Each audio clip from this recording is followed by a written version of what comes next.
The morning in Konoha was sunny. The streets instantly came to life, filled with many different people, from children to old people and adults. A blonde, blue-eyed boy was walking along one of the streets. He looked like he was 5 years old, and on each cheek there were 3 thin stripes that resembled fox whiskers. He walked with his head down and his hands in his pants pockets, as if he was thinking about something. The people surrounding the boy threw sideways and angry glances in his direction, and other children simply avoided him. Having reached the very edge of the street, the blonde came to a fork in the road with 3 roads. The central road led forward, and the other 2 led to the right and left. The boy thought for a moment and went forward. Having reached the very end of the road, the blonde came to the gate, near which, as always, 2 ninja of the Chunin rank were on duty. Their names were Izumo and Katetsu.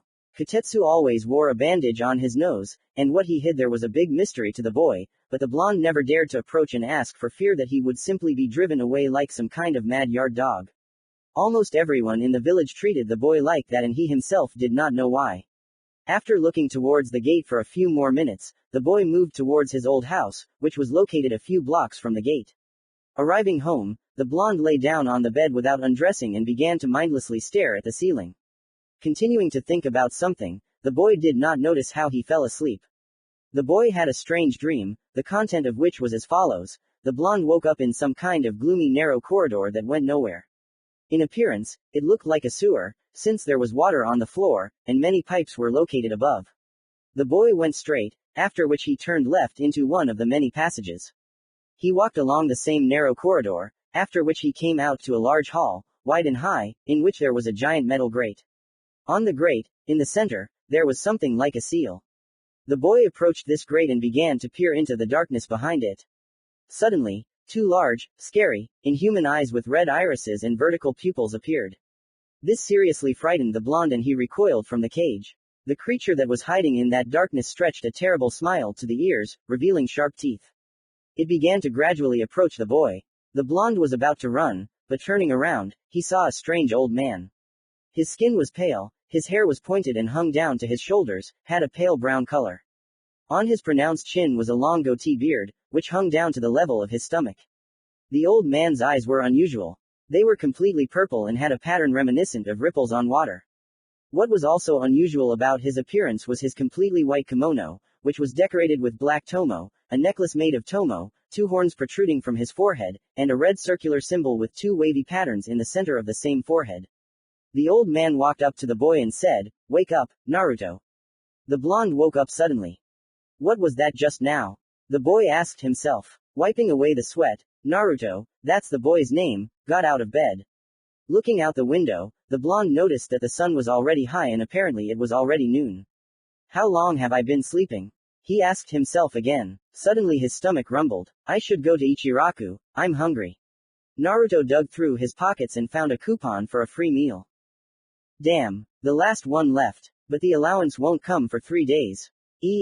Naruto thought with annoyance. Although, considering that I haven't eaten anything since morning, and my stomach is just eating away from hunger, it wouldn't be a sin to use it. Okay, I'll go now, no matter what. Naruto left the house and then went to the only food store that didn't chase him away. It was a small store that only made ramen noodles. The owner of this place, Tsuki, and his daughter, Ayame, always treated Naruto well and didn't look at him askance, unlike the rest of the people in the village. Hey, Naruto, how are you? Tsuki asked the boy, as always friendly. It's okay, Uncle Tsuki. Naruto said, putting on a fake smile. As usual for you? Asked Tsuki, already knowing why Naruto came. Yes, Naruto answered affirmatively. Several servings of ramen please. And so, in a few minutes, 3 delicious fresh portions of ramen were on the table. The boy ate it all in one gulp, after which, thanking Tsuki for the food, he went for a walk around Konoha. He walked like this until the evening and was already returning home, but on the way he accidentally ran into a group of clearly tipsy shinobi. Naruto wanted to go around them, but suddenly one of these shinobi grabbed the boy. So, where are we going? The drunk shinobi asked in an enraged voice. I'm going home, Naruto answered, stuttering from the fear that had overwhelmed him. Home? Are you sure you'll get there today, damn demon? The shinobi said, still furious, squeezing the boy's throat. Give me souls, souls of the damn murderer!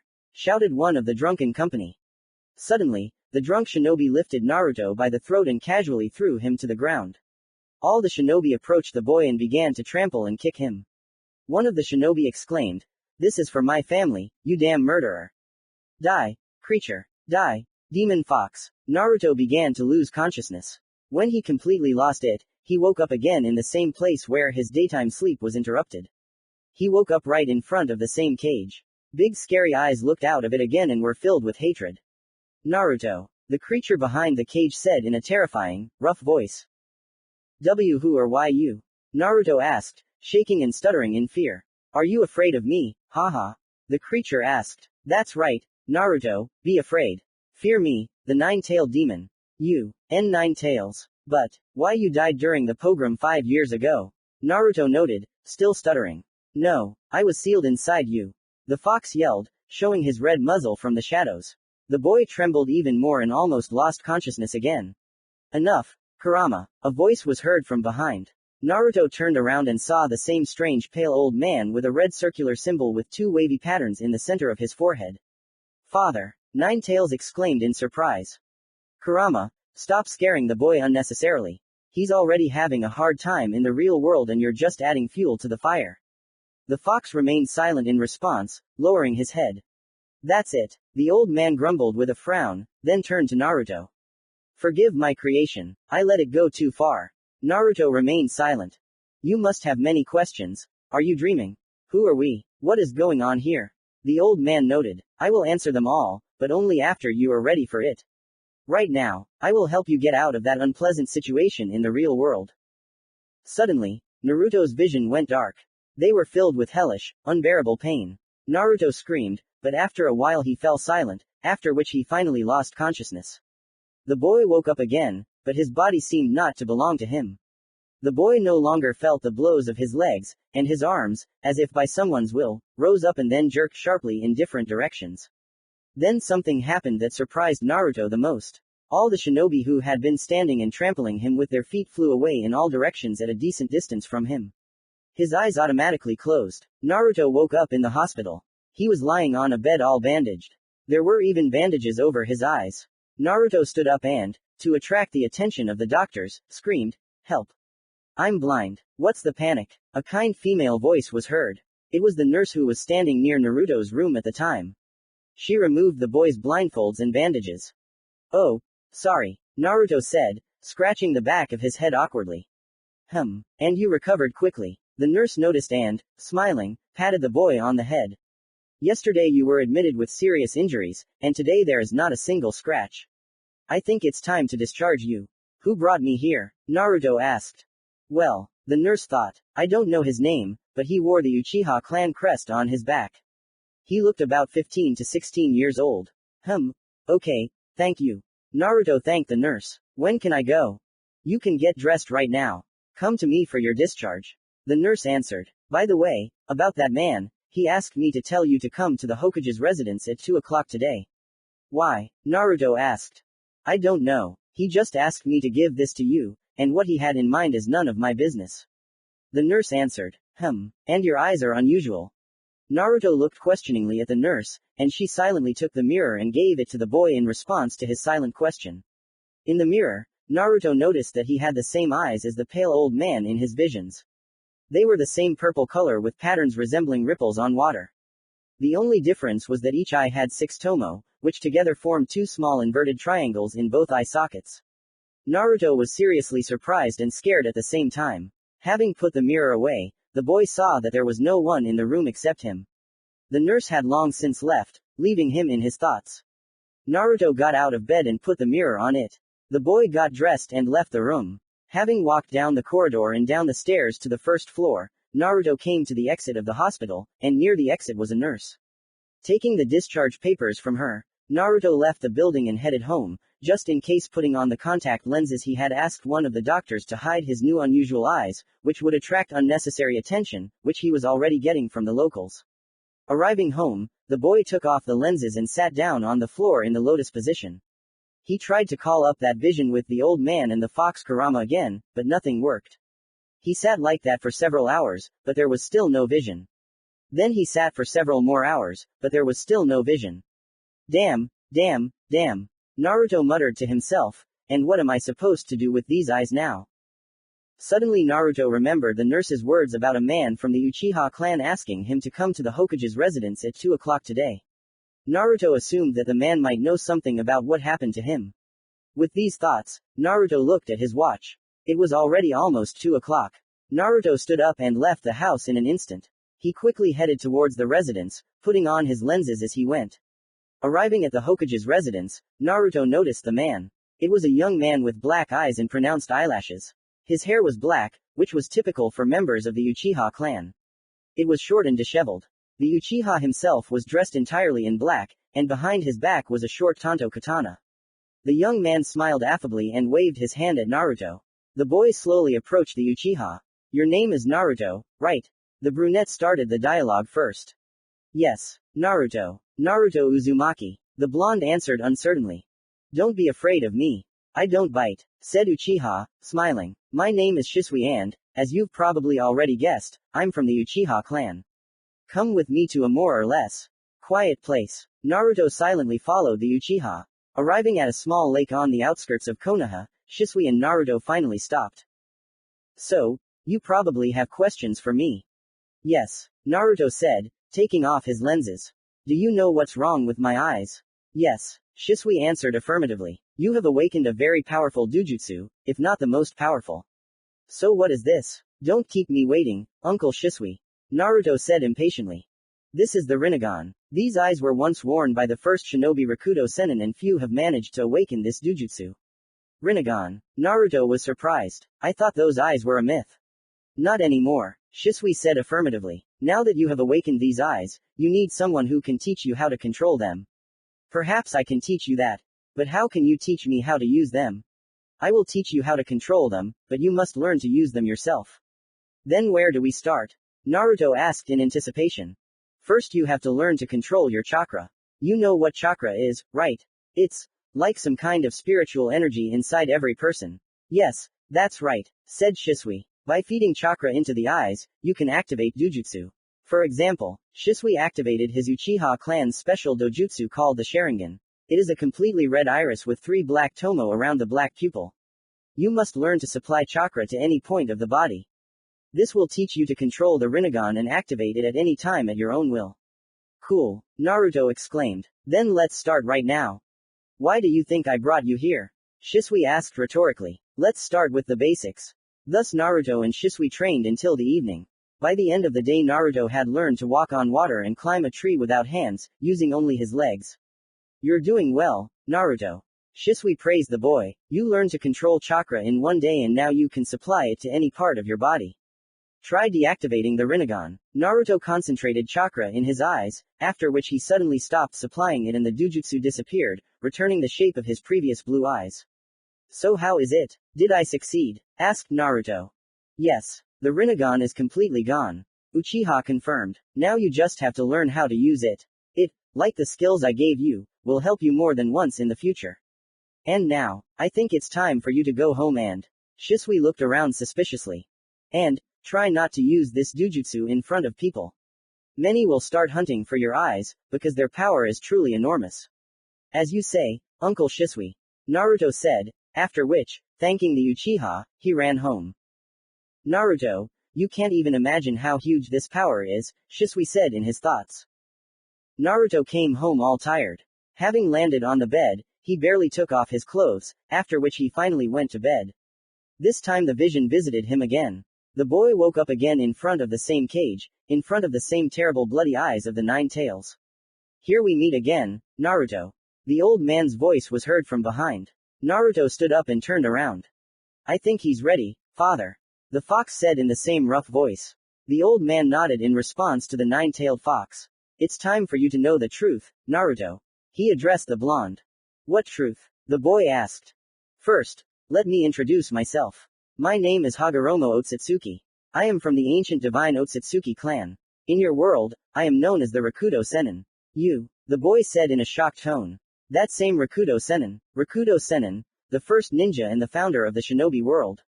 Yes, Hagoromo answered affirmatively. Naruto went into shock and stood there like a pillar for a few minutes. You're a living legend, Naruto said admiringly. Well, the old man hesitated. The word, alive, doesn't quite fit my current state. I'm, so to speak, a ghost that has settled in your body. I left this world a long time ago.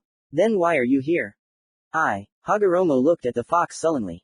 I had to go back. For what? For you, Naruto. You are the reincarnation of my son Ashura. I am here to guide and train you so that you can fulfill the prophecy. What other prophecy? I'll tell you about it later. You're not ready for it now. Not ready, but you and Fox just claimed the opposite.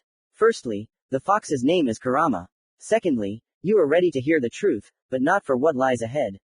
Naruto sighed heavily. So what truth are you talking about? About the truth that those around you hid from you for these long 5 years of your life. Sit down somewhere. My story will be long and will take a lot of time. Commentary on prologue. If you liked it, please don't leave the review fields empty, if it's not too much trouble. Chapter 1 Revelations. So the fourth Hokage is my father? Yes, confirmed Hagoroma, but why did he seal the fox into me, into his son? He hoped that you could harness Kurama's power and perhaps become friends with him. Father believed in you. But at the same time he ruined my life, which hadn't even really begun. All these long years I was despised, chased away from everywhere, beaten. I didn't even know my parents, and when I asked about them, everyone just kept silent, or gave me another sideways, contemptuous look. Hell, I didn't even know why they treated me like that. As far as I know, your father loved you and didn't want such a life for you, but circumstances forced him to take such a step. Although he was your father, he was first and foremost the Hokage. He made you a Jinchuriki to save Konoha and its inhabitants. And left me alone, Naruto retorted, wiping away the tears that were welling up. But, I understand what you're talking about and I need to think about it. However, one question torments me. Why didn't the third Hokage tell me anything? Why was he silent? The thing is that soon after the pogrom, at a general meeting of elders in Junin, a special law was passed, according to which no one had the right to tell you about your parents and what power was sealed in you. Ask me why they did this. They were simply afraid that Kurama would break out and cause another pogrom, if not destroy all of Konoha.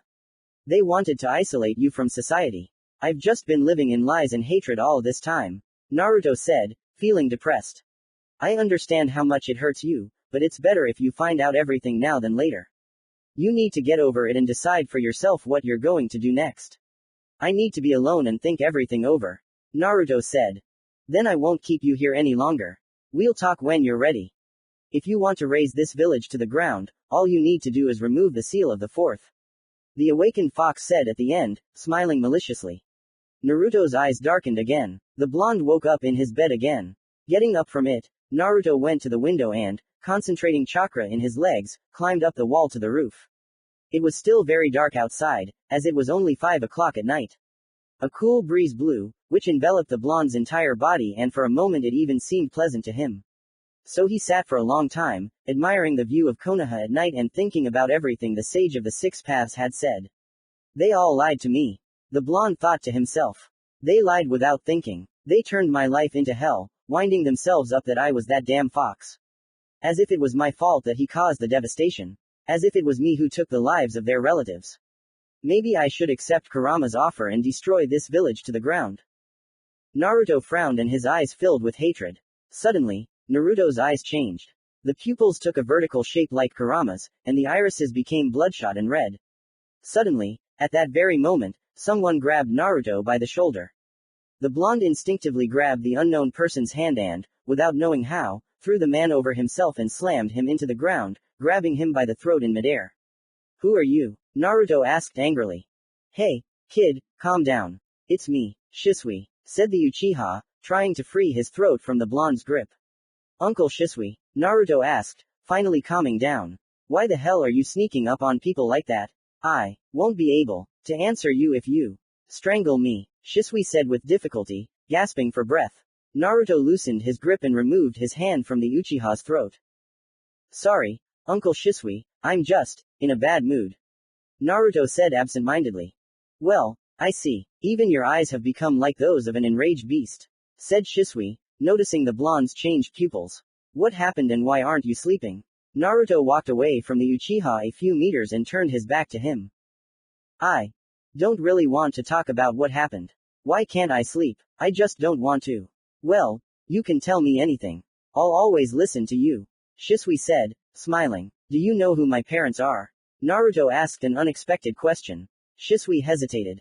Shisui said, thinking about what to answer next. You know, Naruto interrupted him, but you don't want to talk because of the law personally passed by the third Hokage. Where are you from? How should I know? Naruto interrupted him again. It doesn't matter. What matters is that I've been living a lie this whole time. I've been living thinking that my parents abandoned me or that I never had any. I've been living with only one question, why? Why does everyone hate me so much? And all of this, because of a lie made up by the elders of this damned village. Tears began to roll from Naruto's eyes again, and his entire body began to be enveloped by an unknown, strange red chakra. Shisui's hand reached for Tanto's katana on its own, but the Uchiha quickly pulled it back and began to slowly move towards Naruto. The blonde turned around. Now, not only his eyes had changed. Fangs had grown in his mouth. The blonde's previously disheveled hair stood on end. His fingernails had turned into real claws. Don't come near me, Naruto yelled as if his voice wasn't his own. The red chakra around him began to rage, but Shisui continued to slowly walk towards Naruto, maintaining an unperturbed appearance. Don't come near, Naruto said a little more calmly, continuing to shed tears. Shisui was already standing right in front of Naruto. The blonde turned his head to the side. The Uchiha sat down and hugged the boy. Red chakra burned his hands, but Shisui didn't pay attention to it. His will was strong. Naruto, look at me, Shisui said, looking the blonde straight into his demonic eyes. Everyone thinks I'm a monster, they call me, demon, Naruto said in a quiet voice. The tears flowed even more intensely, and a tail of chakra appeared from behind. No, Shisui said confidently, you are not a demon, and you are not a monster. You are a good boy, Naruto. But the people of this village don't think so. The blonde retorted, I'm nobody to them. Maybe, but you are better than all of them. You have a pure and kind heart, which already significantly distinguishes you from a monster. You are more humane than many in this village. Uchiha encouraged the blonde, smiling. I see it clearly and someday everyone will see it. Do you hear? The red chakra around Naruto began to weaken until it disappeared completely. The red eyes with vertical pupils disappeared and took the form of normal human blue eyes. The hair returned to its previous disheveled appearance. The fangs in his mouth simply disappeared, and the claws on his hands transformed into normal nails. Naruto abruptly hugged Shisui back and wiped away his tears. Well then, that's different, Uchiha said happily. Let's go to Ichiraku. Naruto's stomach suddenly growled and the boy nodded his head. Yes, the blonde said quietly, smiling slightly. A few minutes later, Shisui and Naruto were sitting at Ichiraku's, eating fresh portions of ramen. Naruto couldn't get enough of one portion, so Shisui ordered 5 bowls of noodles from Tsuki at once. Naruto became cheerful again, forgetting about everything that had just happened. Shisui's hands were wrapped in bandages. The fresh burns from the red chakra were painful, but like the rooftop, the Uchiha still didn't pay attention to it. And yet, how did you find out? Shisui asked the boy when Tsuki and Ayame left for a while. Naruto's face changed from cheerful to sad. He hesitated, thinking about what to answer. If I tell you, you won't believe me, Naruto finally said. You try it. Well, basically, Naruto began. Not only the 9 tails settled in my body, but also. Then Naruto fell silent. Who? Grab onto something so you don't fall off the chair, Naruto said, finishing the broth from the bowl. A whole sage of the 6 paths has taken up residence in my body. And indeed, Shisui almost fell out of his chair from what he heard. The sage of the 6 paths? Rakudo Sennin, the god of shinobi? Uchiha asked in surprise. Uzumaki nodded confidently in response. And really, I wouldn't have believed it if it weren't for your Rinnegan. So, it was the sage who told you about everything? Naruto nodded silently as before. The sage of 6 paths left this world centuries ago, but returned.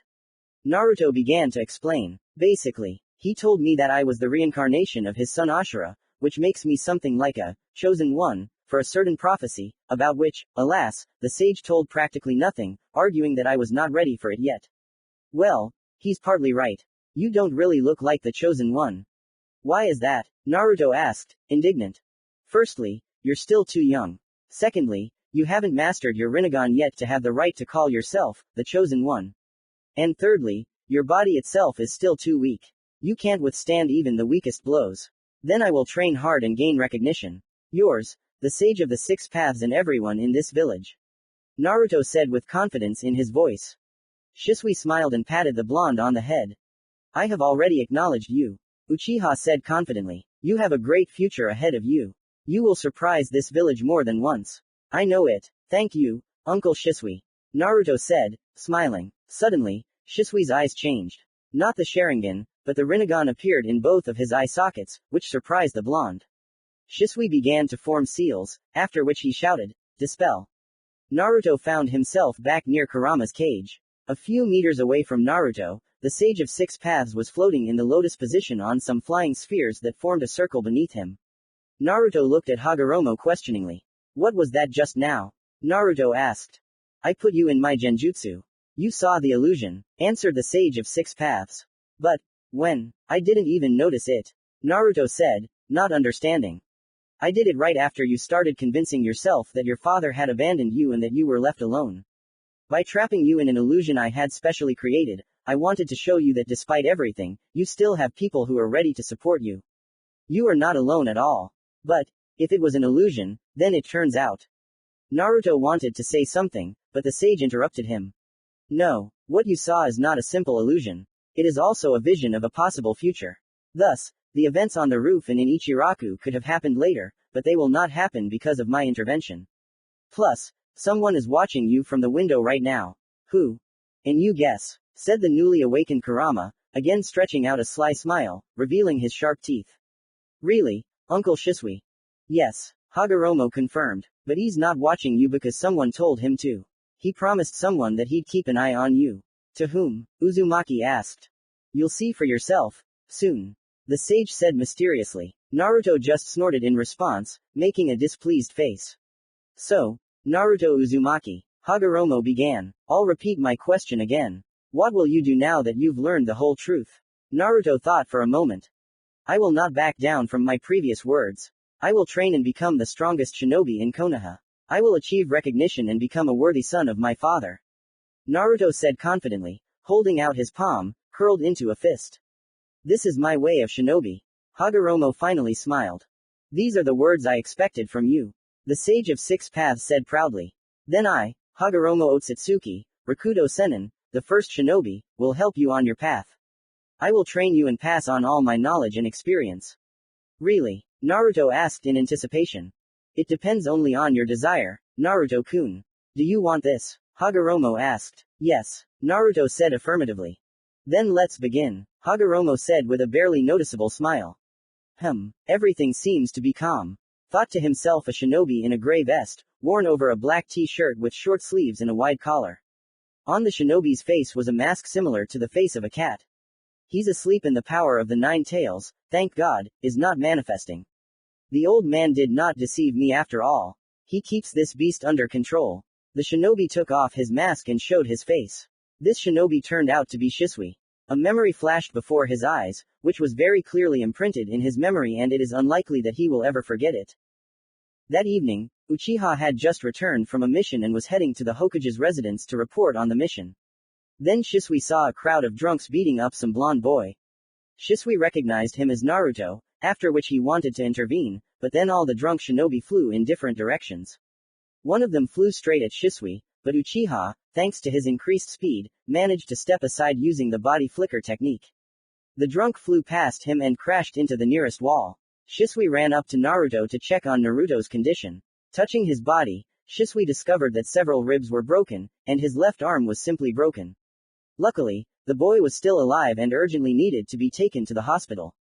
Shisui was about to do this, but then Naruto grabbed his hand with his only hand, squeezing it tightly. Shisui tried to free himself, but Naruto, despite his age, had a very strong grip, which did not allow Shisui to do what he had planned. Suddenly, Naruto's eyes opened. In place of blue eyes were two Rinnegan, which both shocked and amazed the Uchiha. He read a lot, studied the history of many clans and their origins and accidentally came across the story of Rakudo Sennin, god and founder of the shinobi world. According to legend, it was he who possessed the eyes that Naruto now had. Until this moment, Shisui did not believe that these eyes existed, but now, before his eyes, the fairy tale ceased to be so. Shisui Uchiha, Naruto said his name, as if it wasn't his own voice. And that's true. The voice really wasn't his. We need to talk. For a moment this frightened the young shinobi, but he suppressed this feeling within himself and decided to start a dialogue. I won't talk to someone I don't know, Shisui said, realizing that he was talking to anyone but Naruto. Introduce yourself first. I am Hagoroma of the ancient Otsutsuki clan. In this world, I am known as the Rakudo Sennin. Stop. Shisui interrupted him. So you're saying that you're a dead shinobi god? Call me whatever you want. Everything I said is true. You should have realized it from my eyes. You recognize this dujutsu, right? Yes. It's the Rinnegan, Shisui answered. But, would it really have been able to serve as proof that you were the one, if it hadn't happened a couple of minutes ago? I guess I'll believe you, but I have one question. What? Ask faster. My time is running out. I can't control this body for long. How did you end up in Naruto and why him? That's what I wanted to talk about. Listen. So the dialogue between Shisui and Hagoromo continued for some time. Hagoromo told Shisui everything he needed to know. He told him that Naruto was the reincarnation of his son Ashura and that this boy was destined to save the world, but how, in what way and from what, the sage remained silent. This boy is more important than I thought, Shisui said. Yes, he needs to be saved and that's why I chose you to watch over Naruto and protect him. I will train the boy and at the same time restrain the 9 tails inside him. So the 9 tails is no longer dangerous. It is dangerous, but as long as I am in Naruto's body, I will not let the demon escape. Hagoromo answered. You just need to protect Naruto and not let him die. Good, especially since I already promised someone that I would look after this kid, Shisui said with a smile. Excellent, Hagoromo said. This means that I no longer need to convince you. Now I can regain control of Naruto's body and go deep into his subconscious, but before that, I want to ask you for something else, Shisui-kun. What else? Asked Uchiha. Teach him chakra control. It is very important for further training, said the sage. Okay, I'll train him. Good, Hagoromo said before closing his eyes and letting go of Shisui's hand. The Uchiha carefully picked Naruto up and dragged him to the hospital.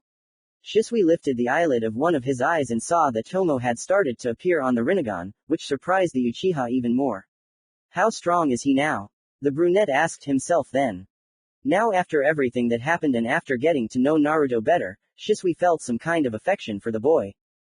He will become a great shinobi, Uchiha thought to himself with a smile, after which, using the body flicker technique, he instantly disappeared from the roof and headed towards the Hokage residence, near which the Uchiha quarter stood. On the way, Shisui accidentally heard someone's familiar voice. Shisui immediately stopped and headed towards the source of the voice in order to make sure that he was not imagining it. Following the voice, Shisui came out to the hot springs. An old man with very long needle-like hair ran out of the building screaming. They were so long and big that this old man could easily be confused with a hedgehog, but only a very large hedgehog. 2 red lines extended from the old man's eyes, which went down and ended near the chin. He was dressed in a light green kimono, and in his hands he held a large red scroll. He ran like crazy for some unknown reason. Suddenly, a crowd of men with cold weapons ran out of the hot springs. Fucking pervert. Damn old lecher, they shouted. Shisui decided to intervene. Using the body flicker technique again and putting on his mask first, the Uchiha appeared right next to the fleeing old man. Shisui stopped him with one hand. The crowd was already rushing straight at them, but upon seeing Shisui, they stopped at once. So, guys, what's going on here? Shisui asked. This pervert broke into our baths and started spying on naked women, said one of the men. Well, what business is it of yours?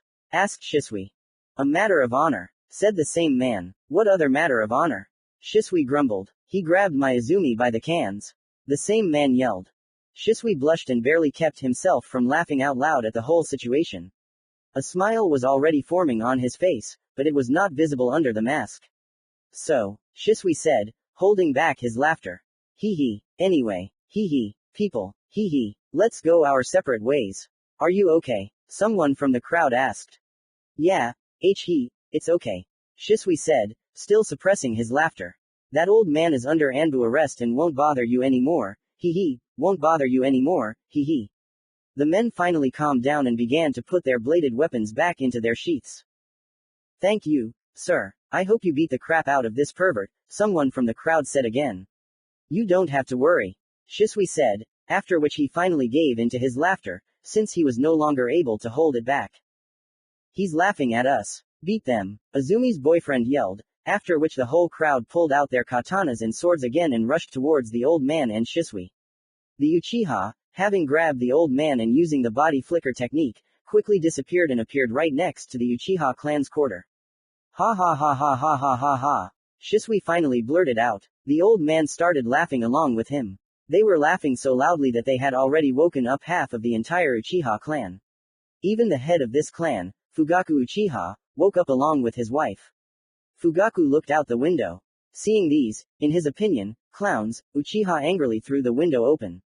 Hey, both of you. Fugaku yelled. Get out of here, or I'll beat you up so badly your own mother won't recognize you. Shisui and Hedgehog seemed not to hear him. And that's true. They were both laughing so loudly that they heard nothing but themselves. No matter how much Fugaku screamed, no matter what threats he sent their way, Shisui and the old man still did not hear. After some time, Fugaku's patience finally snapped, and his nerves were at their limit. Anger simply took over his entire body and the Uchiha jumped right out of the window, after which he used the same body flicker technique as Shisui and found himself right above these two, again in Fugaku's opinion, deaf-mute idiots. He immediately began to fold the seals and began to pronounce, snake, sheep, monkey, pig, horse, tiger. Fire release. Great fireball technique. A huge stream of fire flew straight at the heads of Shisui and Hedgehog.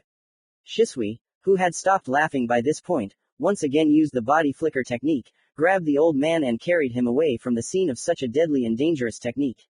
So, what are you idiots doing on my clan's territory and how dare you come here and laugh under our windows? Fugaku asked through his teeth, barely holding back his anger, which he was now overwhelmed with. Shisui took off his mask. Old acquaintances, Shisui said, finally stopping laughing.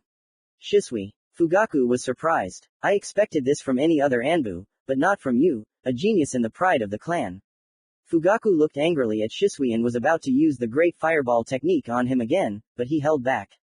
Fugaku, calm down. The old man finally spoke. Who the hell are you to address the clan leader by name? Fugaku said, looking at the hedgehog. As Shisui-kun said, an old acquaintance. The old man said cheerfully, smiling. Don't you recognize an old friend? Fugaku, having moderated his ardor, finally looked at the old man soberly. No, that can't be, said Fugaku, recognizing the hedgehog. Jiraiya. No, damn it, I'm a toad from Mount Myoboku. Ha ha ha ha, the old man laughed. Coming here, you old pervert. Fugaku said, walking up to Jiraiya, giving him a manly hug and patting him on the back. It's been a while since you've been here, old friend. What brings you here? I came to visit my former student. Jiraiya said, pointing at Shisui. But, he found me himself. It looks like you've gotten yourself into something again. Fugaku said, frowning slightly. You could say that, said Shisui. After telling Fugaku the reason why they were laughing so much, Fugaku himself let loose with laughter. Ha ha, you're like. He, always, in your repertoire. Ha ha ha ha ha ha ha. The head of the clan said through laughter. So the three of them laughed until dawn. Commentary on Chapter 1 of Revelation. I spent a lot of time on this chapter, so I hope that my efforts were not in vain and that it didn't turn out to be a mess that makes you want to puke. If everything is good, then, as I already wrote in the previous chapter, don't leave the feedback field empty. And if everything is bad, then, feel free to write a negative review about what an idiot the author is. P.S. About the moment with Jiraiya. I know that in canon he was never Shisui's teacher, but for the sake of the story itself I had to break the canon a little. You'll see later why I did it. Chapter 2 Man and Demon. Naruto, focus, Hagoroma said, frowning. Well, Hagoromo-san, why do I need to know the history of shinobi? Why aren't we going to practice techniques? At this age, it's too early for you to learn techniques, and every shinobi needs to know the origins of all ninjutsu. Moreover, what I'm telling you now, no teacher at the academy, which you'll only go to in 2 years, will tell you. Naruto just snorted in response. Hagoromo sighed heavily. In general, if you remember at least something from what I tell you, then I will teach you one attack technique. Naruto's eyes lit up and his ears perked up. That's right, Hagoromo said, smiling. Since you've already listened to half of it, let's start from the very beginning. Seriously, Naruto said, frowning. You don't want to learn your first technique. Hagoromo countered. Naruto muttered something under his breath, but then looked closely at the teacher. Great, Hagoromo said. So, let's start with the fact that initially there was no chakra in this world. It appeared in this world only after the creation of Ninshu. Ninshu is the progenitor of what is now called ninjutsu. This belief implied the unification of all people with the help of chakra. Chakra was supposed to rid this world of military conflicts, but did something go wrong? Naruto asked. Exactly. Ninshu split, thanks to my sons Indra and Ashura. What did they do? More precisely, what did I do? Said Hagoroma. The thing is, on my deathbed, I chose Ashura as my successor. Indra, feeling betrayed, rebelled against his brother and a war began, which split Ninshu forever. People later turned Ninshu into what is now called ninjutsu. What was supposed to unite people began to separate them. People began to use chakra to kill each other and thus a circle of hatred was formed, which eventually enveloped the entire world. Wars and cruelty appeared. But is it possible to somehow break this circle of hatred? Naruto asked with interest. Good question, Hagoroma noted with a smile. Remember, hatred cannot be defeated by hatred. What do you mean? Naruto asked, confused. If people hate you and you hate them back, then together you generate even more hatred, thus maintaining this eternal hellish circle. Naruto thought. So I should forgive all those who beat me and called me demon. If you yourself do not want to fall into darkness completely, then yes. Answered the sage of six paths. Naruto thought about it and made a slightly sad face. I don't know what to say. These people have dragged me through the mud for my entire short life. By responding to hatred with hatred, you generate even more hatred, maintaining this circle. Hagoroma said. Naruto looked at the floor thoughtfully. Look at everything from a different angle. The sage said to the student. Although they hate you, this hatred did not appear out of thin air. And what do you mean by that? Naruto asked, frowning. Hatred is always born from people's fear, and fear, said the old man. Fear always blinds. It has clouded the eyes of the people around you. They are afraid of the fact that Kurama can break out of you at any moment and cause chaos again. They are completely enslaved by fear. So if I prove that there is no need to fear me, then the residents of Konoha will change their attitude towards me. The blonde suggested. Yes, confirmed the sage of the six paths.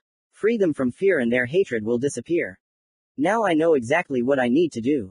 Thank you, teacher. Naruto thanked the sage. Since you got something out of my story, then I will fulfill my promise and teach you one technique. Naruto visibly perked up. Finally, Uzumaki said happily. And what did you do? Fugaku asked his guest, with whom he had been talking for several hours already. I hit him right in the face with the rasengan. Jiraiya finished his story. Wow, you, sensei, as always, are looking for trouble for your own head. Commented Shisui, who at that time was cleaning his short katana, practically not paying attention to anything. Hey, they're probably finding me, Jiraiya said, grinning. You haven't changed a bit since you left the village, the young Uchiha noted. You're still the same irresponsible pervert. It's a little offensive, but I'd rather keep quiet, said the old man, turning red as a tomato with anger. Come on, Jiraiya, he's not saying this to offend you, said Fugaku. After all, if you weren't like this, you wouldn't be you. The hermit sighed heavily. I know, said the old man. By the way, why did I come anyway? Could you lend me Shisui for a couple of days? I would like to teach him something else. What? Fugaku asked. You'll see when we get back. Really? Said the head of the clan, clearly guessing the hedgehog's intentions. Jiraiya nodded. He's ready, said the old hermit. And did they agree? I already spoke with them and they gave the go-ahead. Are you sure he'll succeed at all? Fugaku asked worriedly. I've been teaching Shisui since the pogrom and I know him better than anyone. He can do it. Fugaku and Jiraiya looked at the young Uchiha thoughtfully, while Shisui stared at them with an uncomprehending look. In that case, all responsibility is on you.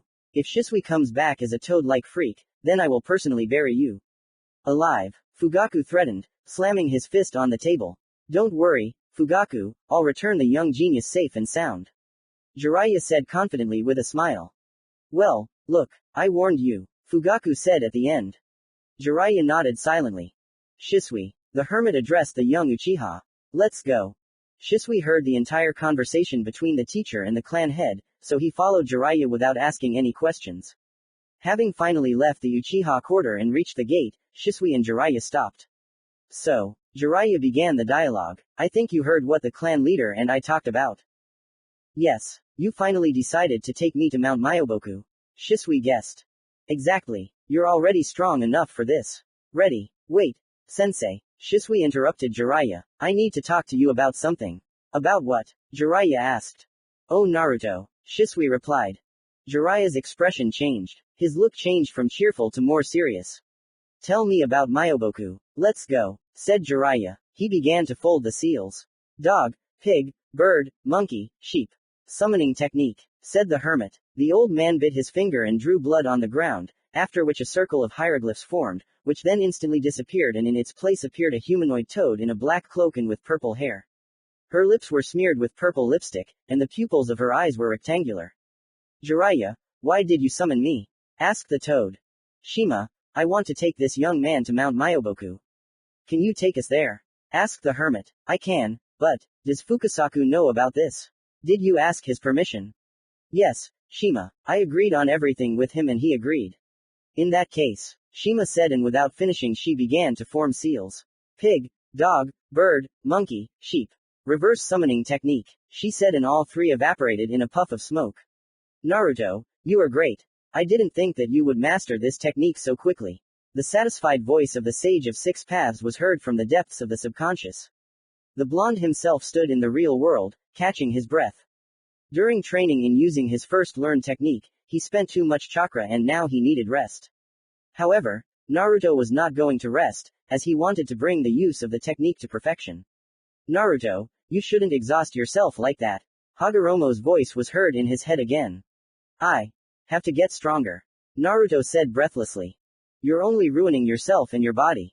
Plus, you have almost no chakra left. Do I really have such a small reserve? I am from the Uzumaki clan. According to my mother's genes, I should have inherited her reserves. Naruto said, perplexed. You have just the right amount. Hagoromo said, you've just been too busy training. It's been almost the whole day, you know. It's evening already, Naruto asked in surprise, clutching his face. Indeed, it was already evening and the sun was gradually beginning to set. Ha ha, good morning, sunshine. Kurama's mocking voice was heard. You trained too long and, accordingly, you spent almost all of your huge reserves, the sage stated the fact. If that's the case, then we need to somehow increase the reserve so that we can train without breaks in the future, Naruto said. Then you need to do physical training. The stronger your body becomes, the more chakra reserves you will have. Hagoromo advised the boy. Okay, Naruto said, after which he began to do push-ups. I didn't tell you to start right now. The Sage of Six Paths was indignant.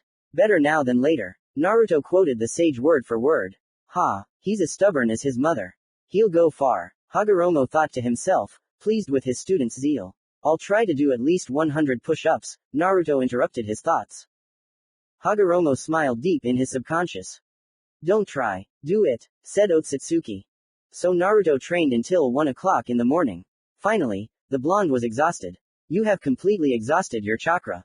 You urgently need rest, said the sage. But sensei, Naruto wanted to object. No, buts, Hagoromo interrupted him. At best, you risk completely exhausting your body and ending up in the hospital again. At worst, you can lose your chakra forever and with it, the ability to use techniques. In that case, you will have to forget about the path of the shinobi forever. Okay, Naruto reluctantly agreed and sat down in the lotus position. The blonde began to meditate, gradually restoring his chakra. This process took a very long time and Naruto meditated until 3 o'clock in the morning. RRRRRRR. Kurama growled from the depths of his consciousness. Naruto, be careful. Someone is approaching you at high speed. Enemy? Naruto asked worriedly, standing up and taking a fighting stance.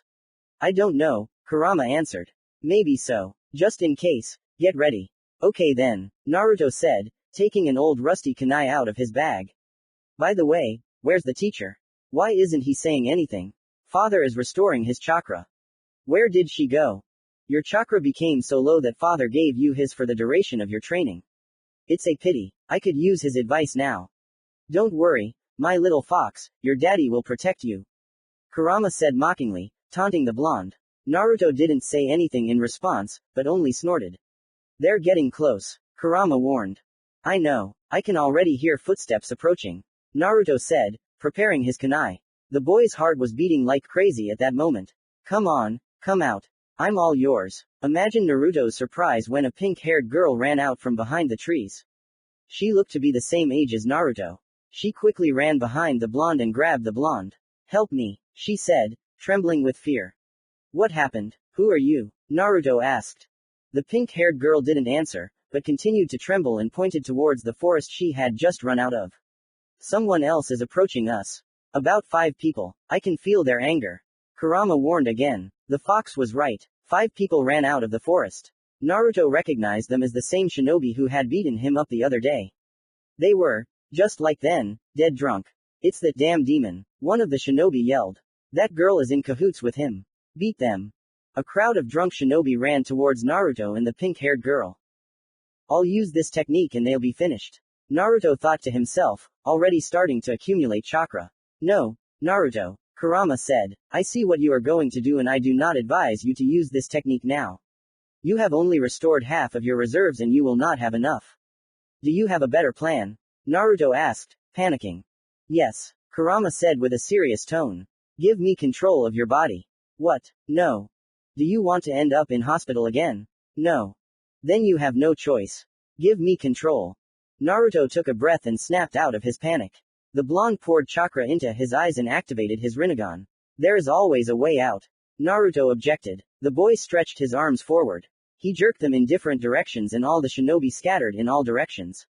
It worked, Naruto said happily. These damn eyes. Kurama thought angrily to himself. I'd rip them out by the roots if I had my way. The fox slammed his paw down on the floor in anger. Meanwhile, in the real world. Thank you for saving me. The pink-haired Naruto thanked. You're welcome, Naruto said calmly, standing with his back to the girl. He didn't want anyone to see his eyes. Naruto abruptly stopped the chakra supply to his eyes and deactivated his dujutsu. He wasn't worried about those shinobi, since it was already pitch dark outside, and they looked too drunk to make out anything. They recognized him only because of his distinctive yellow hair. How did you do it? The pink-haired girl asked with interest. This question put Naruto on edge, but the blonde decided not to tell her anything. You don't need to know that, Naruto said, still coolly. The only thing that matters is that you're saved now and can go home in peace. There was silence. What's your name then? The girl persisted. Naruto decided to answer this question. My real name is Naruto Uzumaki, but the locals call me Demon, so go home and stay away from me from now on.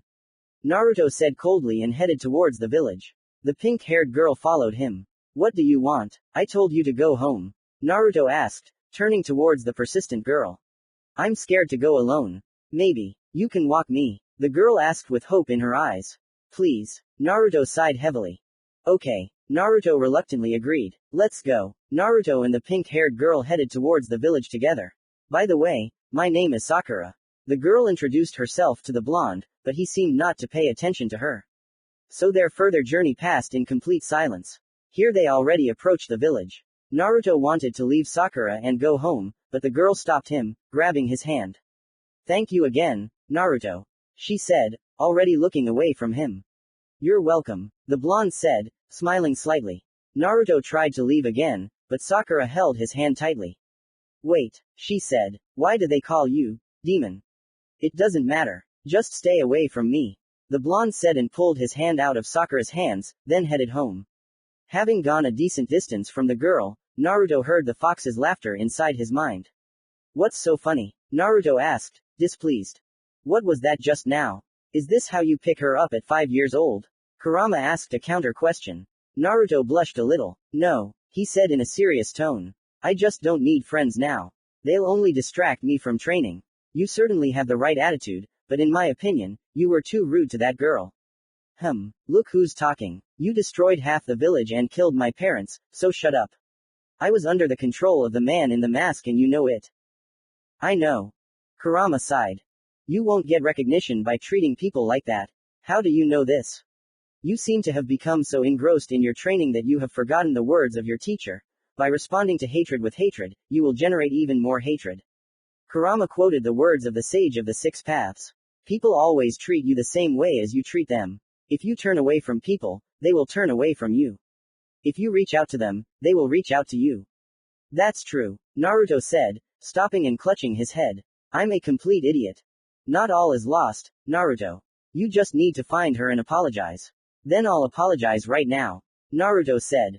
Wait, cowboy, Kurama said, grinning. She's already gone. Where are you from? Naruto wanted to ask a question, but he didn't have time to finish it. I'm a sensor and I can feel people's emotions. Kurama interrupted the blonde. Now your passion is almost at home, but. What? But? Kurama asked worriedly. 4 people surrounded her. It looks like they are those drunks from the forest. Have they woken up already? I don't know. These are just my guesses. Then we must run to her aid immediately. Naruto said. Run. I'll show you the direction. Kurama said. Naruto quickly moved from his place and ran towards Sakura following Kurama's instructions. When he finally found her, she was pinned to the wall by some big guy, and there were 3 more people standing near this big guy. Naruto wanted to activate Rinnegan, but the fox stopped him. Naruto, don't. These people are clearly not drunk, and the streetlights are illuminating the street. No one should see your Rinnegan. Naruto panicked. Naruto, give me control. No, you'll go out and cause chaos again. I can't let that happen. Naruto, trust me, Kurama urged him. I really want to break out of your body, but right now I just want to help you. Let me do it for once. I said that there is always a choice, but apparently not in this case. Naruto thought to himself, catching his breath again and coming out of panic. Okay, Fox, go for it. Naruto's eyes changed to Kurama's eyes with red irises and vertical pupils. This is the only thing that changed in the blonde's appearance. Kurama, having taken control of Naruto's body, headed towards the Sinister Four. Hey, you freaks. Kurama attracted their attention. Aren't you ashamed to hurt little girls? The bull looked at the fox with an angry gaze. Did you say something, brat? The brute holding Sakura asked angrily. I asked, why are you offending my friend? We just want to have fun. She has such beautiful skin, said one of the 4. So you are our local maniacs here? Kurama guessed. Not exactly locals. One of this strange bunch blurted out. The bull hit this man on the head. Idiot, he said. Aha, so you are either Nukenin. Kurama guessed. In that case, I won't hold back. Ha ha ha. And what are you going to do to us, you greenhorn? The bull laughed. The whole company of these perverts laughed after him. You'll see, said Kurama, smiling sarcastically. Let's dance, girls. The bully released Sakura, who quickly lost consciousness due to lack of oxygen. All 4 of them prepared their weapons. Kurama's attention was especially drawn to the bully's sword. The big guy pulled out a huge sword from behind his back, similar to a butcher's knife. Kurama recognized this sword. This sword is an exact copy of the Kubikiribocho sword, if not the original. This sword belonged to one of the 7 swordsmen of the village hidden in the fog. The bully himself was half naked, and on his face was a half mask made of bandages, and on his forehead was a headband of the village of mist, which indicated that the person standing in front of Kurama was perhaps just one of the 7 swordsmen of the fog. This fact already made him a rather dangerous opponent. The rest of the gang was also not deprived of appearance. 2 of them were like twin brothers. They also wore fog headbands. Their weapons were in the form of 2 metal gloves with claws. Also in this company was a skinny guy in a mist Anbu mask. He was dressed in a kimono with a thin strip, and on top of that was a green haori with white trim. All this was encircled by a long belt, folded twice around the guy's waist. Even though he looked the weakest of this Sinister Four, but underestimating the enemy is more expensive. Kurama covered his body with red chakra to avoid damage. The fight began. The brothers attacked Kurama first. They released a chain from their gloves, consisting of shuriken, and tried to tie Kurama up with it, in order to then cut his body in half with this deadly lasso. The fox, concentrating his chakra in his legs, jumped high, after which he disappeared into the air and ended up right behind the brothers. Kurama, thanks to his strength, knocked these 2 out with one blow. Ha, it's rotten. Ninetail chuckled in his thoughts. Next, the fox faced a more difficult fight, as he was attacked by that puny guy in a kimono. Fortunately, Kurama managed to activate one tail when he knocked out the brothers. This increased the fox's strength and durability. The guy in the kimono suddenly disappeared while running and appeared behind the fox. He wanted to plunge a Senbon needle into Kurama's neck, but this was his mistake. Not taking into account the fox's ability to sense and underestimating his opponent, the guy exposed himself to a blow that Kurama dealt him instantly. Fortunately for him, the blow hit his mask, which instantly flew apart as soon as Kurama touched it.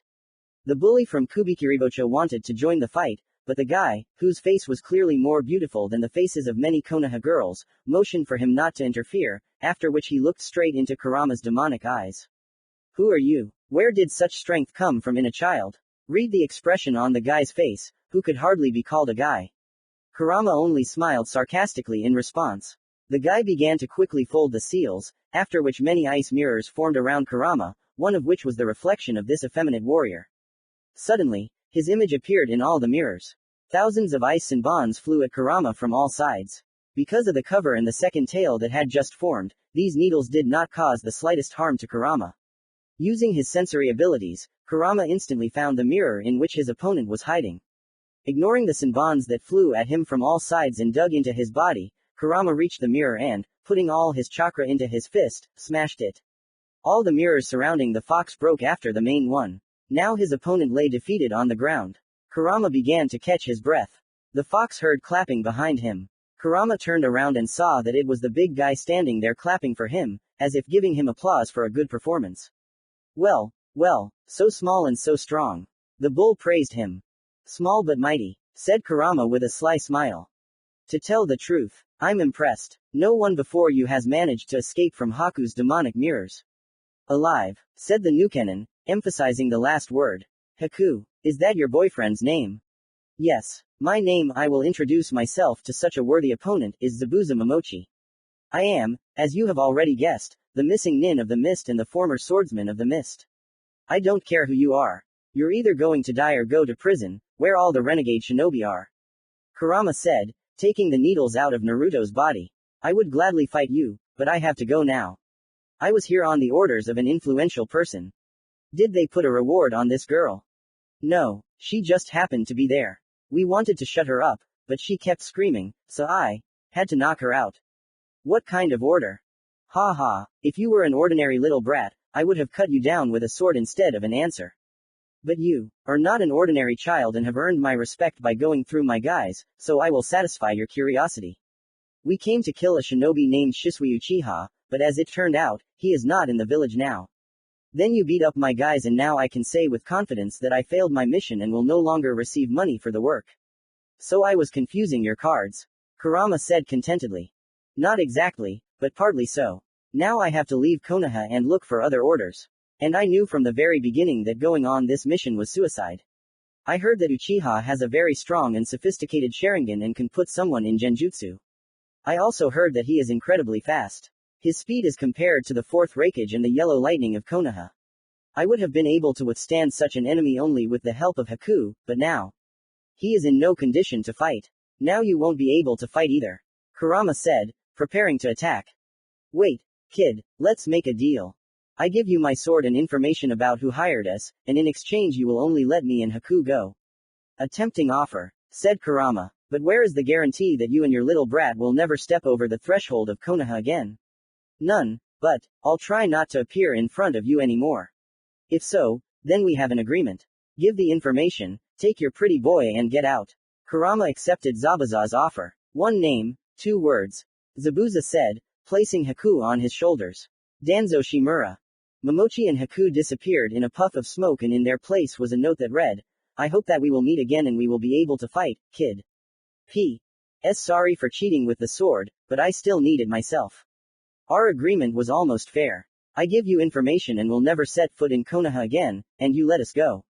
PSS by the way, in exchange for my sword, you can take the claws of Gozu and Maizu. That's the name of those 2.5 masks that you took out with one blow.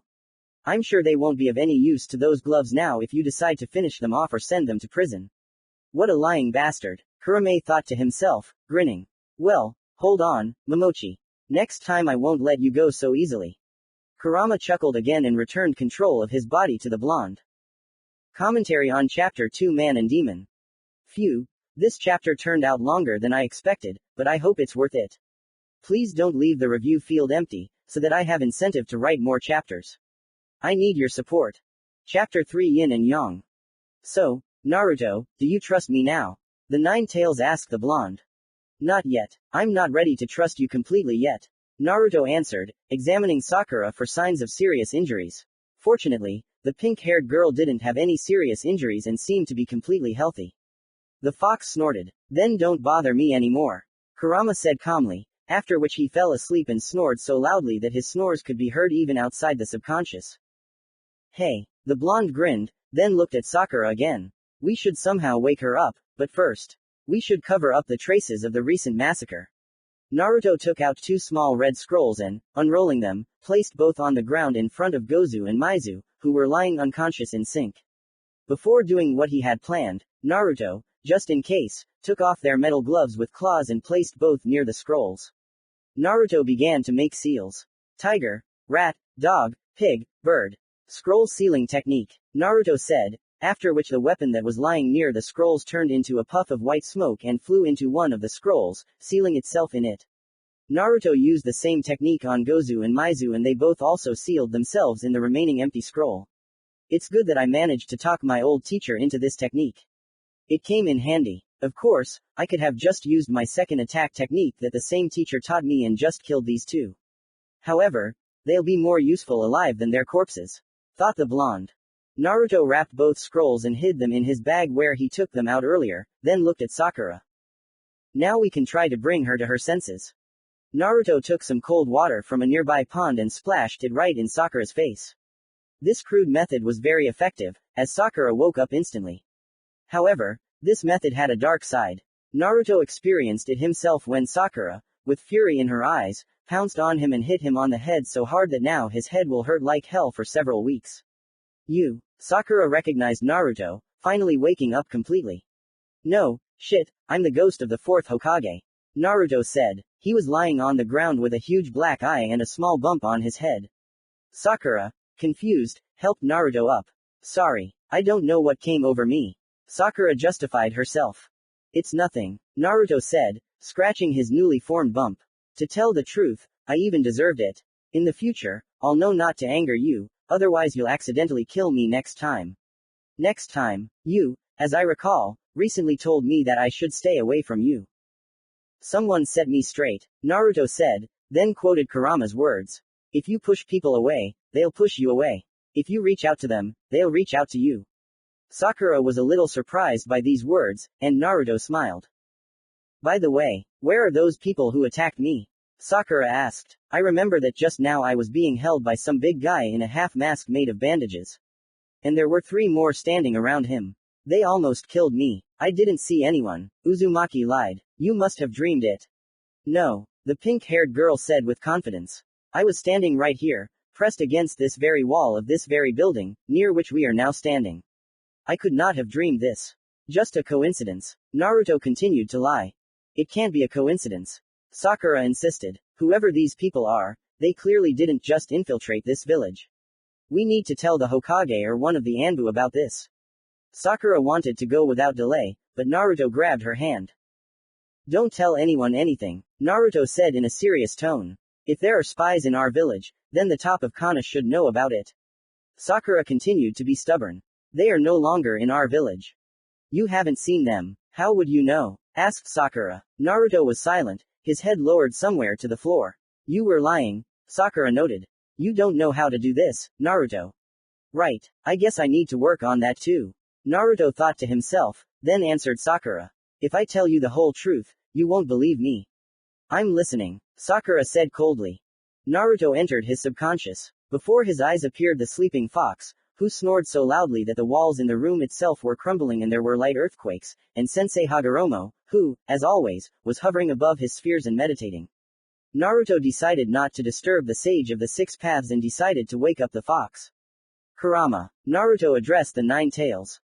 The fox's eye lifted, but then abruptly closed. HRRRPFFF, HRRRPFFF, HRRRPFFF. Fox could be heard snoring. Kurama. Naruto said angrily.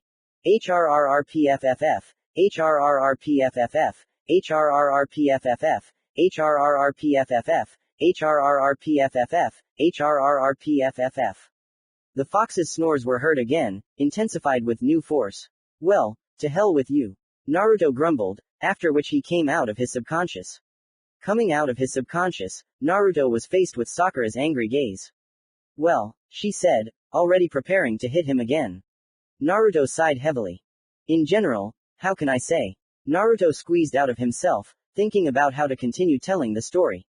Tell it like it is. I drove them away. Sakura made a puzzled face. That is. I told it like it is. I drove them away. Indeed, it's hard to believe. Sakura agreed. If so, how did you do it? Naruto thought. Since he wouldn't be able to show Kurama's power in all its glory due to the latter's resentment, Naruto decided to show Sakura his attack technique, which he learned during his recent training with the teacher. To do this, Naruto concentrated all his chakra in his hand, clenched his palm into a fist, and around this fist, the chakra transformed into lightning. Naruto hit the ground with his electric fist and broke through the concrete with a roar. Sakura was simply stunned. How do you know this technique? She asked, maintaining a surprised look. And why didn't you make seals to perform it? This technique is one of those that do not require the folding of seals. To use it successfully, it is enough to have good control over chakra and possess the ability to change its nature. I just mastered this technique in that forest and now I have a good opportunity to try it out. Who taught you this? You don't need to know that anymore. Naruto said, I've already told you too much. So, in that case, you've saved me twice already this night. Sakura said, blushing a little. Well, that's what friends are for. Naruto said, holding out his hand to her. But you've only known me for a few hours. Sakura noted. We still have a lot of time to get to know each other better. I want to apologize for my previous words and rude treatment. Sakura smiled. Apology accepted, she said and took his hand. I'd love to get to know you better, Naruto Uzumaki. Suddenly Naruto fell. Sakura ran up to the blonde in fear and found that he had completely passed out. Looks like he spent too much of his chakra.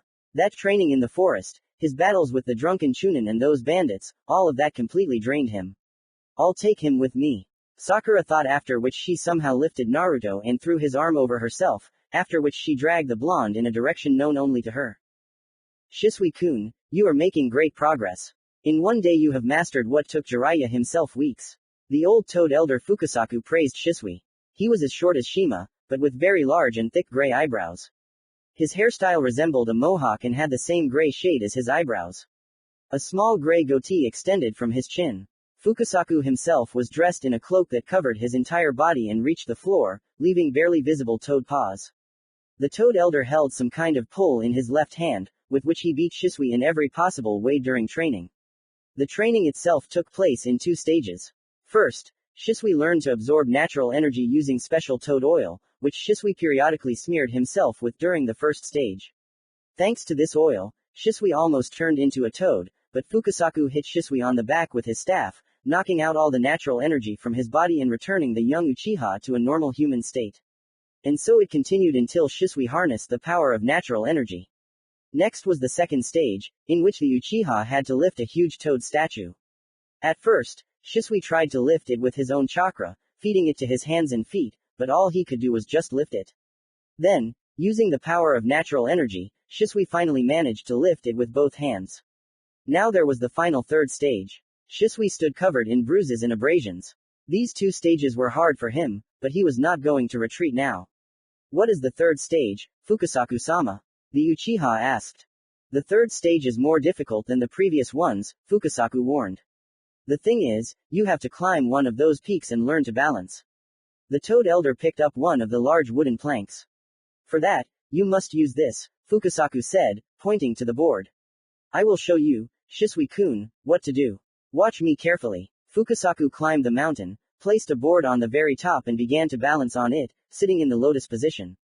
Shisui watched all this carefully. Suddenly, Fukasaku stood up. Shisui-kun, he shouted so that Uchiha could hear him. Now climb one of these peaks yourself and do everything as I showed. Shisui climbed to the top, grabbing one of the boards. Fukasaku helped fix it on the thin top and grabbing Shisui with his long tongue, the toad elder put Shisui on this very board. Don't be afraid of anything. If you fall, I'll catch you. Fukasaku said. Shisui began to meditate on the top, trying to maintain his balance. At first, Shisui fell, but Fukasaku caught him with his long tongue and returned him to the top. Several hours passed like this and finally Shisui was able to maintain his balance. He meditated on the top of the mountain until evening, maintaining perfect balance. When Shisui finished, red circular marks appeared near his eyes, from which 2 thick lines extended, reaching his throat.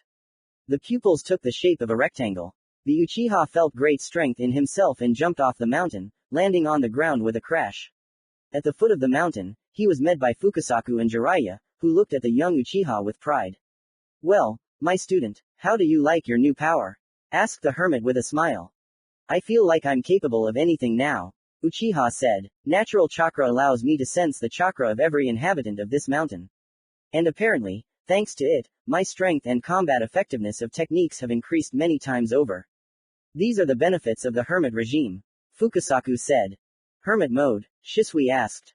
Go to the water and look at your reflection, said Jiraiya. Shisui did so. Imagine his surprise when he saw his changed eyes. Is there any way to return the eyes to their human form?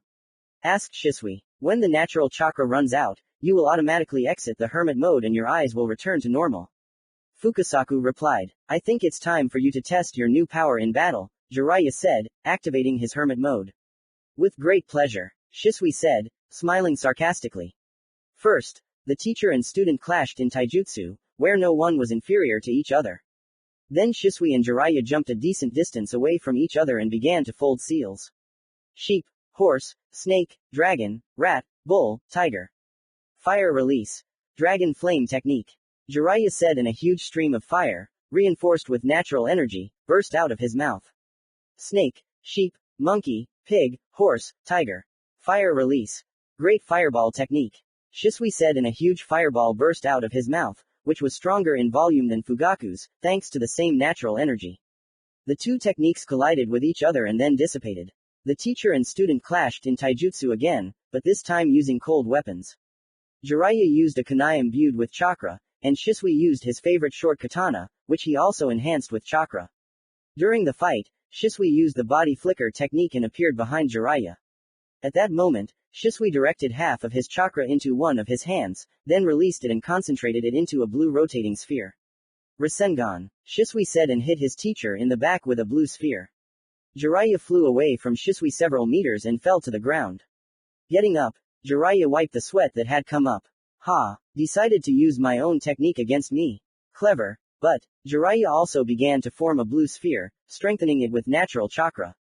This is not enough. Ultra big ball Rasengan, he said and hit Shisui with a super big Rasengan. The technique dissipated and in its place was a huge hole, in which there was no trace of Shisui. The Uchiha used the body flicker technique at the moment of impact and again appeared behind Jiraiya, putting Tanto to his neck. I won, sensei, Uchiha said sarcastically. You think so? Jiraiya's voice was heard from behind. The hermit who was in front of Shisui dissolved in a puff of smoke, and a kunai was placed to the Uchiha's neck. I think you are deeply mistaken. I think you're deeply mistaken, Shisui said, holding Tanto to Jiraiya's throat again. The Uchiha Jiraiya had grabbed also disappeared in a puff of smoke. Well done, Shisui. Jiraiya praised him. I think it's time to finish. Shisui put away his short katana and was about to head towards Fukasaku, when he received a Rasengan in the stomach from Jiraiya and flew a decent distance away from Jiraiya. Looks like I won after all, Jiraiya said sarcastically. That was mean, sensei, Shisui said, indignant. The Uchiha smiled for a moment. It's good that I foresaw that. Shisui dissolved into a puff of smoke once again and appeared above Jiraiya, before slamming him into the ground with an ultra-large ball Rasengan. And yet, Shisui said, out of breath. I won. Jiraiya smiled. If it weren't for the hermit mode, there would be nothing left of me after such a blow. This is one of its advantages, in addition to strengthening techniques and physical strength. You are still a good guy, Shisui. Uchiha helped the teacher stand up. That was a good fight, said the hermit, shaking Shisui's hand. Let's go. It's time for you to learn something else. What? Asked Shisui. Toad style of fighting. This style becomes available to you after mastering the Sage mode. You already mastered this mode and you have shown it now. Maybe later. I'm a little tired today. Especially since Fukasaku-san beat me up, my whole body hurts. Okay. Jiraiya agreed, exiting the hermit mode. Rest until tomorrow, and in the morning we will begin training. By the way, have you forgotten what I wanted to talk to you about? Yes, I remember. You wanted to tell me something about Naruto. What happened? Listen, Shisui said, starting his story. The Uchiha told about everything that happened. He told Jiraiya about Naruto's Rinnegan and the Sage of the Six Paths. Shisui also told about Naruto being despised by everyone and the blonde often facing beatings from the villagers. Everything he heard shocked the hermit. He stood there for a long time, his eyes wide and saying nothing. In that case, Jiraiya said, finally recovering from the shock. Naruto is in even more danger than we thought. If someone finds out about this, God, I don't even want to think about it. I'm going back to the village. Shisui stopped him. Teacher, don't. I need you here now, and Naruto. Naruto is under the reliable protection of the Sage of the Six Paths and the Nine-Tailed Fox. But, Don't worry, I'll master the toad style tomorrow and return to the village in no time. I'll leave Anbu and protect the boy with my life. And besides, 5 years ago, I made an oath to his father that I would protect him and I intend to keep it at all costs. Jiraiya calmed down a little, after which he forced out a slight smile. You are your father's son. I think he would be proud of the man you have become. Jiraiya said at the end, placing his hand on Shisui's shoulder, and then disappeared in a puff of smoke. Shisui smiled slightly, but Jiraiya's mention of his father darkened the atmosphere. Unpleasant memories that Shisui seemed to have buried deep inside now clouded his eyes. All the pain that he had long since suppressed burst out with renewed vigor. Images of the Third Shinobi World War appeared before Shisui. He was about 7 years old then. He was still a child when, in one of the fierce battles, his father was stabbed to death by the Kiri shinobi right before his eyes. His father was practically everything to Shisui, and then, one day, Shisui lost him, the last person dear to him. His last words were, "Son, always remember, a true shinobi is one who protects his village while remaining in the shadows. Remember this." Shisui remembered these words for the rest of his life. It was probably on his father's advice that Shisui joined the Anbu. It was also on that day that Shisui awakened his Sharingan with 3 tomo due to a strong emotional outburst caused by the murder of his father. After the war, Shisui took Minato Namikaze, the 4th Hokage, under his wing and became his sensei, later replacing his father. Shisui still remembered his wife with a smile and horror. Her name was Kushina Uzumaki. She was very dangerous for both enemies and friends. She was even called Bloody Habanera, because of her tough temper. She could flare up at any moment and beat anyone so badly that her own mother would not recognize her. Shisui is still surprised how Minato managed to fall in love with such a bombshell. Although she was very pretty, Shisui remembered her as a very attractive girl, whose character, although cool, but at some moments she was very soft and gentle. She always treated Shisui like a son and always smiled, although in moments of her anger, he and Minato had to get away far away, so as not to get in the way. When Kushina became pregnant, Minato and Shisui ran around her like crazy with happiness. Then, during Kushina's pregnancy, Minato, although he was Hokage, still pushed all his affairs into the background and was constantly next to his wife. Shisui helped them, and then, that night came when Shisui's whole world collapsed again. At this difficult time, Kushina's pregnancy was coming to an end and the birth took place in a strictly classified place. She was guarded by 2 Anbu, as well as 11-year-old Shisui, who was already a genin by that time and had already fully mastered his Sharingan. Minato arrived at the very last moment and began to deliver the baby. Shisui himself was afraid at that moment, since Kushina was the Jinchuriki of the 9 tails and during childbirth there was a risk that the fox could be released due to the weakening of the restraining seal. Fortunately, Naruto was born quite quickly and here. Minato held in his arms a small baby with blonde hair and whisker marks on his cheeks, because of which the boy resembled a small fox. It is possible that these marks appeared because of the 9-tailed fox, as Shisui himself suggested at that moment, carefully observing everything that was happening. Minato and Kushina were immensely happy about the appearance of their little son. Minato gave Naruto to Shisui to hold and it was at that moment that a certain connection was formed between the two, seemingly not related people. Shisui always wanted to have a younger brother and so the higher powers sent him into this world. Naruto, the baby, as if by instinct, stretched his fragile hands to the Uchiha, and Minato and Kushina at that moment looked at these two with affection. They stood for a long time, studying each other with their eyes. KHKH. Minato brought them out of this state. Shisui gave Naruto to his father. Naruto. Minato said lovingly. It's me, your dad. Da. Naruto said in an unintelligible voice. Everyone present was surprised. He had just come into the world and already said his first words. Sensei. Shisui interrupted them. Your wife's seal has weakened. It needs to be restored immediately. That's right. Minato agreed. Now I can completely and permanently seal the Kyuubi. Minato placed Naruto next to Kushina and was about to restore the seal, but then an unknown masked man appeared, eliminated 2 Anbu and captured Naruto. It is this man who will be responsible for the upcoming events. Both of you, get away from the Jinchuriki or this kid will get really sick. Said the unknown, holding a kunai to Naruto's throat. One cut in his life, which hasn't even really begun, will end in an instant. Bastard! Kushina screamed. Minato prepared the Thunder God kunai to use his signature Flying Thunder God technique, which would allow him to instantly approach the masked man and save his son, but Shisui got there first with his body flicker technique. Facing the unknown man, Shisui briefly saw the glowing Sharingan through the single circular eye hole in the spiral-shaped mask, surprising the Uchiha. Shisui snatched Naruto from the mysterious masked Uchiha's hands and carried him back to Minato. However, it came as a revelation to Shisui and Minato when it was revealed that the swaddling clothes had explosive tags attached to them, which immediately ignited when Naruto was in the fourth Hokage's hands. Shisui and Minato quickly removed the swaddling clothes and threw them towards the masked man, and the fight began. The three of them engaged in taijutsu.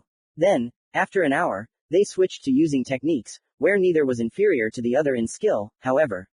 When Shisui pierced the unknown with his short katana, it did not kill him at all. It was as if Shisui was stabbing the air with tanto, not a person. During the fight, the nine tails suddenly appeared, which began to destroy everything around. Minato looked questioningly at Shisui, and the Uchiha only nodded his head in response. Minato disappeared, as if he had never been there. Shisui was left alone with the masked man. The Uchiha activated his Sharingan and again clashed with the unknown in taijutsu. Who are you and where did you get the Sharingan?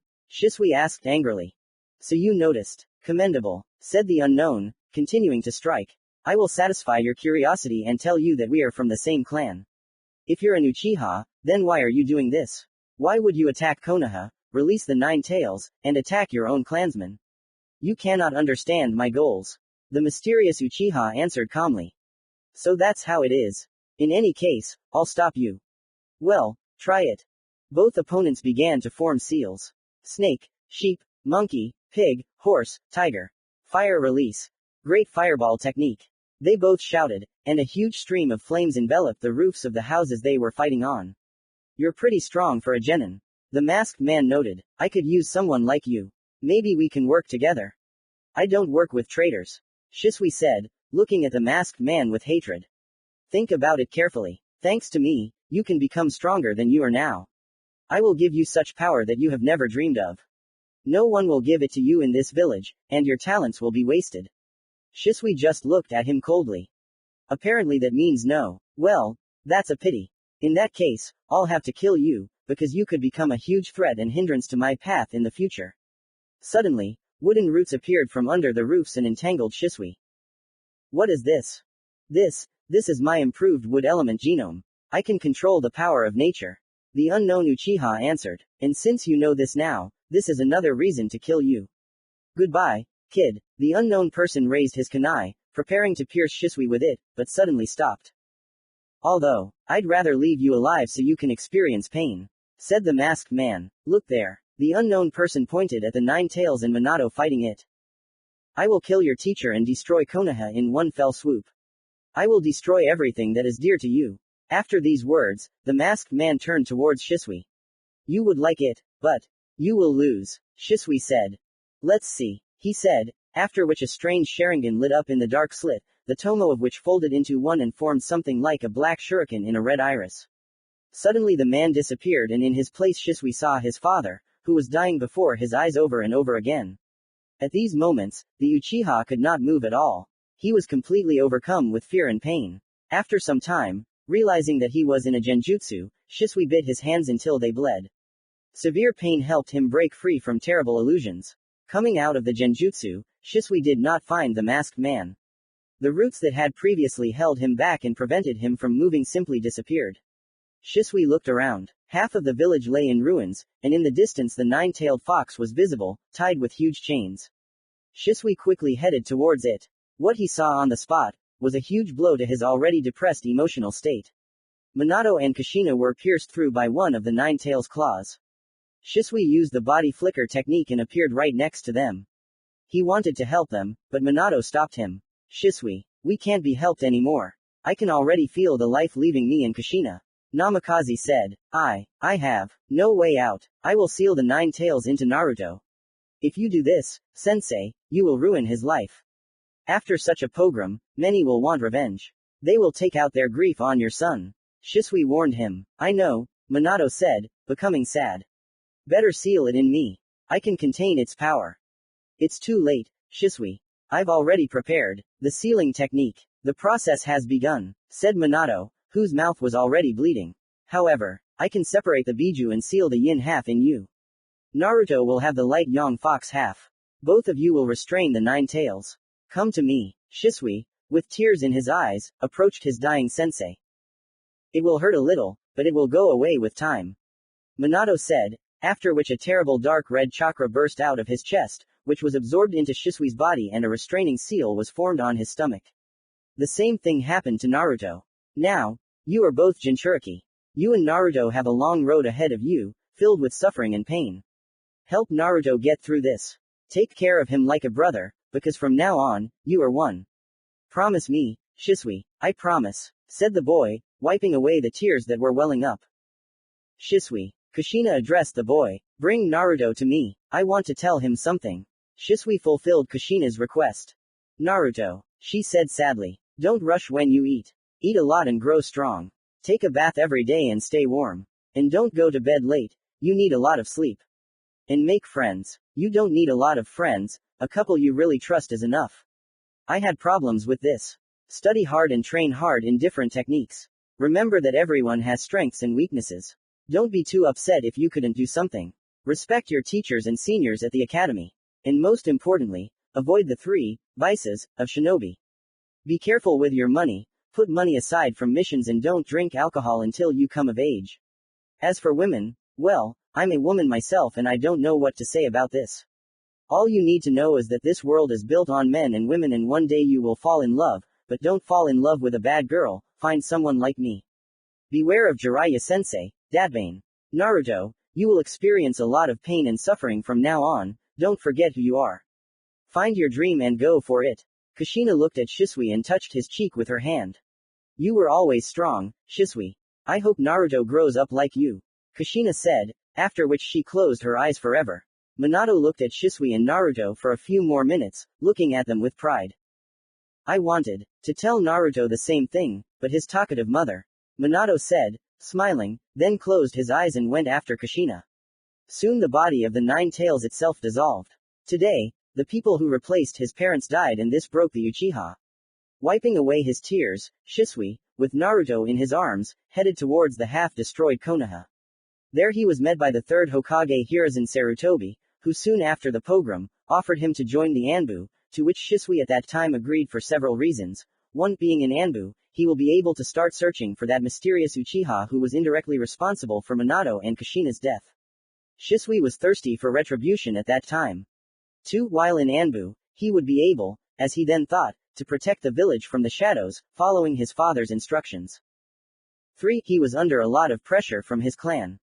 Since he was the only genius of the clan at that time, the attitude towards him was accordingly. He had to live up to his family's expectations. While serving in the Anbu, Shisui met the 4th Hokage's teacher, Jiraiya, who decided to personally finish training the young Uchiha. Now, still not finding the man in the mask, having served 5 long years in Anbu, Shisui finally decided to fulfill the promise given to Minato. He would return to the village and protect Naruto and even help the Sage of the 6 Paths in further training, but there was something that worried Shisui. Naruto, apparently, had already managed to establish contact with his half of the 9 tails, but he still hadn't managed. Something was preventing the Uchiha from entering the fox's subconscious, but Shisui himself didn't understand what exactly.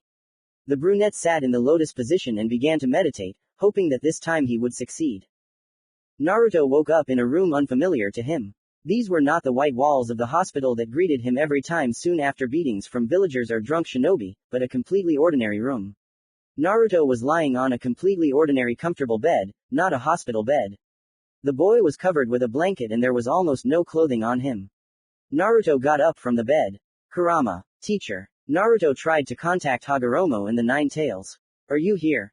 All Naruto heard in response was Kurama's terrible snoring, which cut his ears until they bled.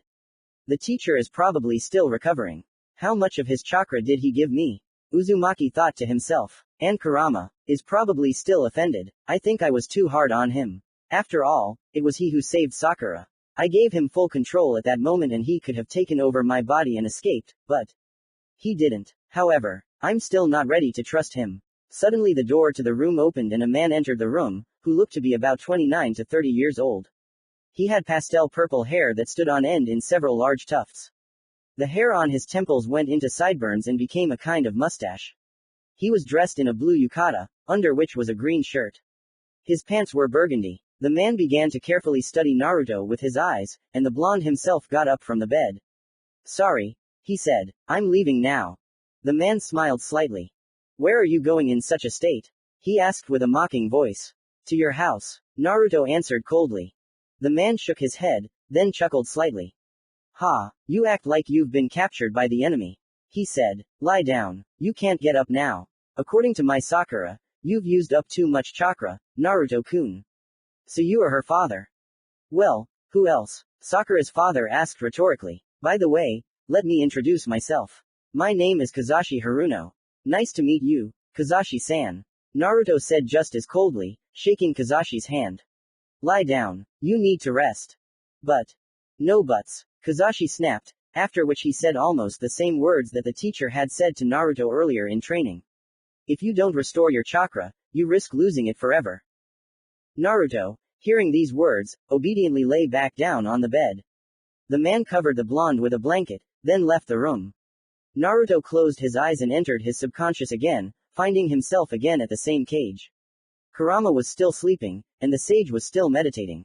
Sadly looking at the fox and the teacher, Naruto wanted to leave his subconscious, but Hagoromo's voice stopped him.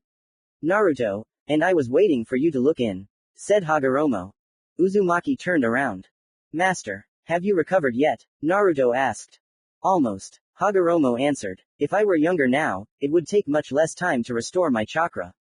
And I see, you and Kurama have already managed to get into trouble. How do you know? Naruto asked with a surprised face. Even while I'm asleep, I can watch you, Hagoromo replied. The enemy shinobi attacked Sakura and Kurama and I saved her. Naruto said. You acted together as one, but later something destroyed this connection between you. Maybe those were my words to Kurama that I can't trust him completely. Naruto suggested. His intentions were pure. He extended a helping hand to you, and then you pushed it away. I'm not really ready to trust him completely yet, Naruto said, lowering his head. He could take control of my body, and then get out and ruin many lives again. I can't let that happen. I can understand you, but still, you and Kurama are one. In one piece, Naruto asked, puzzled. You are like yin and yang, two halves of one whole, light and darkness in one container. Hagoromo answered. You, Naruto, are the light, and Kurama. Kurama is the darkness, filled with anger and malice. However, sometimes even the darkest and most rotten soul has a particle of light, and in the brightest soul there will always be darkness. Working together, converging with your opposite characters, you become a part of each other. You are connected, whether you want it or not. You need to trust Kurama. Think about it. Okay, teacher, Naruto said. Then go. Once you've recovered, we can start training again, Hagoromo said. Naruto's vision darkened again and he woke up in the same bed, in the same room. He lay there for a long time, looking at the ceiling and thinking about his sensei's words. Yin and yang, he repeated to himself all this time. Suddenly, the door to the room opened again and the pink-haired girl he already knew entered the room with a tray with a plate freshly made ramen. Naruto's stomach growled at the sight of his favorite noodles. Hello, Sakura said with a sweet smile on her face. How are you feeling? More or less, although my shoulders tingle a little. Naruto answered. Can I check? She asked. Go ahead, he answered coldly. Sakura began to examine Naruto's back. There were traces of Haku's ice and bonds on his back and only one small needle remained in one of his shoulders that Kurama hadn't pulled out. But Sakura did it for him, sharply pulling the needle out of Naruto's shoulder, causing him to squeal in pain, trying not to scream throughout the entire house. What the? He squeezed out, writhing in pain. Sakura showed him Senbon and somewhere in the depths of his consciousness, the mocking laughter of the awakened nine-tailed fox could be heard. What? Does it hurt, kid?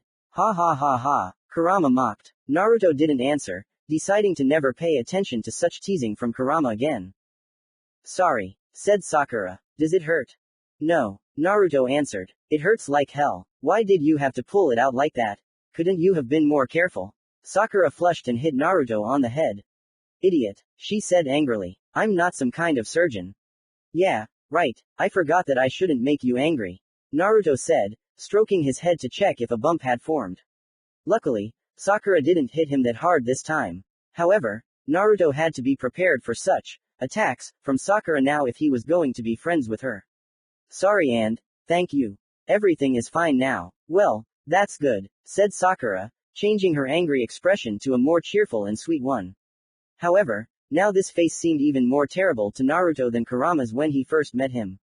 Here, eat. I brought it just right for you. Naruto accepted the tray and ate the entire portion of ramen in one gulp. Thank you, Naruto said, finishing his meal and handing the tray back to Sakura. Thank you, she said tenderly, after which she kissed Naruto on the cheek, which made the blonde blush. Get well soon. She left the room, closing the door. Naruto scratched his head. She is very strong. If this power is directed in the right direction, then by the age of 14 to 16 she would probably already be at the level of no lower than Jonin. Naruto thought to himself, after which he lay down on the bed again. The blonde returned to his thoughts and began to scroll through the events of the recent night. At that time, he trusted Kurama for the first time and he did not let him down. His intentions were still pure. However, there was something that worried Naruto. Who is this Danzo? Why does he need Uncle Shisui dead? These questions tormented Naruto the most now. Master. Naruto tried to contact Hagoroma once again. There was no response. He probably continued to recover. The nine-tailed snore was heard once again. Kurama. He addressed the fox. I know that you are upset with me, but I need your help. I thought about a lot and still decided to trust you. I need you, said the boy. The snoring stopped and there was silence that lasted for several minutes. Naruto entered his subconscious and met the nine-tailed fox's gaze. And why do you need my help? Kurama asked coldly. I need to find out as much as possible about this one person. I want to know everything. His goals, his motivation. Absolutely everything. We already know the name. Danzo. We need to find out who he is and why he needs Uncle Shisui's death and if possible, we need to stop him. Naruto said. Kurama thought. I'm in. Kurama folded his paw into a fist and extended it towards the bars. Naruto looked questioningly at the fox. Touch my fist with yours. This will be our gesture of reconciliation and unification. Naruto clenched his fist and touched Kurama's fist with it. From now on, you and I are one. Naruto said. Like yin and yang. Shisui meditated for a long time. He concentrated his chakra in his brain, even tried to fall asleep, but something stubbornly did not let him into the subconscious. Then Shisui decided to use the last thing he had left, the remains of the natural chakra that was still circulating in the young Uchiha, even though the hermit mode had long since dissipated. Shisui put the rest of this energy into the brain. In addition, Shisui again added his chakra. Shisui finally felt the presence of the nine tails in himself, after which the Uchiha's eyes darkened and he found himself in some kind of gloomy corridor. Feeling the ominous chakra of the fox, Shisui headed towards its source. Arriving at the place, the brunette went out into a spacious room, at the end of which a huge lattice was visible. Shisui slowly approached it and from the darkness of the cage two large and terrible eyes with vertical pupils appeared. These eyes were filled with hatred. Uchiha. Fox said Shisui's name in a rough, scary voice. Those eyes looked at the brunette with disdain. Have you come to subjugate me with your Sharingan? No, Uchiha answered coldly. Then why are you disturbing me? The demon asked angrily. I came to talk. Commentary on Chapter 3 Yin and Yang. Well, this chapter is probably the longest. I wanted to publish it yesterday, but then there was some technical work, so I had to increase the chapter size to compensate for your wait. I hope that the chapter was worth my time spent writing it. And I hope that you liked it. By the way, I already have an idea for a new plot, but for now I'll finish this one. Don't leave the comments field empty and criticize if something is wrong. I'll take everything into account. P.S. Thanks for your activity under the last chapter. I am very grateful to you and please keep up the good work. Chapter 4 The Way of Chi. I have nothing to talk about with you, Uchiha. The fox said angrily, sticking his red muzzle out of the darkness. Why are you so angry? Maybe I can help you with something. Shisui asked, smiling. The fox only bared his teeth angrily. Cut out your entire clan and kill yourself, please. Then you will do me a great favor, said the fox, smiling maliciously. Well, I won't do that, Shisui said, crossing his arms over his chest. Then get out of here. Fox yelled, after which he somehow threw Shisui out of the subconscious and the Uchiha again found himself in the real world. Well, we had a good talk, said Uchiha, sighing heavily. Okay, I'll try later. Right now, Jiraiya-sensei and Fukasaku-sama are probably already waiting for me. Getting up from the ground, Shisui headed to the place where he would continue training in the Toad style. He needed to urgently finish his training and return to Konoha.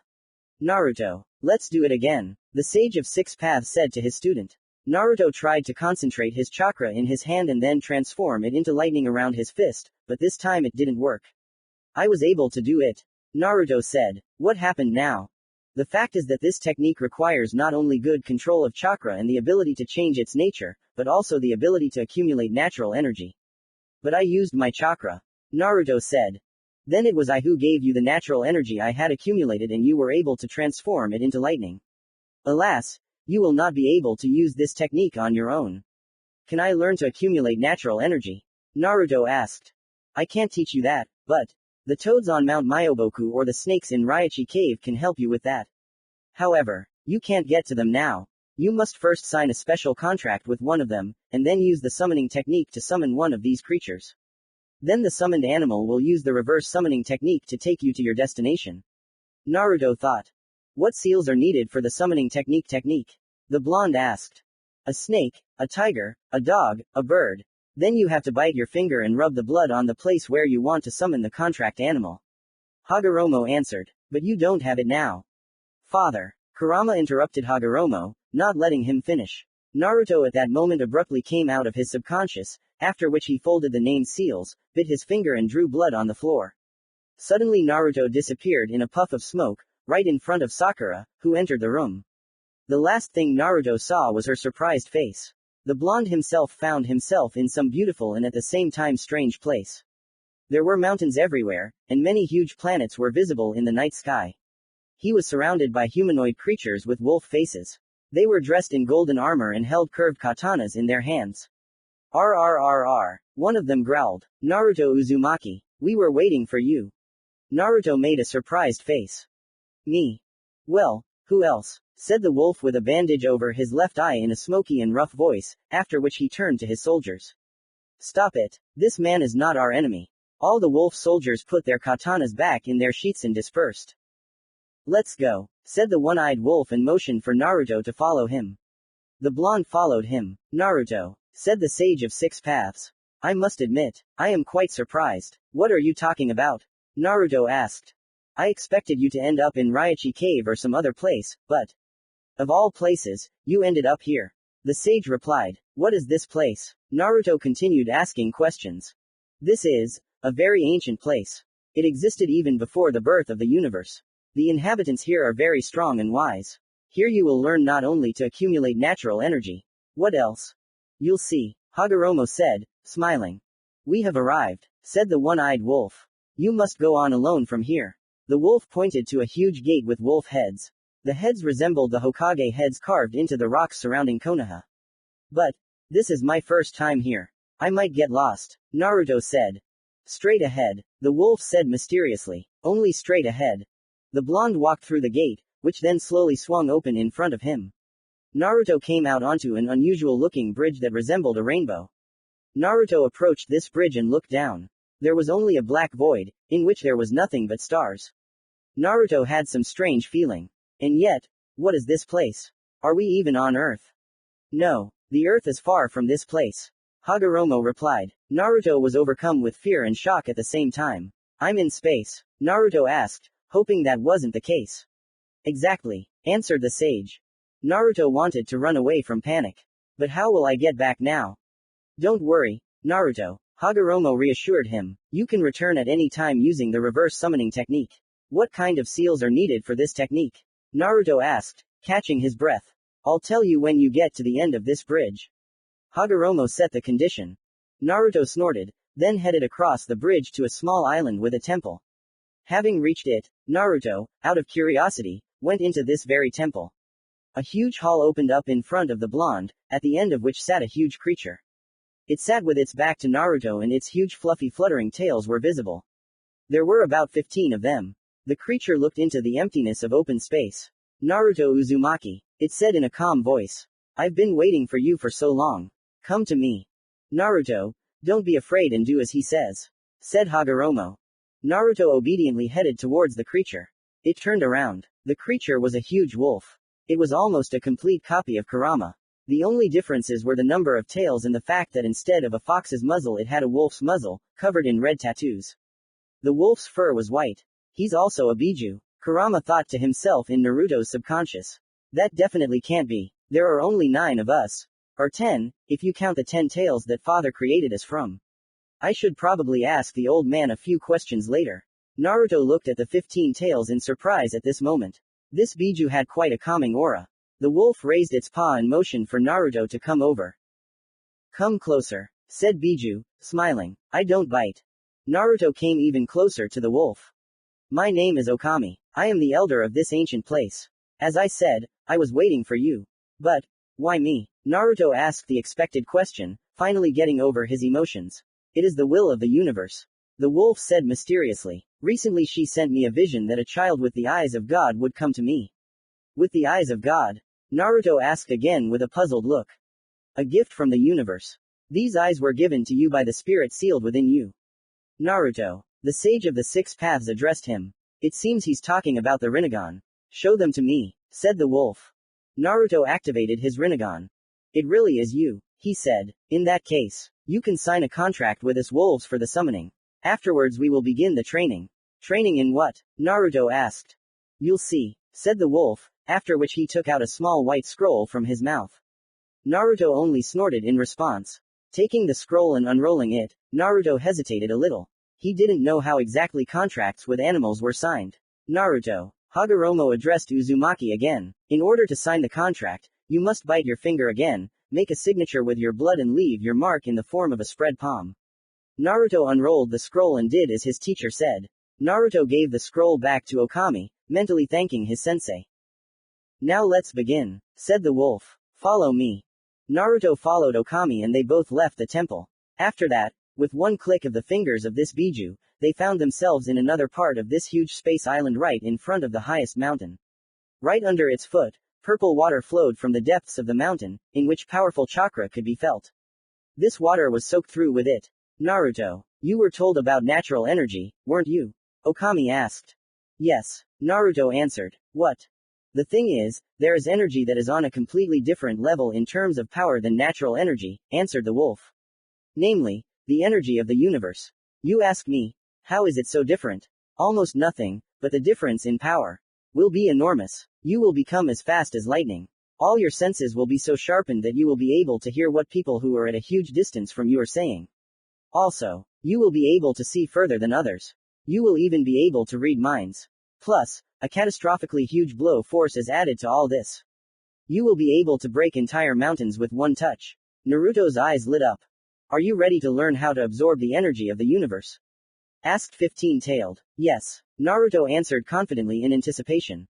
Then let's get started right now, said the wolf. Where do we start? Naruto asked. You must drink the water from the spring, Okami answered. However, know this, if you drink too much, the energy that is imbued in this sacred water will split your body into atoms and you will die. In the best case, you will turn into a statue and I will be able to return you to your previous state by simply hitting you on the head with my paw. Naruto's eyes widened. What happens if I drink too little? Asked the blonde. You'll turn into a wolf, Okami said. Okay then, Naruto said, catching his breath. Whatever. Naruto took some water in his hands and then drank it all. His hands changed. They took the form of wolf paws. Hair appeared on his chest, and his hair turned black. Okami hit Naruto with his paw and all the changes went away.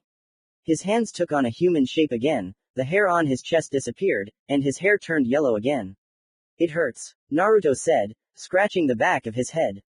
You will have to endure this pain until you learn to feel the energy of the universe, said the wolf. Let's do it again. Naruto drank more water. Changes began again. Okami struck again. And so much time passed. Eventually Naruto was exhausted from chakra exhaustion. Tired? Okami asked rhetorically. Naruto, lying on the ground and gasping for breath, quinuled.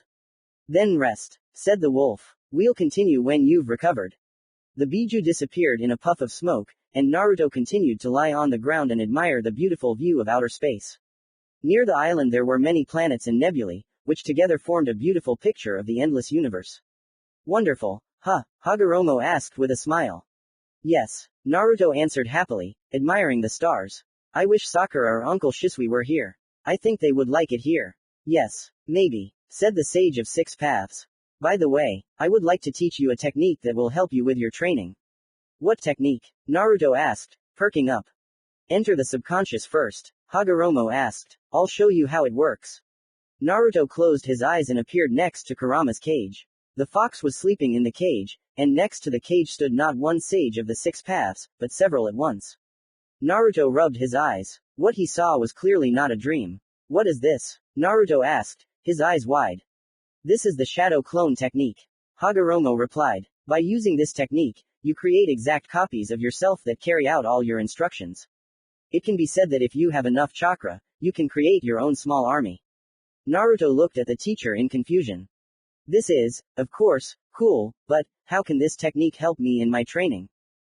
All the experience and memories accumulated by the clones are transferred to you when dispelled. This way, you will be able to learn in a few days what others need years to fully learn. Hagoroma said, dispelling the shadow clone technique. All the clones of the Sage of the 6 Paths dissolved in a puff of smoke. What seals are needed to use it? Naruto asked. Just one. Hagoroma answered and made the tiger seal.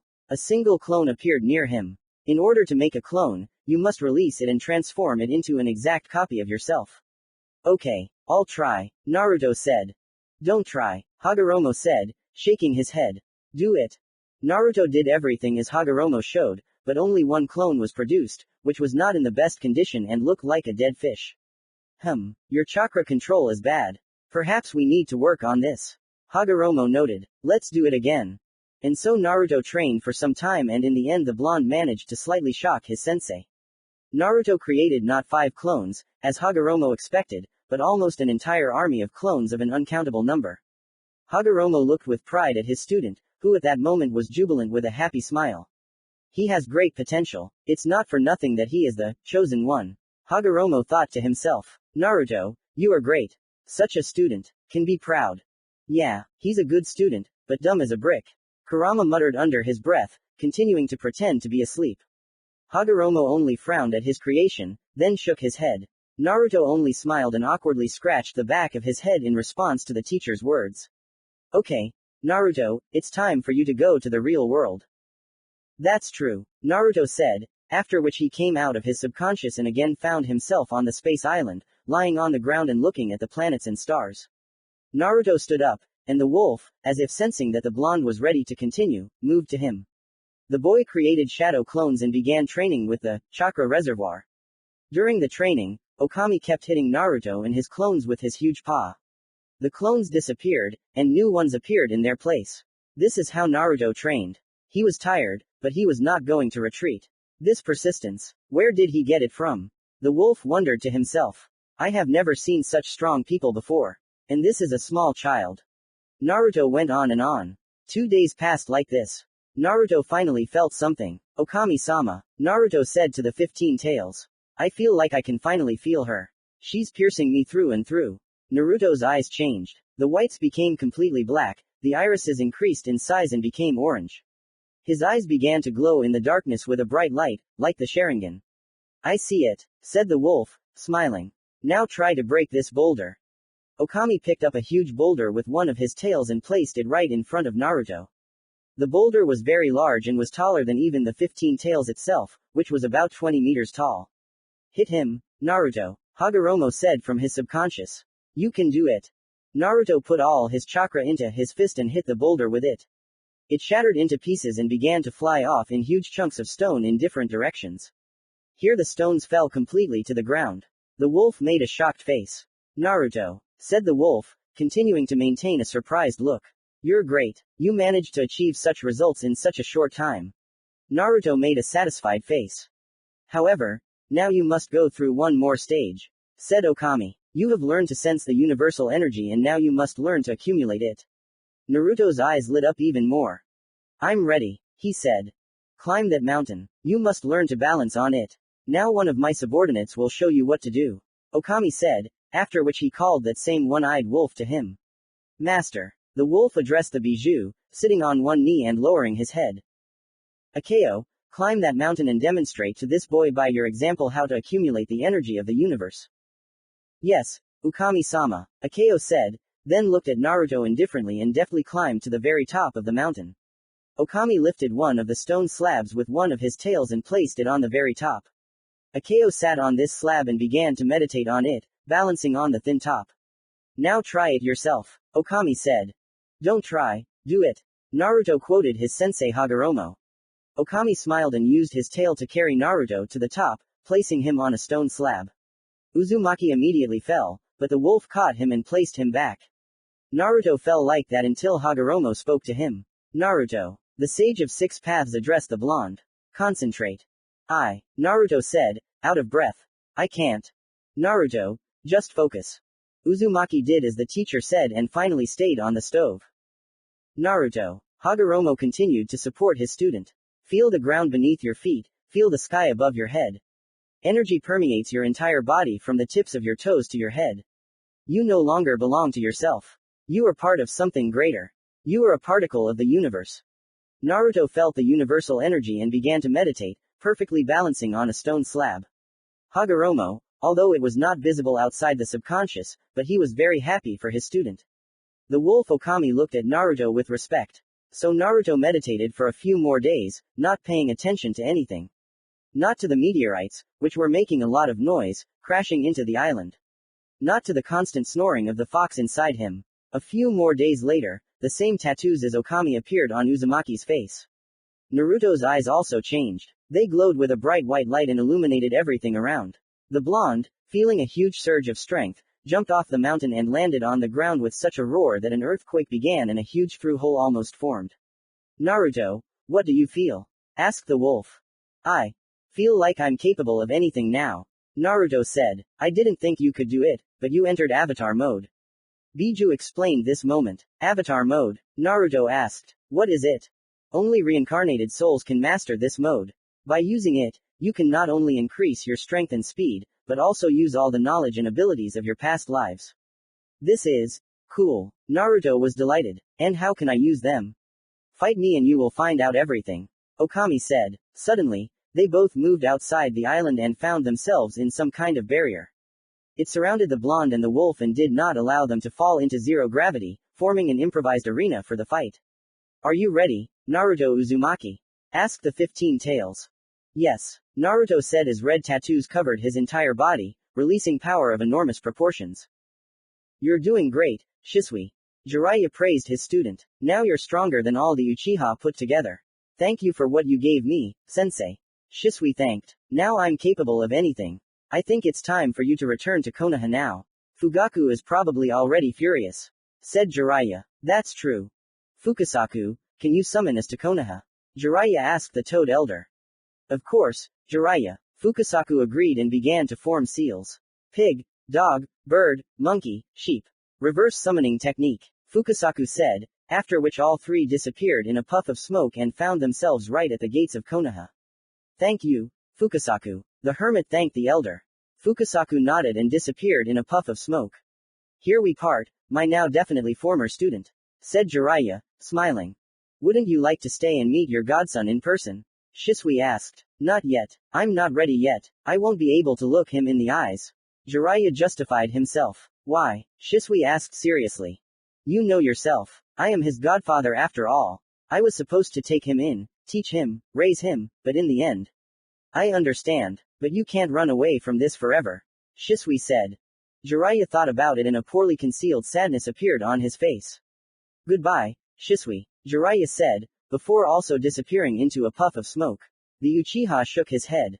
Ah, Jiraiya. Shisui was disappointed. The brunette greeted Izumo and Katetsu, after which he headed not to the Uchiha quarter, but to a more secluded place where there were few people. When he arrived at the place, he immediately sat in the lotus position and began to meditate. He again accumulated natural charm in a few minutes and destroyed the barrier that did not let him to the 9 tails. He entered his subconscious. You again, Uchiha, the fox said furiously. Are you tired of living? As long as you're in this cage, you can't do anything to me. And I can use my Kotoamatsukami to simply subjugate you. The fox hit the bars with his paw and looked at the Uchiha with hatred. I'll get out of here and happily rip you apart. He said, smiling sarcastically. I'll let you out of here. The 9 tails couldn't believe his ears. What are you doing? What did you hear, deaf man? Shisui answered indifferently. I'm letting you out. Shisui concentrated his chakra into his fingers and touched the seal on his stomach. He made one circular motion and the seal disappeared along with the grill. Commentary on Chapter 4 The Way of Chi. Yes, there's a lot of improvisation in this chapter, but it is necessary for further development of the plot. You will see why later. Don't leave the comments field empty. I hope that you liked the chapter and I didn't write complete nonsense. Chapter 5 Battle of the Gods, Legacy. It was your mistake, Uchiha Shisui. Ha ha ha ha. The fox laughed evilly. Now I will take over your body and smash this pathetic village to hell. Well, I can't allow you to do that. Shisui answered coldly, entering hermit mode. The fox smiled slyly in response and rushed at the Uchiha. Are you ready, Naruto Uzumaki? The 15-tailed asked the blonde. Yes, Naruto said, after which red tattoos covered his entire body, releasing power of enormous proportions. His eyes began to glow brighter than the sun. The Biju himself closed his eyes, and then, opening them, activated a dujutsu unknown to the blonde.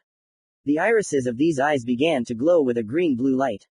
It was as if some very powerful energy was circulating in them.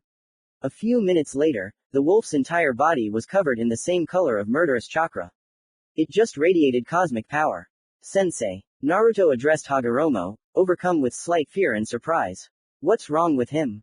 This can't be, Hagoroma said in a shocked tone. What can't be? Naruto asked, not understanding what was happening. This Biju wields the Tensegan, Hagoroma finally explained. What is this? Naruto continued to ask. This dujutsu is the final stage of the Byakugan's evolution. Byakugan? What kind of dujutsu is this? Naruto asked. The sage remained silent. Naruto, why were you even listening to me during training? I told you about the origins of the Hyuga clan and their dujutsu. You should know what the Byakugan is. I guess I wasn't listening to you again, Naruto admitted, lowering his head. Sorry, sensei. Hagoroma sighed heavily. Okay, the fight is more important now, Hagoroma said. So, Tensegan gives its user enormous power. A black sphere appeared above each of the wolf's tails. In particular, Hagoroma continued to explain, a Tensegan user can use Gudodama, truth-seeking balls in the path of Diva, the power of repulsion and attraction that you unknowingly mastered with the Rinnegan. Well, and also, as you can see, the user of this dujutsu is also able to cover his body with very powerful chakra. The chakra of this Biju in front of you is more powerful than even the chakra of the 10 tails. This cover gives him absolute protection from any physical or mental damage. Naruto began to think, examining and studying his opponent with his eyes, from whom green-blue chakra was pouring in all directions. They both began to move around the arena of barriers, not taking their eyes off each other. The fight began. The wolf struck first. He raised his paw, baring his claws and hit Naruto, almost crushing him. The blonde himself managed to dodge in time, jumping to the side at a decent distance. The wolf ran straight at him and began to strike quickly with his paws again. Naruto deftly dodged each of them, using his reaction, which became very fast thanks to avatar mode. Also, the force of the blow became much stronger, which was only confirmed when, during this fight, the blonde jumped up and struck a couple of blows to the wolf's muzzle. He flew off at a decent distance. It hurts, the wolf noted. We need to keep our distance from him. The wolf decided to use his tails with Gudodams, which somehow lengthened and headed straight towards the blonde. They lengthened and headed straight towards him. Naruto, do not touch the balls under any circumstances. Hagoroma warned his student. What will happen? Naruto asked. They will absorb all your chakra and kill you. Hagoroma replied. Okay. Naruto replied and began to dodge the tails with Gudodams. True, dodging all 15 tails was quite problematic, since the tails, as if on auto guidance, turned and moved towards Uzumaki. And so, when all the tails almost reached him, Naruto unconsciously used one of the wood release techniques. His hands during its use turned into wood and created a wooden dome around him, which, surprisingly, withstood the rapid blow of the tails with Gudodams. Meanwhile, in Naruto's subconscious, I didn't expect that he could direct his tails like that. Even I don't have such ability. Kurama muttered. He extended his tails with his chakra. Chakra for the 15 tails is like an extension of its limbs. In this case, it's the tails. Hagoroma explained. Yes, this Biju is stronger than the 10 tails. And he even owns the Tensegan. How I would like to fight him personally. But alas, I am forced to just watch this, being sealed in the body of this brat, who is getting it from him right now. Kurama thought to himself, growling in displeasure. Damn, Hagoroma grumbled. What happened, father? Kurama asked, opening his eyes. All 15 tails with Gudodama are flying straight at Naruto. Hagoroma answered worriedly. Well, Fox began to panic. Hey, Tobirama, are you cheating? Someone's voice was suddenly heard. Right in front of the cage, a man in dark red armor was sitting at some table, holding cards in his hands. What? Tobirama, where did you disappear to? Kurama and the sage stood, looking at the long-haired, dark-eyed, tanned man with a surprised look. The man fixed his gaze on them. It was Hashirama Senju, the first Hokage and the legendary god of shinobi. Hey, you, the first addressed Hagoroma and Lee. Have you seen where my brother disappeared to? The sage and Kurama shook their heads, maintaining a surprised look. I see, Hashirama said and looked around the place where he was now. He stood up from the table, placing the cards on it and looked straight at the sage again. So, I recognize the 9 tails, but who are you and where am I now? I am Hagoroma Otsutsuki, known as the Rakuto Sennin. And we are in. Oh, come on, that same Rakuto Sennin, the first shinobi. Hashirama interrupted him with loud surprise. This is the best day of my life. Life. Ha, the fox grinned. Ah, well yes, I'm dead, Hashirama guessed, recovering from his surprise and lowering his head in disappointment. However, where am I? I wanted to say, but you interrupted me, Hashirama-san. The sage scolded the first Hokage. Hagoromo sighed heavily. We are in the subconscious of the descendant of the Uzumaki clan. Uzumaki. Ha, now that's what I call the irony of fate. Yes, and he will die right now if he is not helped. Warned the fox. I would gladly help my wife Nito's distant relative, but I don't know how, Hashirama said, lowering his head again. I know how. A voice, painfully familiar and dear to the sage, was heard. Asura, asked the sage, turning around. Hello, father, said a man in the same white kimono with Tomo as the sage. Son, Hagoromo wanted to say something, but Asura stopped him, gesturing that now was not the time for talking. Who else are you? Hashirama asked. It doesn't matter now, Asura answered Hashirama. Repeat after me. Asura began to form some unknown seals and the first Hokage repeated exactly after him. After they both finished, Ashura and Hashirama turned into pure energy. This energy began to envelop the entire room, after which it merged with the walls. Everything around was illuminated with a bright light, even Kurama's dark cage. Father, what did they do? Asked Kurama. They merged with Naruto's consciousness. The 3 of them are now one. Hagoromo explained. Meanwhile, in the real world. What is this? How did I do this? Naruto thought to himself, while in the wooden dome. And, what's wrong with my hands? Suddenly, Naruto came up with previously unknown techniques. He decided to try one of them and concentrated his chakra in his hand. Then he added the energy of the universe in a huge sphere formed in his hand, inside of which were several large rotating blue spheres of chakra. What is this? Kurama asked. This is Asura's technique. It's called Amanamahashira. My son used both hands to create it, but Naruto somehow managed to create it with just one. It's probably due to the power of the cosmic energy circulating within him. Meanwhile, Naruto removed the dome and hit the approaching tails with all his might with his new technique. A huge explosion was created. The smoke from it enveloped the entire arena of barriers, but after a few minutes it cleared, revealing 2 figures. One of them was the 15-tailed Biju, which was standing on all 4s with a sly smile on its wolfish face. The second figure was a panting Naruto, next to whom lay the ashes of the destroyed Gudodam. Naruto's hair had changed color to black and was as long as Hashirama's, and he had black stubble on his chin. Now are you going to fight me seriously? Asked the wolf, still maintaining his sly smile. I will crush you, Naruto said with confidence and folded the seal of internal chakra concentration. Sage art. Would release. 1000-armed truth technique. He said, after which he found himself on the head of a huge wooden Buddha statue, which was twice as tall as his opponent. Behind this statue was a huge fan of wooden hands, which then disbanded and thousands of fists flew straight towards the 15-tailed. The wolf unexpectedly showed another ability. He scattered into a pack of small wolves and managed to avoid the fatal blow. Having gathered himself back, Okami used one of the remaining Gudodama and poured a huge amount of chakra into it. Meanwhile, thousands of wooden fists flew at him again. He took the Gudodama in his paw and formed a huge golden sword from it. Explosion of the golden wheel of reincarnation, he said, after which he cut the Buddha statue with his sword. Naruto flew down at great speed. How many more aces does he have up his sleeve? Naruto thought to himself. The current brunette began to fold seals in the air. Snake, ram, hare, dog, snake. Wood release. Wood dragon technique. Naruto said and a huge snake-like dragon appeared right under him. Naruto grabbed his ears and rushed on the dragon towards the wolf. Biju collected all the remaining Gudodam and formed a rotating ring out of them right in front of him.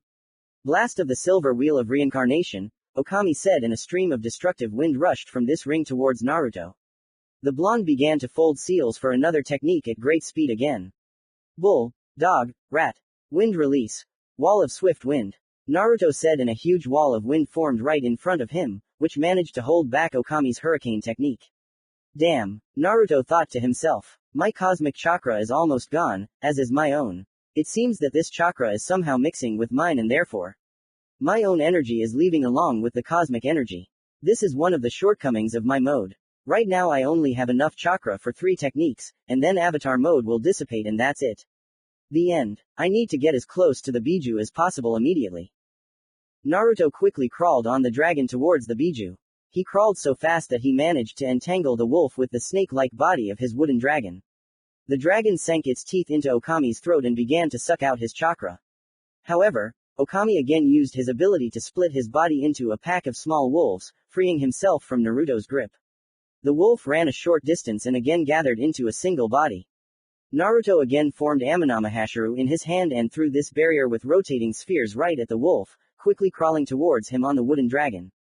This time, the Biju was more prudent and, covering his Gudodams with green-blue chakra, absorbed this technique right on the fly with the help of these spheres. Naruto was slightly surprised, but did not show it. He continued to quickly move towards the Biju. The same one completely destroyed the dragon, directing his tails with Gudodams at it. Naruto flew down again, but managed to land on both feet.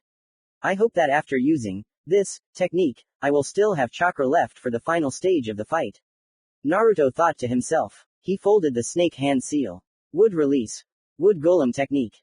The current brunette said. He created a huge wooden creature from his chakra, which he fully controlled, just like the dragon. Now or never, Naruto said to himself and rushed straight at the Biju, ignoring the blows of the Gudodam, which had already passed through his golem and almost destroyed it. Here, Naruto was already right next to Okami. Naruto jumped straight to the wolf's head, quickly folding seals for 2 final techniques. Tiger. Darkness Advent technique. Naruto said and the Biju's eyes darkened. Pig, dog, bird, monkey, goat, monkey, tiger. 60-year-old Hokage style technique. Kakuin entering society with bliss-bringing hands. The current brunette said and a kanji appeared on his hand, with which Naruto touched Okami's forehead. Naruto jumped off the Biju's head and began to suck out its chakra. The wolf simply could not move. He was clearly exhausted from the fight. At least that's what Naruto thought.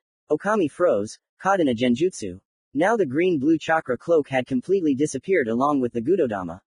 Okami's eyes had returned to their normal state, and the current brunette's avatar mode had dissipated. Naruto fell to the ground from complete chakra exhaustion and lost consciousness. The Biju himself finally came to and looked at the lying blonde. His hair had returned to its normal state, and the red tattoos on his face and all over his body had disappeared. Ha! This technique was useless against me. No matter how much he absorbed my chakra, he still couldn't take it all from me, because mine is infinite.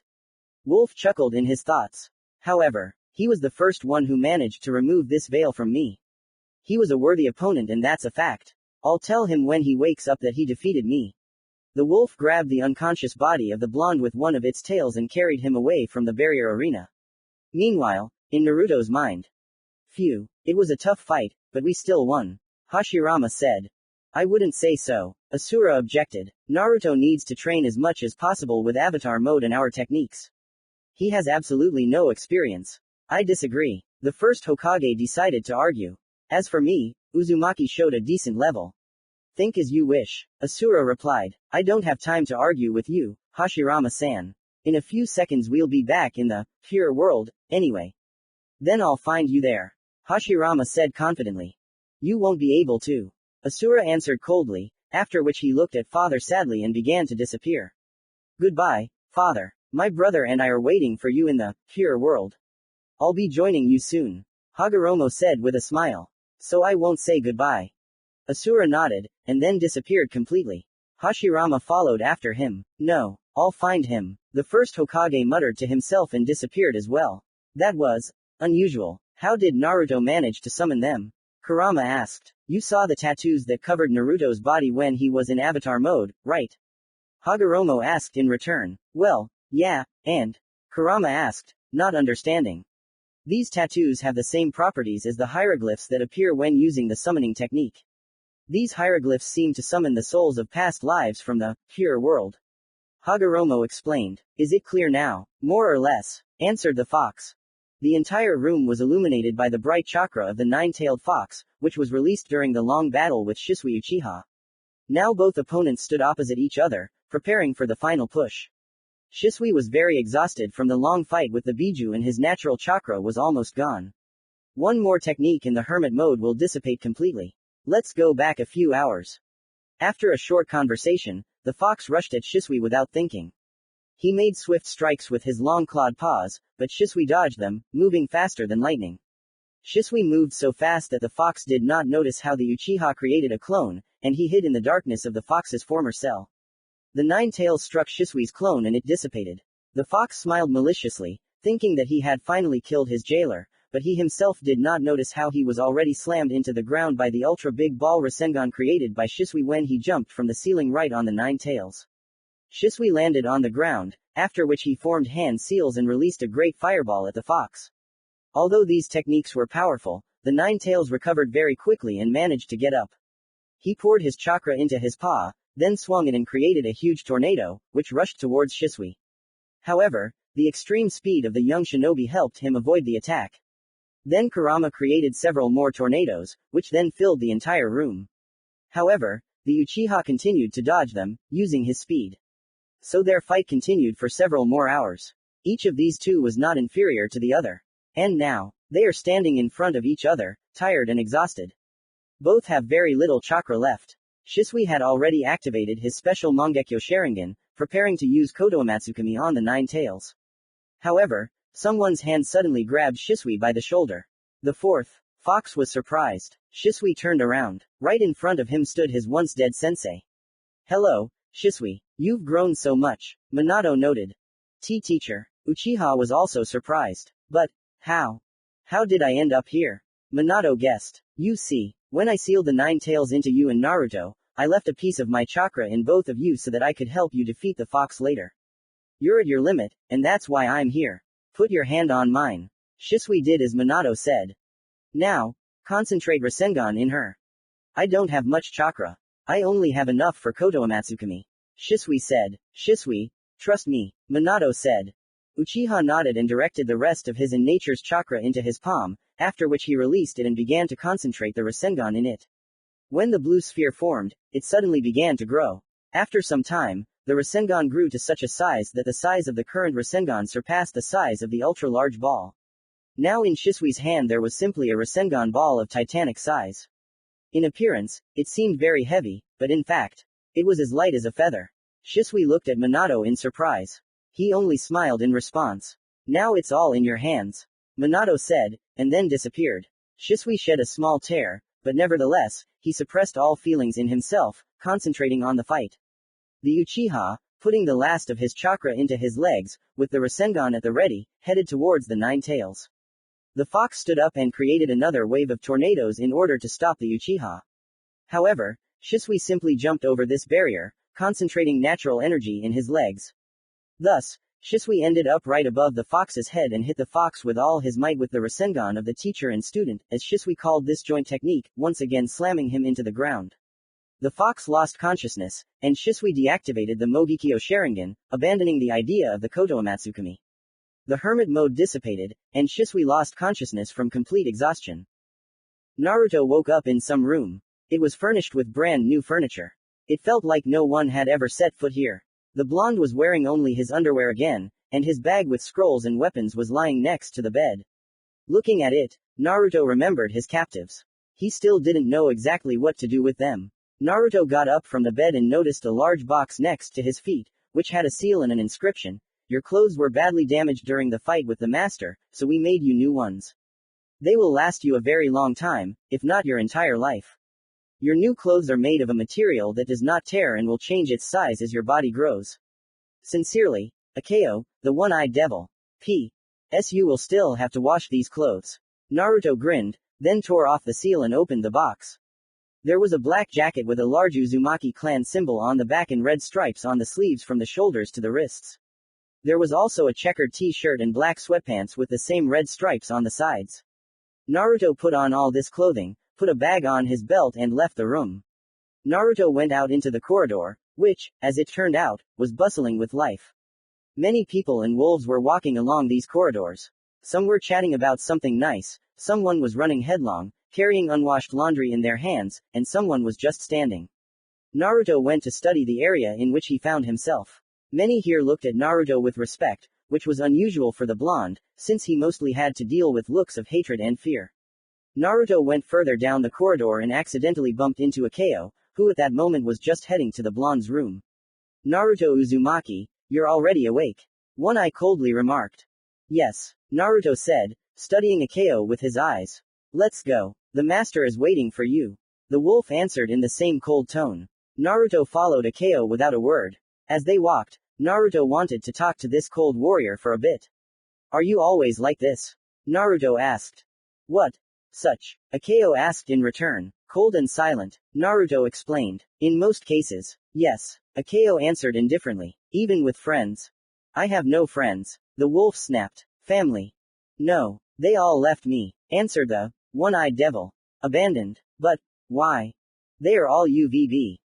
Naruto looked at Akeo with confusion. He stopped. Killed in battle. Wolf answered menacingly, standing with his back to the blonde. Any more questions or are we going already? No. Naruto answered, looking sympathetically at Akeo.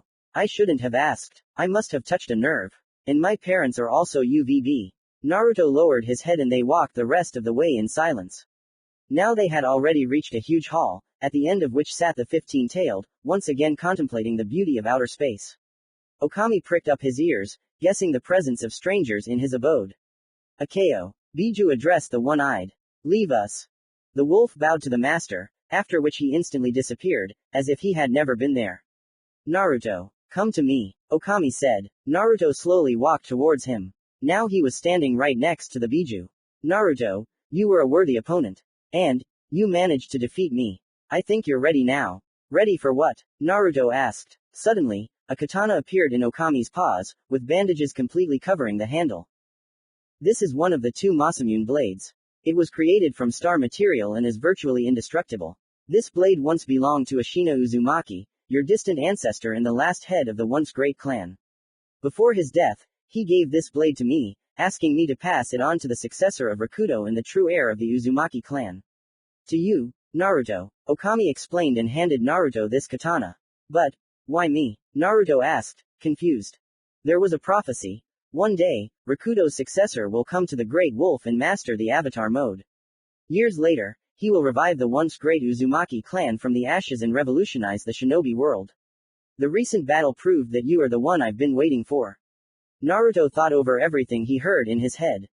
If so, then, I would like to ask. About what? If there were two katanas, then where did the second one go? About that, even I don't know. After the Second Shinobi World War and the complete destruction of the Uzumaki clan, the blade, like all information about it, was lost. Perhaps you will learn more if you go to the ruins of Uzushio, the village of hidden whirlpools. It was once the great citadel of the Uzumaki clan and its stronghold. It was there that the main forces of the clan were concentrated during the Second World War and it was there that it met its end. Naruto thought. I could, but, can you tell me about who destroyed my clan and why they did it? Politics. It's all the fault of fucking politics. During the war, the Whirlpool village became too strong and could stand up to the 5 great countries on its own. They were afraid of this and so, they were destroyed. So all countries united against one village. No, one village. It was the Hidden Rain village led by Hanzo Salamander. They were the ones who destroyed Uzushio. Naruto frowned slightly. Something doesn't add up. If the Whirlpool village was so strong, how could one village destroy it? They gained the trust of the Uzumaki clan and took the village by cunning. They undermined the authority of the head for years, then split the clan into 2 opposing sides and a small civil war began in Uzushio, which weakened the village. This was the perfect moment to strike.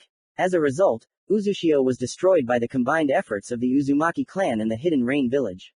However, there was one person behind all this. He brazenly manipulated the head of Amagakure, Hanzo Salamander, and turned him against the Hidden Whirlpool village.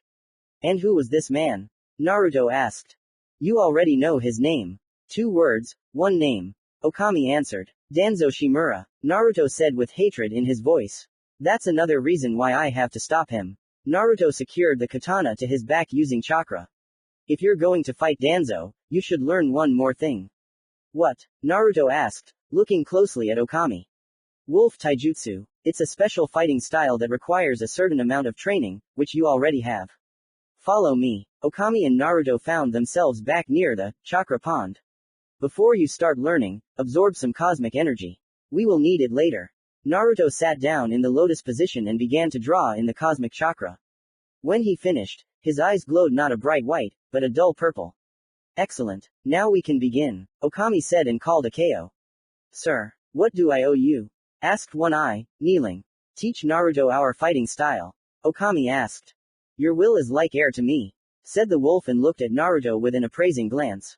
Let's go, Uzumaki. Naruto went after Akeo, and the 15 tails simply disappeared, dissolving into a puff of smoke.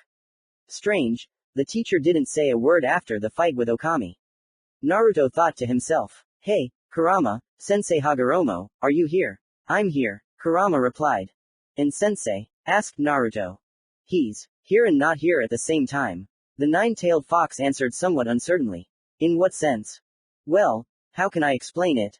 The fox asked himself. The thing is, father sent part of his soul to the pure world. I think he decided to visit his son after many years spent in this world. What is the pure world? Naruto asked. It's something like the afterlife, where souls go after they die. Kurama explained. I see. And when will Sensei return? He didn't say, but I think in a few days. Damn, Naruto grumbled. What if I need his advice? You already have a temporary teacher. Kurama replied, hinting at Akeo. I'm more used to the advice of an old man, but... Okay, since Sensei is not with us now, we'll have to make do with what we have. Naruto said somewhat discontentedly. Here Akeo and Naruto had already arrived at the place. It was a huge forest with large, varied trees. They walked into the thicket and came out onto a small plain, reminiscent of a training ground, surrounded by trees. First show me what you can do, said Akeo. But, I already showed it in the fight with your master, no? Naruto asked. You fought him using avatar mode and the experience of your past lives. I want to understand what you are capable of without them. One Eye explained. Okay, Naruto said and took off his jacket with Masamune's katana attached to it. Naruto assumed a fighting stance. Ha, and what kind of stand is this? One Eye grinned. Naruto got angry, but didn't show it. Naruto Uzumaki's stance. I'll take you down before you even notice me, Dadbeo.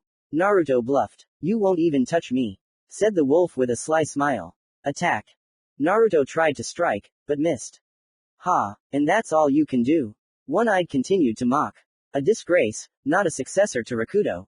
Naruto flared up even more and rushed straight at Akeo. The one-eyed man only stepped back, and Naruto crashed into the nearest tree. Your control over your emotions is bad, Akeo noted. Although, why would I be surprised? You got this character from your mother and it's your main drawback. You knew my mother? Naruto asked in surprise, getting up from the ground. Well, even here they know about the bloody habanera and its explosive nature. But, to answer your question, then no. Personally, I didn't know it.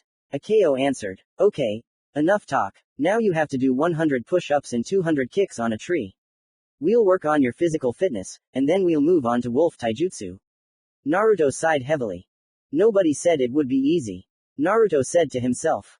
And so Naruto's training lasted 3 days. Akeo was a rather tough teacher and drove Naruto like God knows who.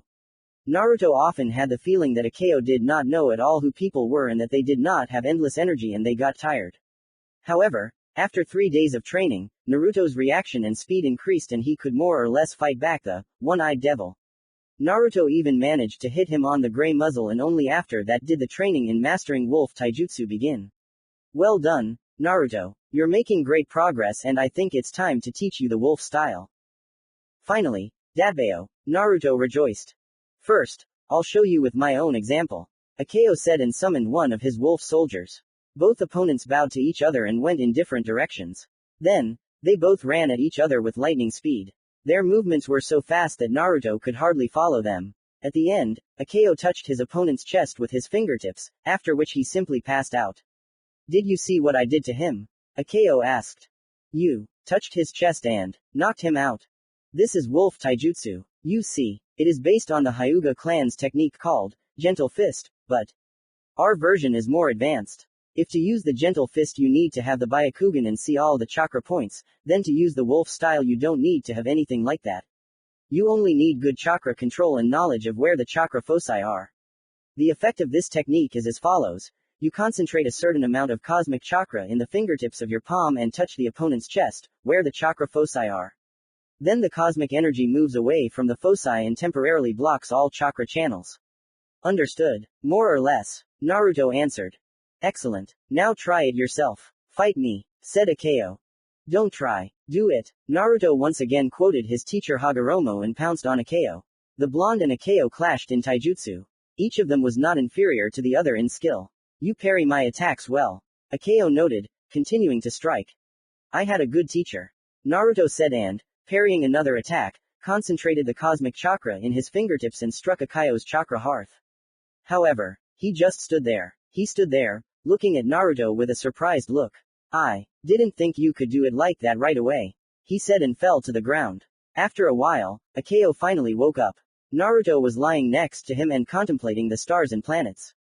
Beautiful, huh? Akeo asked suddenly. Naruto was a little scared, but again he didn't show it. Yes, Naruto said with some peace. It's very beautiful here. But there was a war in this place once. Akeo reminisced. War? Yes, war with the Utsutsuki. Akeo answered. This is my teacher's clan. Naruto noted. Yes, but Hagoroma, unlike those bastards, was born on Earth and values human life, just like his brother and all their descendants. For all the other Otsutsuki, nothing is sacred. They walk around the worlds, destroying and ravaging them. For them, taking someone's life is a routine matter. They think that they are the center of the universe. The wolf spat. It was in that war that everyone dear to me died. My wife, little son, parents, friends. I lost everything because of Otsutsuki. I know what it's like, to lose everything and be left alone. Are you talking about your parents? Akeo guessed. Naruto nodded. You still have everything ahead of you, Naruto. Love, wars, losses, becoming a father and a grandfather await you. You will achieve a lot. Akeo said, and I can see it now. Naruto smiled slightly. However, if you suddenly lose everything, if you find yourself in darkness, then, defend what you have left. As long as there is something to fight for, your life is not meaningless. I'll remember that, Naruto said. Well, that's good, said Akeo, smiling. Well, okay, I think it's time for you to go back to Earth now. Wait, what about Okami? You've already learned everything that you could be taught here. The most important thing for you is to consolidate everything that we, wolves, taught you. Keep training. The blonde nodded in response, putting on his black jacket with a katana attached to the back. Akeo began to form seals for the reverse summoning technique. Pig, dog, bird, monkey, sheep. Call me, Naruto, if you need me. Akeo said at the end. Reverse summoning technique, he said, after which Naruto found himself back on Earth and in the same room in Sakura's family home where he had disappeared 9 to 10 days ago. The door suddenly opened completely and Sakura herself entered the room. She looked at Naruto with a surprised look. Is this some kind of transformation technique? Sakura asked unexpectedly. Naruto looked at the pink-haired girl with confusion. You were practically naked, but after making some seals, you somehow managed to get dressed instantly. No, Naruto answered. It turns out that time passes differently in different worlds. I spent many days in that world, and here. I was gone for just a moment. Then, where did you get these clothes and this sword? Sakura interrupted his thoughts. If I tell you, you won't believe me. Naruto replied. I'm listening, she said, smiling. Then sit down. My story will be long and will take a lot of time. The Biju sat in thought. He looked at the amazing view of the universe, but there was something that only he could see. Namely, the wolf was not looking at the universe itself, but at the thousands of worlds within it, contemplating their histories. Suddenly, the 15-tailed felt someone's presence. The wolf turned and saw the sage of the 6 paths. Okami was not surprised. Hagoroma, old friend, he said, and your student has become stronger than before. We taught him everything. Yes, and soon he will be able to fight Otsutsuki. This time for sure. In the original future, he didn't cope, if my memory serves me right. Asked the wolf. Exactly, said Hagoroma, But I changed the timeline so that now Naruto simply has to win. He will become stronger. However, he will pay a big price for this. Right? Yes. For millions to survive, he will have to. Hagoroma said sadly. No. This will not happen. I will teach him everything I can. I will give him all my power, if necessary. I will make him so strong that he will be able to fight against the entire army of Otsutsuki alone. Hagoroma. Wolf interrupted him. I understand that you have become attached to this boy, but no matter how hard you try, the outcome is the same. For millions to survive, Naruto Uzumaki must die. Commentary on Chapter 5 Battle of the Gods, Legacy. Another big chapter has arrived. I hope you enjoyed it. Don't leave the review field empty. Chapter 6 The beginning of the journey. I'm telling you for the last time, I won't let this happen. Naruto will survive and bring peace and tranquility to Earth. Hagoroma said. Are you so sure about this? I already told you. Everything is predetermined. The universe has already decided the fate of this boy, said the wolf. We create our own destiny, Okami. Hagoroma continued to argue. What you say is nonsense. Nothing is predetermined and Naruto will create his own destiny, and I will help him on his way. I have said everything. With these words, the Sage of Six Paths disappeared like a ghost. Although, that's what he is. He's so self-confident. But, however, Wolf said to himself. The 15-tailed sat down in the lotus position and began to meditate. Images flashed in his head. Okami saw death, many ruined lives, destruction and chaos. However, in the midst of all this, he saw a young man of 22 years old. On his face, thick black stripes on his cheeks stood out clearly. The man was completely enveloped in a bright yellow light, illuminating the darkness around him. He was fighting an entire army of unknown people who mostly wore white kimono. Their skin was even paler than that of the Sage of the Six Paths, and their strength far exceeded Hagoromo's. However, that man gave them a fight alone, not yielding in anything and mowing them down in packs. Then, at the end, when all the palefaces fell, a dark figure came from the dark dimension. Her chakra was truly terrible and murderous, and the thirst for blood permeated everything around. It was terrifying. However, not a single muscle twitched on the young man's face. Without fear in his eyes, he rushed at the dark figure and began to fight it. There is no point in describing the entire fight, since both opponents fought on equal terms and moved faster than lightning, which is why their movements could not be followed even by a highly developed Sharingan. Both opponents fought on the ground, in the air, on the water and even in space. Neither of them was going to give in to each other, and even when they were both exhausted, they still continued to fight each other, although the entire subsequent fight was more reminiscent of a fight between two alcoholics who drank a whole box of juice. However, the dark figure still fell. The man stood over him for some time, after which he slowly, limping, went somewhere to the side and sat down near some boulder. It was visible how his chakra gradually faded.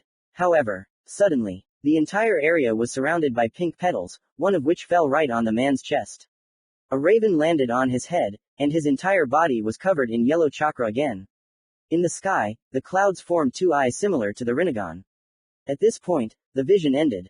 Okami tried to resume it again and he succeeded, but the vision again ended at the same place. And this happened every time he reached this place. Strange, thought Okami, having finished contemplating the future. Something constantly interrupts the vision, but the strangest thing is that before this vision was completely different. I only saw Naruto's death. The crow and these sakura petals were not there. Maybe Hagoroma is right. My visions are cloudy and now, the future is unclear. Now everything depends only on Naruto. Hagoroma, I hope that you will be able to set the boy on the right path. Shisui woke up in the white walls of a hospital. Uchiha, wake up and shine. The fox's sharp voice was heard in the brunette's head. Shisui muttered under his breath, coming out of a long coma. Good morning, sunshine, Nine-Tailed mocked. Uchiha wanted to say something. What about me? I'm here and I'm not going anywhere. For now, the fox said sarcastically. And, what do you want? Asked Uchiha. First, I'd like to clear up a couple of questions, answered the nine-tailed fox. Just a few. 1. Where did you get the key to my cage? 2. Why did you free me and why do you need my power? Firstly, I had this key since the pogrom. Uchiha began to answer. Secondly, here Shisui fell silent. Well, answer. Why are you silent? The fox said in a rude tone. Why do you need my power? Shisui squeezed out, thinking about what to answer next. Come on, I'm listening to you, the fox said, enveloping Shisui's body with his chakra. Just want to be your friend. Shisui replied. Hey. The fox grinned. My friend. An Uchiha wants to become a friend of the nine-tailed demon. I don't believe it. You clearly want my power. All the Uchihas want to subjugate me. You have too low an opinion of my clan. You met only one Uchiha who tried to control you and you already draw such conclusions about us. Not all of us are like that. Shisui said. Hey, believe me, that Uchiha was far from the first one who tried to control me. The very first was one of the founders of Konoha, Madara Uchiha. He enslaved me and forced me to do what I did not want. After, history repeated itself. And how should I treat you, Uchihas? The Nine Tails argued. That's true, Shisui agreed. However, I want to convince you that not all Uchihas are bad by becoming your friend. Thought the fox. A friend, then, is that your motive? That's why you opened my cage? Yes, but, there's another reason. Shisui said. I thought so, said the nine-tailed fox. And what is it? I want to find that masked man who attacked the village 5 years ago and took control of you. Hey, and why do you need him? Do you really want to kill him? Asked Nine-Tailed. No, Shisui replied. I just want to restore the honor of my clan. That man besmirched the glorious name of the Uchiha that night. Now because of him, we are considered guilty of that destruction. By catching that man, I could prove our innocence. Then it turns out, you and I have a common enemy. Said the fox. In that case, let's make a deal. I'll give you my power and help you find that masked bastard, and then, you'll reunite me with my other half, Yang. I don't want there to be 2 nine-tailed foxes in this world. But then you'll remain locked up. Your other half is sealed in the 4th Hokage's son. You might lose the freedom I can give you. Shisui warned. I know, but, I have my own reasons for wanting this. Said the fox and finished the sentence in his head. I will finally see father after so many years of loneliness. Then, I agree, Shisui said, then entered his subconscious and slammed his fist against the nine-tails fist. But, I personally searched for this person, but I never found him. He is very secretive. He will come to you himself sooner or later. Said the fox. I am sure that he will want to return the power that he lost. And thus, I am now the heir of the Uzumaki clan. Naruto finished his story, leaving out some details about Danzo. It's a pity I wasn't there. Onigoro must be beautiful, Sakura said dreamily, breaking the silence. You have no idea how much. Naruto said. Maybe I'll take you there sometime. If the 15 Tails doesn't mind, of course. And now? Sakura asked hopefully. I have to go now. I have to continue training to become stronger and revive my clan. Naruto said and continued the phrase in his head. And also stop one person. Naruto got out of bed, put the scroll with weapons in his bag and walked to the window. Wait, Sakura stopped him. You haven't restored your chakra yet. Don't worry, I have a lot of chakra now, Dadbeo. Naruto said cheerfully, then waved his hand to Sakura and jumped out of the window. Naruto headed towards one of the now abandoned training grounds. There, Naruto again began to do physical exercises like push-ups, pull-ups, etc.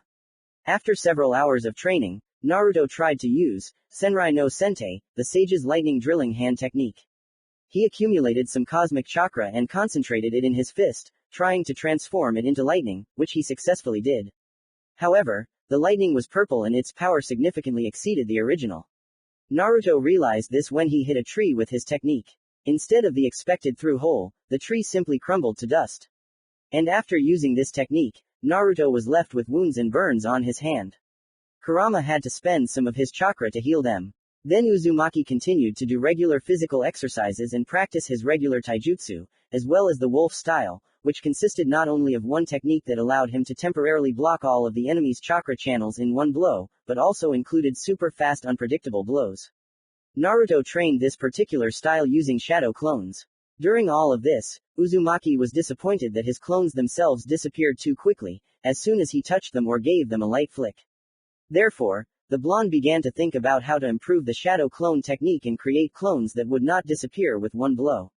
Naruto, in the process of his thoughts, tried to use cosmic energy, but even its power was not enough to create a stable clone. Uzumaki decided to leave this idea for later, continuing his training. Have you already started training, student? Hagoromo's satisfied voice was heard from the subconscious. Teacher, you're back already? Naruto was surprised. A long time ago, answered the sage. I have been watching you and your progress all this time. And how do you like it? Naruto asked. In such a short time, You have become stronger, and in terms of your taijutsu and physical training, you are already at the level of a weak shunin. At this rate, by the age of 13, you will already be at the level of a kage. Hagoromo assumed. And now, I think that your training needs to reach a new level. I will teach you to use the Rinnegan and the power of the 6 paths. Finally, Naruto rejoiced. Where do we start? Hagoromo made some seals in his subconscious and materialized outside of it right in front of his student in the real world.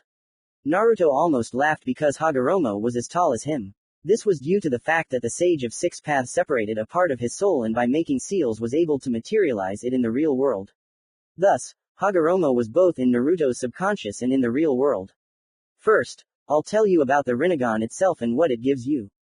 Hagoromo said. Uzumaki himself sat down on the grass, pricking up his ears. The thing is, the Rinnegan has almost all the abilities of the Sharingan. You can copy your opponent's techniques, as well as cast the highest level of genjutsu on them. Also, you have all 6 paths at your disposal. 1. Path of Asura. This path gives you the ability to modify your body and create weapons of different types from it. 2. Path of the Beast. This path gives you the ability to summon any beasts in unlimited quantities. This path also gives you the ability to sign a contract with several types of animals at once. 3. Path of Naraka. You can talk about it, but if we talk in general, then this path is very useful in obtaining information, as well as on the battlefield during this or that war. So with the help of this path you can heal any damage in any person or animal at once. 4. The Path of Preta. There is not much to say about this path, but you will be able to absorb chakra in any quantity and volume. 5. The Path of Man. This path is also useful for obtaining information, but in a real fight or on the battlefield it is absolutely useless. 6. Path of Diva. This path, as I already told you during the fight with 15-tailed, is the power of repulsion and attraction. You have already mastered the power of repulsion and now you must master the power of attraction, which is what we will do now. Hagoromo decided to demonstrate the power of gravity in practice. Bansho Tenon. Heaven's Pull. Hagoromo said, putting his hand forward. The kunai that was in the tree before flew straight to the Sage of 6 Paths and ended up in his hand. Hagoromo then threw the kunai back into the tree. Now activate your Rinnegan and repeat after me. I think you should succeed the first time, said the sage. Concentrate and direct your chakra. Make it an extension of your arm. The blonde silently activated his Rinnegan and tried to repeat the teacher's actions. However, the kunai remained in the tree. Naruto tried again, but it was no use. Naruto looked sadly at the teacher. Naruto, think about the kunai. Imagine that it is in your hand right now. Hagoromo said. Naruto did so, causing the kunai to fly straight at Naruto. However, Naruto lacked concentration and the weapon flew right past him, cutting off a small tuft of his blonde hair and crashing into a tree behind him. Ha! Hagoromo chuckled. Looks like the training on Onigoro was wasted. You're not focused at all. I just wasn't ready. Naruto justified himself. In a real fight, you must be completely focused. Excuses like, I'm not ready, will not save you from the enemy's blade. Hagoromo scolded him. Naruto lowered his head. Hagoromo sighed heavily once again, then took a kunai from the tree and threw it back in its original place. One more time. Concentrate, Hagoromo said sternly. Naruto trained like this for several hours. And finally, the kunai was right in his hand. It worked. Dabayo. Naruto rejoiced, looking at his sensei. Well done, Naruto. Hagoromo praised him. Which path will we study next? Naruto asked in anticipation. We won't study the other paths for now. Hagoromo replied. You're not ready to learn them yet. But why? Naruto groaned. You don't have enough chakra to master them yet. The Diva path is your limit now. Hagoromo explained. However, what? Naruto asked with hope in his eyes. Rinnegan gives you the ability to use all the elements. That is, when you awakened this dujutsu, you awakened all 5 main elements in yourself, namely, you have the elements of water, earth, fire, lightning and wind. It is the elemental techniques that we will study. Naruto visibly perked up. Then what are we waiting for? I can't wait, Naruto said. First, we will develop the fire and wind elements, since you have a greater predisposition to them than to the others. The techniques of these elements will come to you easier than ever. Hagoromo said, I can help with the fire element. A familiar voice was heard from behind Naruto. The blonde turned around and met Shisui's gaze. Naruto looked at him in surprise, and then looked at Hagoromo. Don't worry, Naruto. Shisui-kun already knows everything about me. But when? Naruto asked. When those drunks beat you up. Shisui answered for Hagoroma. You were unconscious and at that moment Rakudo-sama temporarily took control of your body. That's when we met. There was silence as Naruto processed everything he had heard in his head. What fire elemental techniques do you know? Naruto asked, breaking the silence. Well, I'll show you better, Shisui said, after which, having formed some seals, he released a small stream of fire from his mouth. This technique seems weak in appearance, but if you pour enough chakra into it, its power and volume will increase 100-fold. Now I'll show you the seals again, and you watch with your Rinnegan and copy them. So Naruto trained for some time. He learned several fire and wind techniques that Shisui and Hagoroma showed him. Under their supervision, Uzumaki began to hone them to perfection. At the end of the day, when Naruto was finally exhausted, Shisui carried the boy home, after which he went to the Hokage's residence, where he told the head of the village about his desire to leave the ranks of Anbu. The third Hokage, although surprised by this, did not try to convince Shisui. He gave him the rank of Jonin and let him go. The Uchiha clan did not react very warmly to Shisui's sudden departure from Anbu, which was quite expected. However, Fugaku, as the head of the clan, did not put pressure on Shisui, since he already knew about his connection with the son of his deceased friend Minato and understood the intentions of the young Uchiha without any words. From then on, Shisui began to spend more time with Naruto, helping Hagoroma in his training. The two mentors were very strict and drove Naruto the same way Akeo did on Onigoro. Every day the training became more and more difficult, but they bore fruit. After 2 years, Naruto already had good physical training, speed like Shisui, as well as increased reaction and concentration. Naruto at the age of 7 would have beaten any Chunin or weak Jonin in taijutsu, although the boy still had room to grow.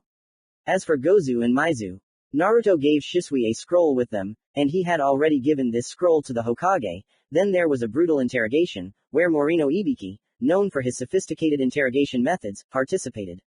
Then these two were already sent to prison. Now, it's time to understand how strong you've become, Shisui said to the already 7-year-old Naruto. Attack! Naruto rushed towards Shisui. He wanted to strike at the chakra hearth, temporarily knocking out his second teacher, but the latter managed to dodge this blow, ending up behind the young Uzumaki. The Uchiha hit Naruto in the back and the blonde flew back and crashed into a tree. However, Naruto suddenly dissolved in a puff of smoke. It turned out to be a clone. As expected, Naruto at that moment found himself behind Shisui and hit him in the back, forming a rotating blue sphere in his left hand.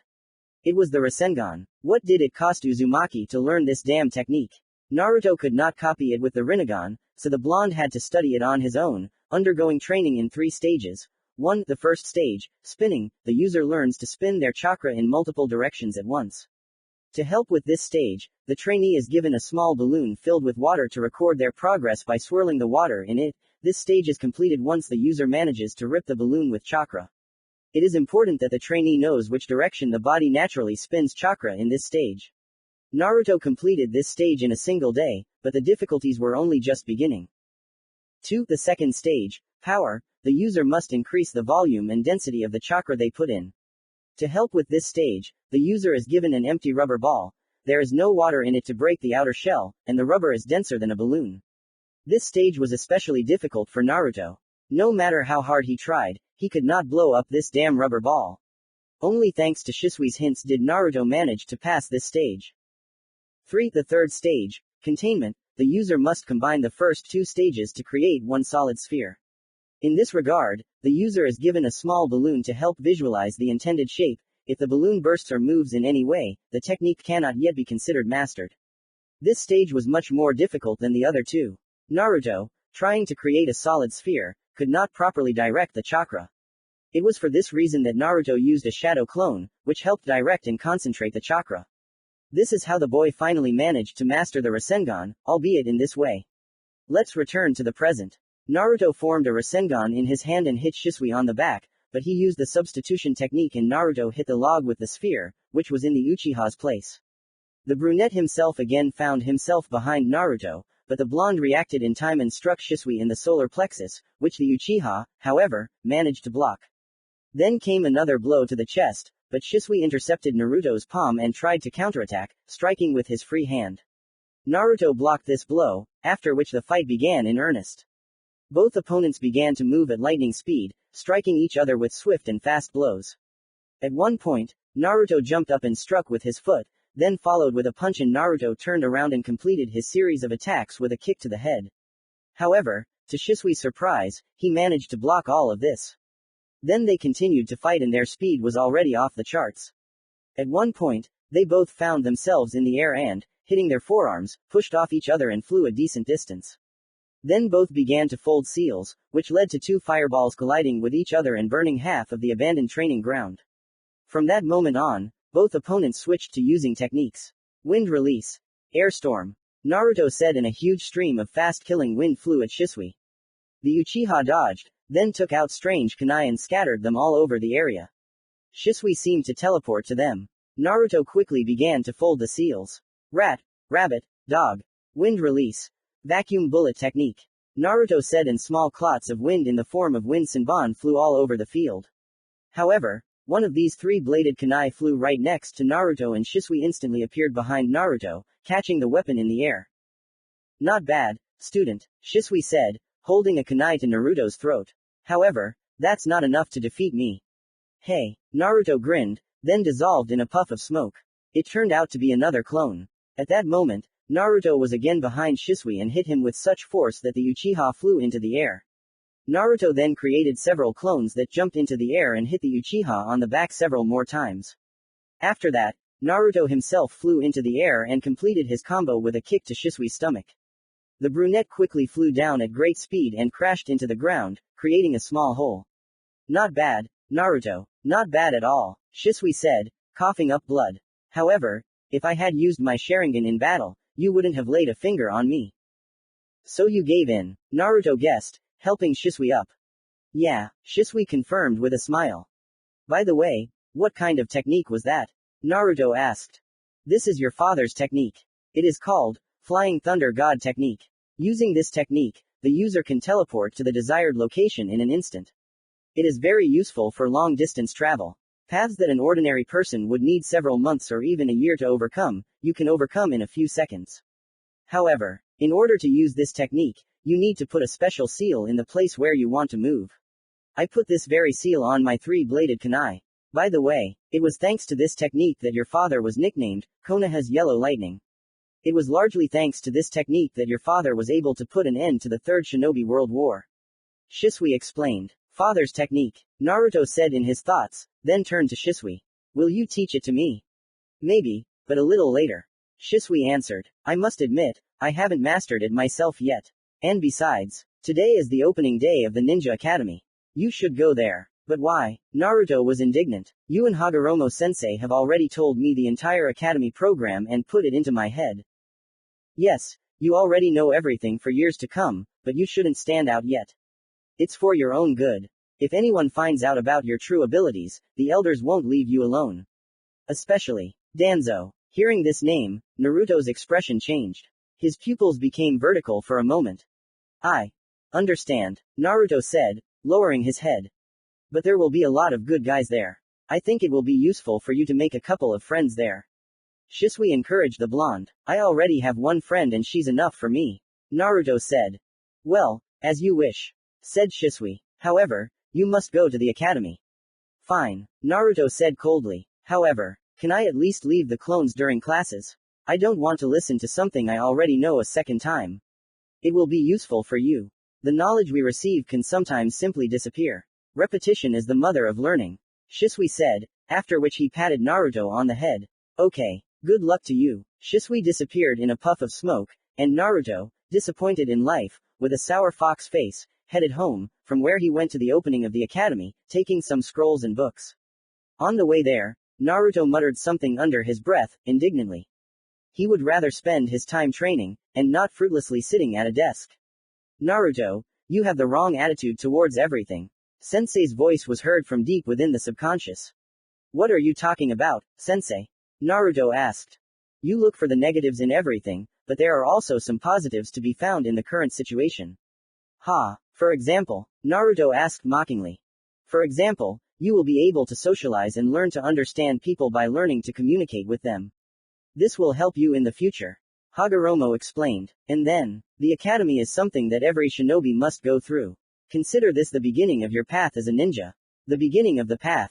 Naruto said in his thoughts. Maybe you're right, teacher. Meanwhile, Naruto finally reached the academy. There were already many children standing there, including several clan members. Including Sakura, who, upon seeing the blonde, waved to him. Naruto smiled and headed in the direction of the pink-haired girl. Naruto approached her, greeted her, and they both headed to the academy. Their journey was just beginning here. Commentary on Chapter 6: The beginning of the journey. Sorry for the delay. Due to some problems, I couldn't sit down to write a new part for a long time.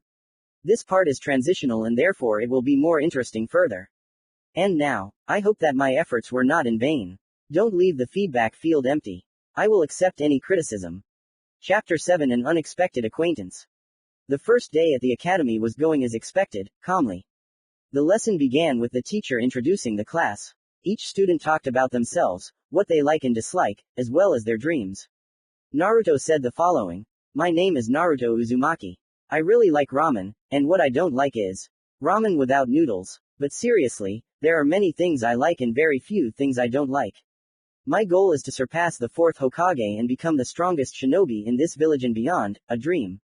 You don't need to know my dream. I've said it all. Then Naruto continued to sit at his desk and, as Shisui had instructed him, didn't stand out much. However, a certain brunette with bangs from the Uchiha clan was watching Naruto the entire lesson. Naruto realized this from the symbol on the back of his dark blue high-collared t-shirt.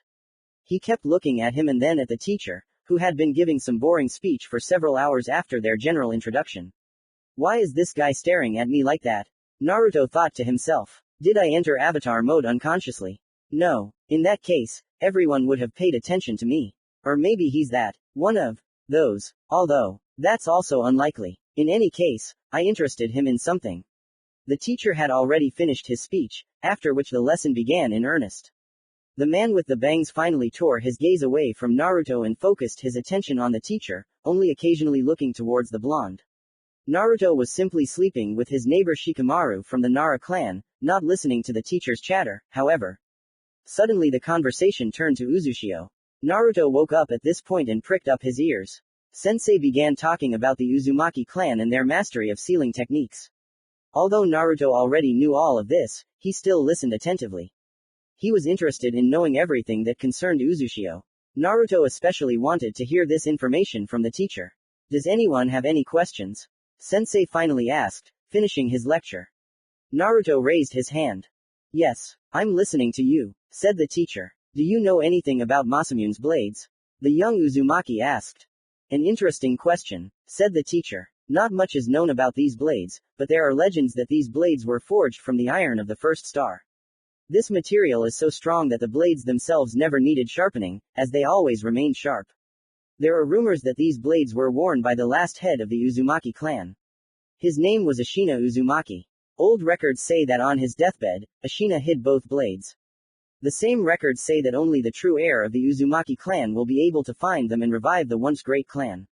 Any other questions? Yes, Naruto said. I'm listening to you, said the teacher with a smile. What is known about the decline of the Uzumaki clan? Who destroyed them and why? Naruto asked. The hidden Whirlpool village was reduced to rubble right after the Second Shinobi World War. As much is known about what happened there as about the rabbit goddess who descended from the heavens. In simple terms, nothing. There are suggestions that the Uzumaki clan became so powerful that they eventually destroyed their own village. However, in my opinion, these suggestions are the ravings of a madman. However, they are not far from the truth. Naruto said in his thoughts. Any other questions? Asked Sensei Iruka, that was his name. No, Sensei, Naruto answered. Then let's continue our lesson. And so, Iruka began to talk about other clans and their origins. Naruto already knew all this, so he continued to sleep. I have to go to the Uzushio ruins. Maybe I can find some references to Masamune's second blade there. Naruto thought to himself. However, to do that, I'll have to escape from the village. It's best to do it in a way that no one notices my disappearance, otherwise I'll automatically become a Nukenin. I should think about that. Naruto fell asleep and slept until the end of the lesson. Iruka gave the students a short break, and he himself went away on important business. Meanwhile, someone's gentle hands wrapped around Naruto's neck, then reached for his eyes. Naruto opened them and found himself in complete darkness with some gaps. Naruto, receive Naruto, return to Earth. Sakura's cheerful voice was heard behind him. Naruto smiled slightly and raised his head from his desk. Am I blind? Uzumaki asked mockingly. Nope, Sakura said in the same cheerful tone. Then why can't I see anything? The blonde continued to play the fool. I put you in my genjutsu. Sakura replied mockingly. In that case, dispel, Naruto said, continuing to play along with his friend. Strange. I couldn't dispel it. You have a strong genjutsu. I trained a lot, she said. What are you talking about? Asked Nara, who had woken up, through a yawn. Sorry, Shikamaru-kun, but it's none of your business. Sakura said as politely as possible, putting on a fake smile. No big deal, Nara said indifferently, falling asleep again. By the way, Sakura turned to Naruto. I have something for you. Sakura removed one hand from Naruto's eyes, but continued to cover both eyes with the other. Haruno put something on Uzumaki's neck and finally removed her hand, opening the blonde's view. What is this? Naruto asked, fiddling with a strange crystal on a rope in his hands. This is a replica of the first Hokage's necklace. It's for your luck, Sakura said, smiling. Thank you, Sakura, Naruto said, looking tenderly at his friend. At that moment, Iruka burst into the classroom and began the lesson. All the students sat down at their desks again. So the boring lesson lasted for several more hours, and then practice finally began. It all started with the usual kunai throwing. All the students had to take several kunai in their hands and throw them at the target, trying to hit the target. Many missed, some hit the target, but not the center. However, there were two people who managed to hit the target exactly in the center. They were Naruto and Sasuke Uchiha, that's the brunette with the bangs. Sasuke hit 5 out of 10 attempts, and Naruto 4 times. Uzumaki, of course, could have hit all 10 times, but decided not to demonstrate his skills yet. At that moment, Sasuke's face showed some semblance of surprise, but he quickly changed his face to indifference and what was on his mind, only he himself knew. Then there were sparring matches, in which the students demonstrated their skills in taijutsu. First, 2 girls came out, namely Sakura and her best friend Ino Yamanaka. She was a beautiful blonde with blue eyes. Naruto liked her right away, although Sakura was not deprived of appearance. Both were attractive in their own way to the young Uzumaki. The fight between these girls ended very quickly, since Sakura turned out to be much stronger than Ino in taijutsu, thanks to intensive training with Shisui and Naruto. Flashback. A year and a half ago. Naruto. Tense your arm before you strike. That way, firstly, you won't break your bones when touching your opponent and, secondly, you'll inflict the maximum possible damage on him. Shisui pointed out the young Uzumaki's mistakes. Now, one more time. Attack. Naruto clashed with the Uchiha in normal taijutsu. Naruto, your movements are too predictable. You must be 3 steps ahead of your opponent, think through each lunge, each kick. What a sluggish strike. Tense your arm. That's it. Good boy. Now speed up. That's it. Your strikes are now less predictable for me, however. Shisui intercepted Naruto's fist and twisted his arm, appearing behind him with the help of the body flicker technique. However, you should not underestimate your opponent and try to keep track of all his movements. Naruto lowered his head a little, remaining silent. Okay, I see that you're already exhausted. I think a little rest won't hurt you. Shisui said, letting go of Naruto's hand. Let's take a short break, and then continue training. The rest did not last long and soon Shisui and Naruto clashed in taijutsu again. During the rest, he accumulated a small amount of chi chakra, cosmic energy, and now decided to cheat and use the wolf claw style, wolf taijutsu, on his second teacher, but no matter how hard Naruto tried, no matter what fast blows he delivered, Shisui still dodged them and delivered counter blows, which Naruto blocked with difficulty. Their sparring as a whole lasted for some time, until Shisui finally knocked Naruto to the ground. Well, you have some improvements since our sparring yesterday. Your taijutsu is now at the level of a strong genin, especially in combination with the wolf style of fighting. Shisui said in praise of his student, sitting down next to him and helping him to stand up. Hey, Naruto, Sakura's voice was heard from behind them. I've been looking for you everywhere. Haruno was out of breath from extreme fatigue. She was almost about to faint. Were you running or something? Naruto asked mockingly. Sakura nodded her head sharply, still gasping for breath. Come to us. Sit down. Shisui invited her. Sakura accepted the invitation and sat down on the grass next to Naruto and Shisui. We're just relaxing after training. Do you want to join us? Naruto asked. Can I? She asked, looking at Shisui. Well, why not? Naruto could use some sparring, a partner of his level. I heard that you have a very strong punch. Shisui answered. Well, I wouldn't say so. Sakura was modest. I'm not very strong in taijutsu, to be honest. The difference between me and Naruto now is like heaven and earth. Well, now we'll find out how much. Shisui said, smiling. Stand up. Already. I barely recovered from the last sparring, Dadbeo. Naruto objected. Are you afraid of losing to a girl? Shisui teased his student. Naruto frowned, then, muttering something under his breath, stood up and took a fighting stance. From that moment on, Sakura began her training with Shisui and Naruto. End of memory. Now Naruto looked at Sakura with some pride. The training had not been in vain. Uzumaki was not interested in the next fights, so Naruto, like Shikamaru, went to the Land of Dreams again. And now, finally, Naruto's time had come. He went against Sasuke. Standing opposite the young Uchiha, Naruto looked into his eyes. There was no Sharingan in them, but some elusive light fear slipped through. Uchiha even swallowed his saliva, and Sakura looked at Sasuke with a sympathetic look. With all this, the situation was aggravated by the annoying shouts of the girls who formed a kind of fan club around the brunette. The fight began. Sasuke tried to do the same thing that Ino tried to do, namely, try to strike at the solar plexus. Naruto was about to block the blow, but Sasuke's blow turned out to be a feint. When Uchiha almost touched the solar plexus, there was an unexpected blow to the neck, which Naruto blocked with his free hand. Here Sasuke jumped and kicked Naruto in the face, then he used his fist, and then tried to finish his air combo with a spinning kick to the head. Naruto blocked, surprisingly, all of these blows. Then their fight continued at the same pace. Both opponents moved quickly and fought equally. Of course, Naruto could have already finished this fight by simply hitting Sasuke's chakra hearth and temporarily blocking his chakra channels with Kai chakra, but Naruto was curious to know what the Uchiha was capable of. Sasuke held his own, which was not surprising. The banged one was from an elite clan after all and was probably trained by an Uchiha as strong as Shisui. However, Naruto soon got bored with all this and, using the same deceptive maneuver as Sasuke, he knocked him out with one quick blow. Naruto walked up to him and squatted down. You're good, Naruto said in praise of Sasuke, helping him to stand up.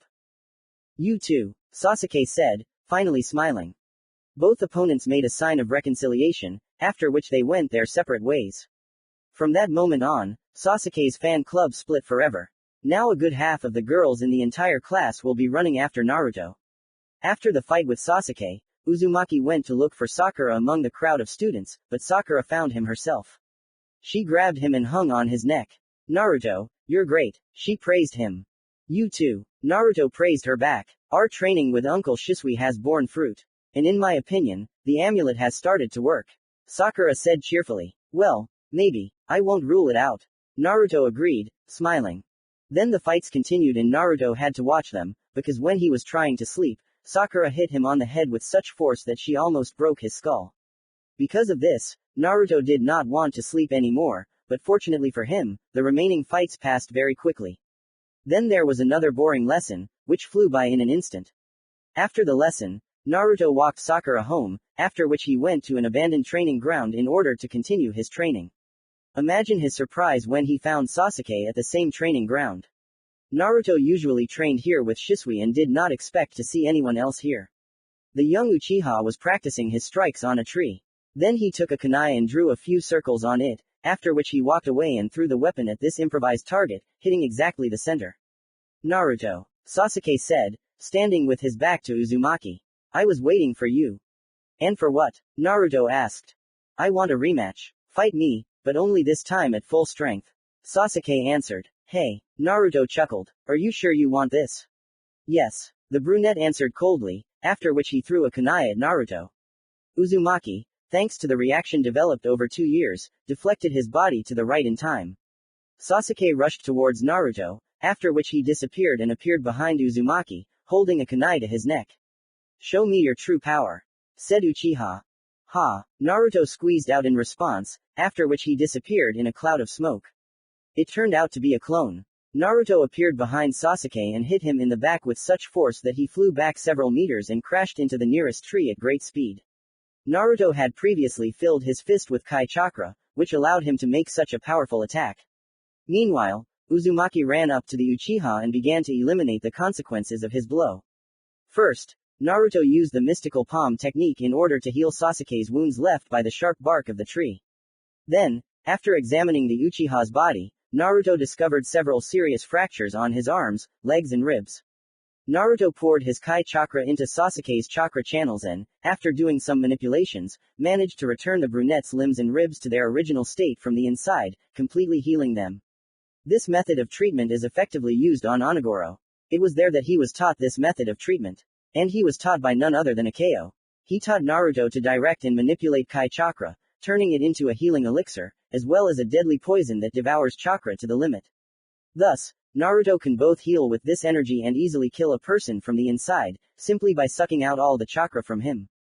Fortunately for the Uchiha, Uzumaki did not consider him his enemy, but on the contrary, even respected him for his resilience and strength. After such a blow, few could survive, but he did. He really is good, Naruto thought, smiling. An hour later, Sasuke finally woke up. Where am I? Who are you? Asked the brunette. Yes, he has amnesia. The blonde noticed in his thoughts. Uzumaki decided to introduce himself. I'm Naruto Uzumaki. And who are you? What's your name? Do you remember him? Yes. My name is Sasuke Uchiha. The brunette answered, holding his head. It hurt a lot after such a blow. Do you remember the latest events? Naruto asked. I remember. The first day at the academy, the teacher. I think his name was Iruka. Sasuke answered. Then, there was a sparring match. It seems. With you. Yes. We fought twice. Naruto confirmed. First at the academy, then at this abandoned training ground. Stop. Why did we decide to fight a second time? Sasuke asked. I beat you in the first fight and you wanted a rematch. Naruto answered. Judging by my current state, I lost again. Sasuke concluded with a disappointed tone. Shisui-san taught you well, Naruto-kun. How do you know he trained me? Naruto asked. Everyone in the clan already knows about it. Sasuke answered. What happened now anyway? Why does it hurt so much? I slightly misjudged the strength of my blow, Naruto replied. And then, you yourself asked me to fight with all my strength, Dadbeo. Well, yes, now I remember, Sasuke said, still holding his head. It was already painful for Naruto to look at the Uchiha, so he reached his hand to the bag on his belt and took out several yellow pills. Eat this. You'll feel better in no time, Naruto said, handing Sasuke the medicine. What is this? Sasuke asked.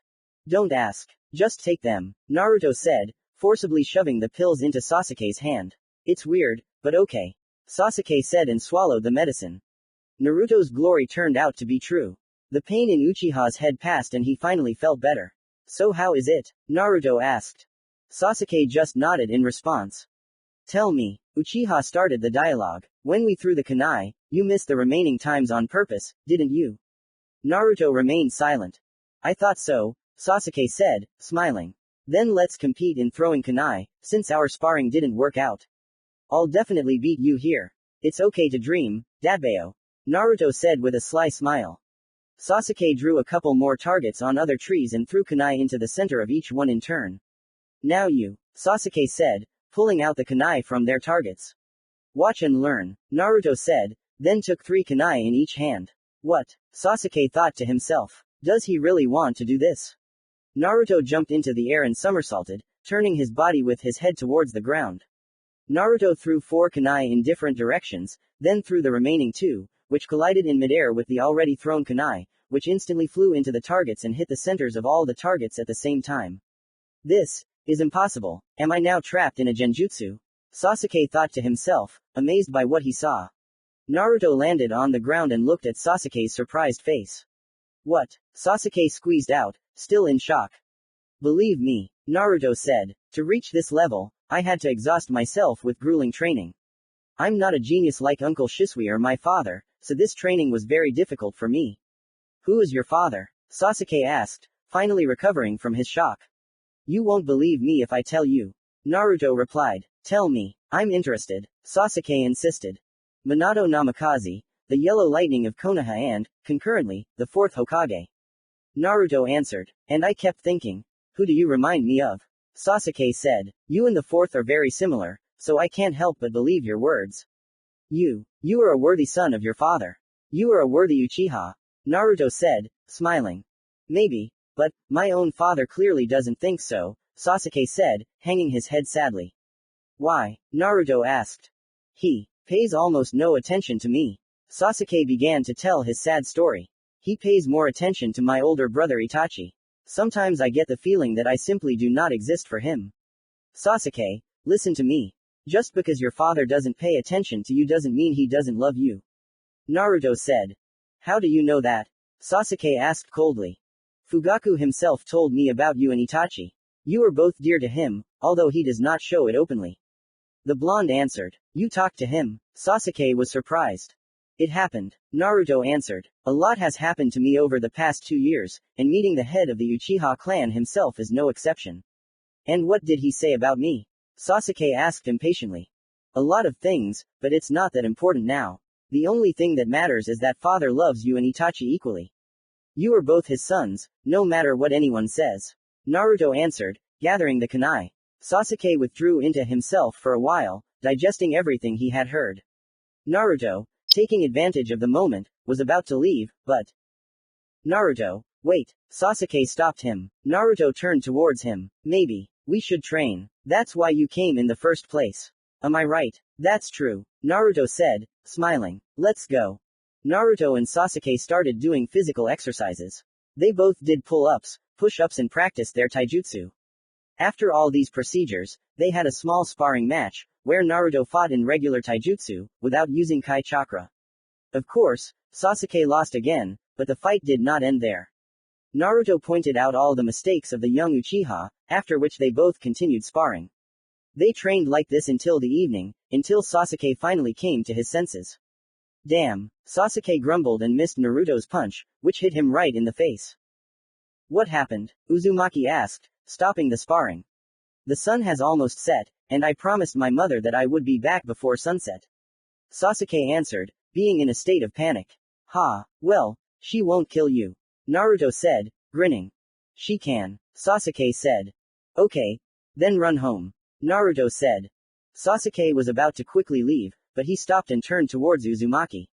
Shall we practice later? Uchiha asked the blonde.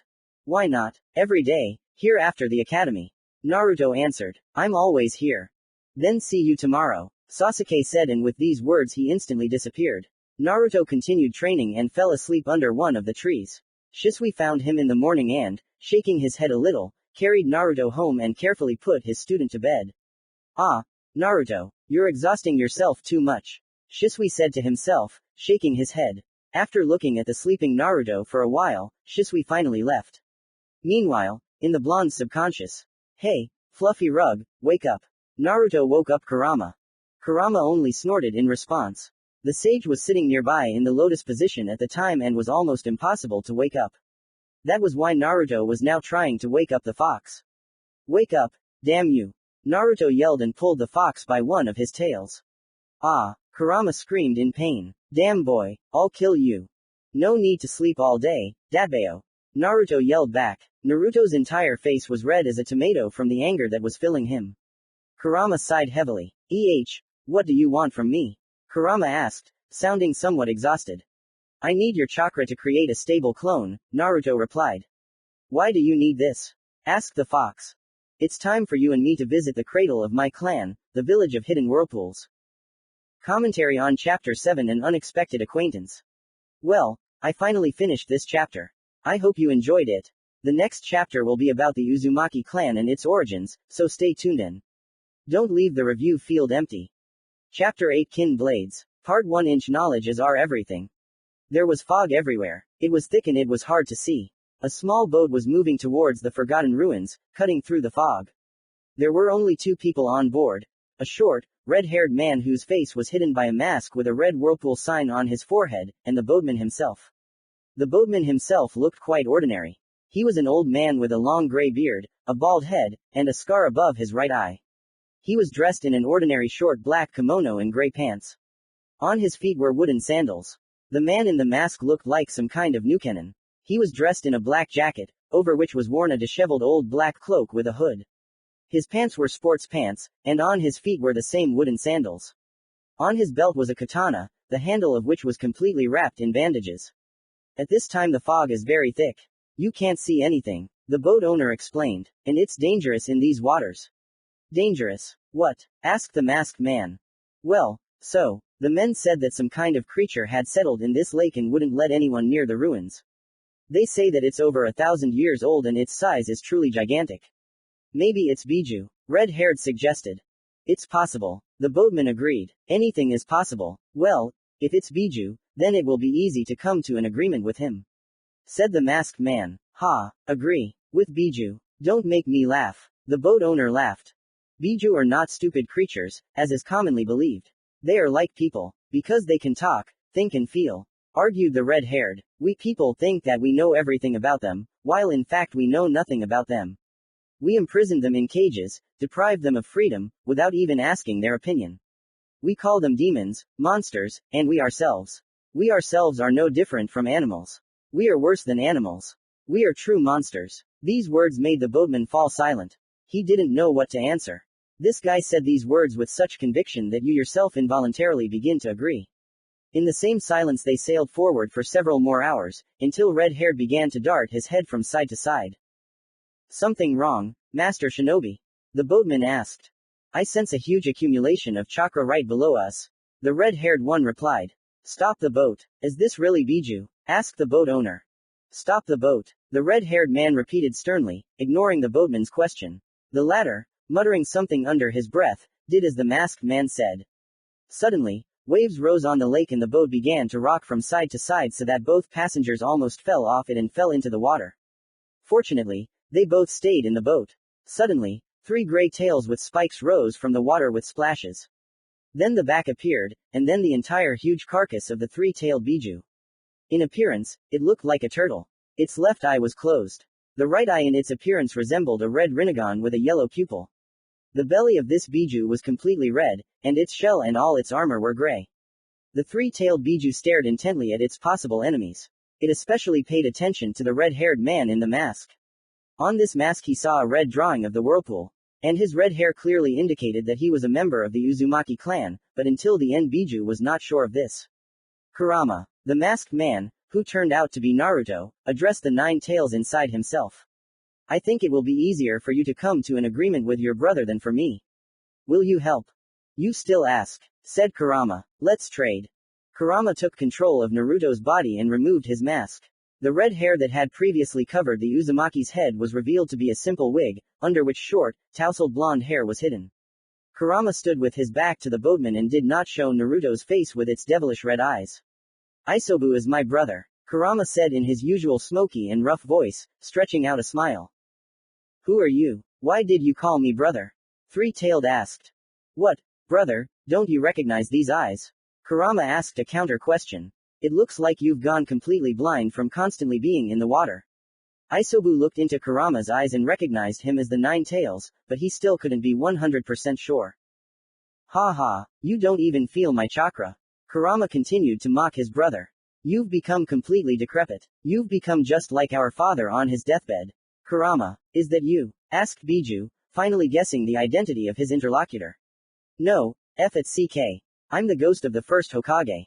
I've come to seal you again. Ha ha ha ha, Kurama joked, continuing to mock Isobu.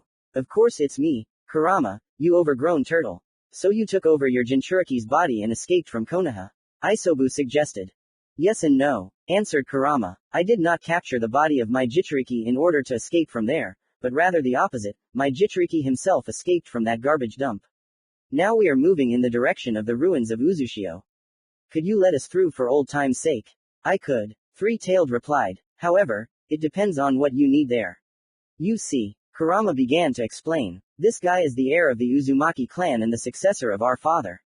We came here in the hopes of finding one of Masamune's blades. I think you know which blade we are talking about.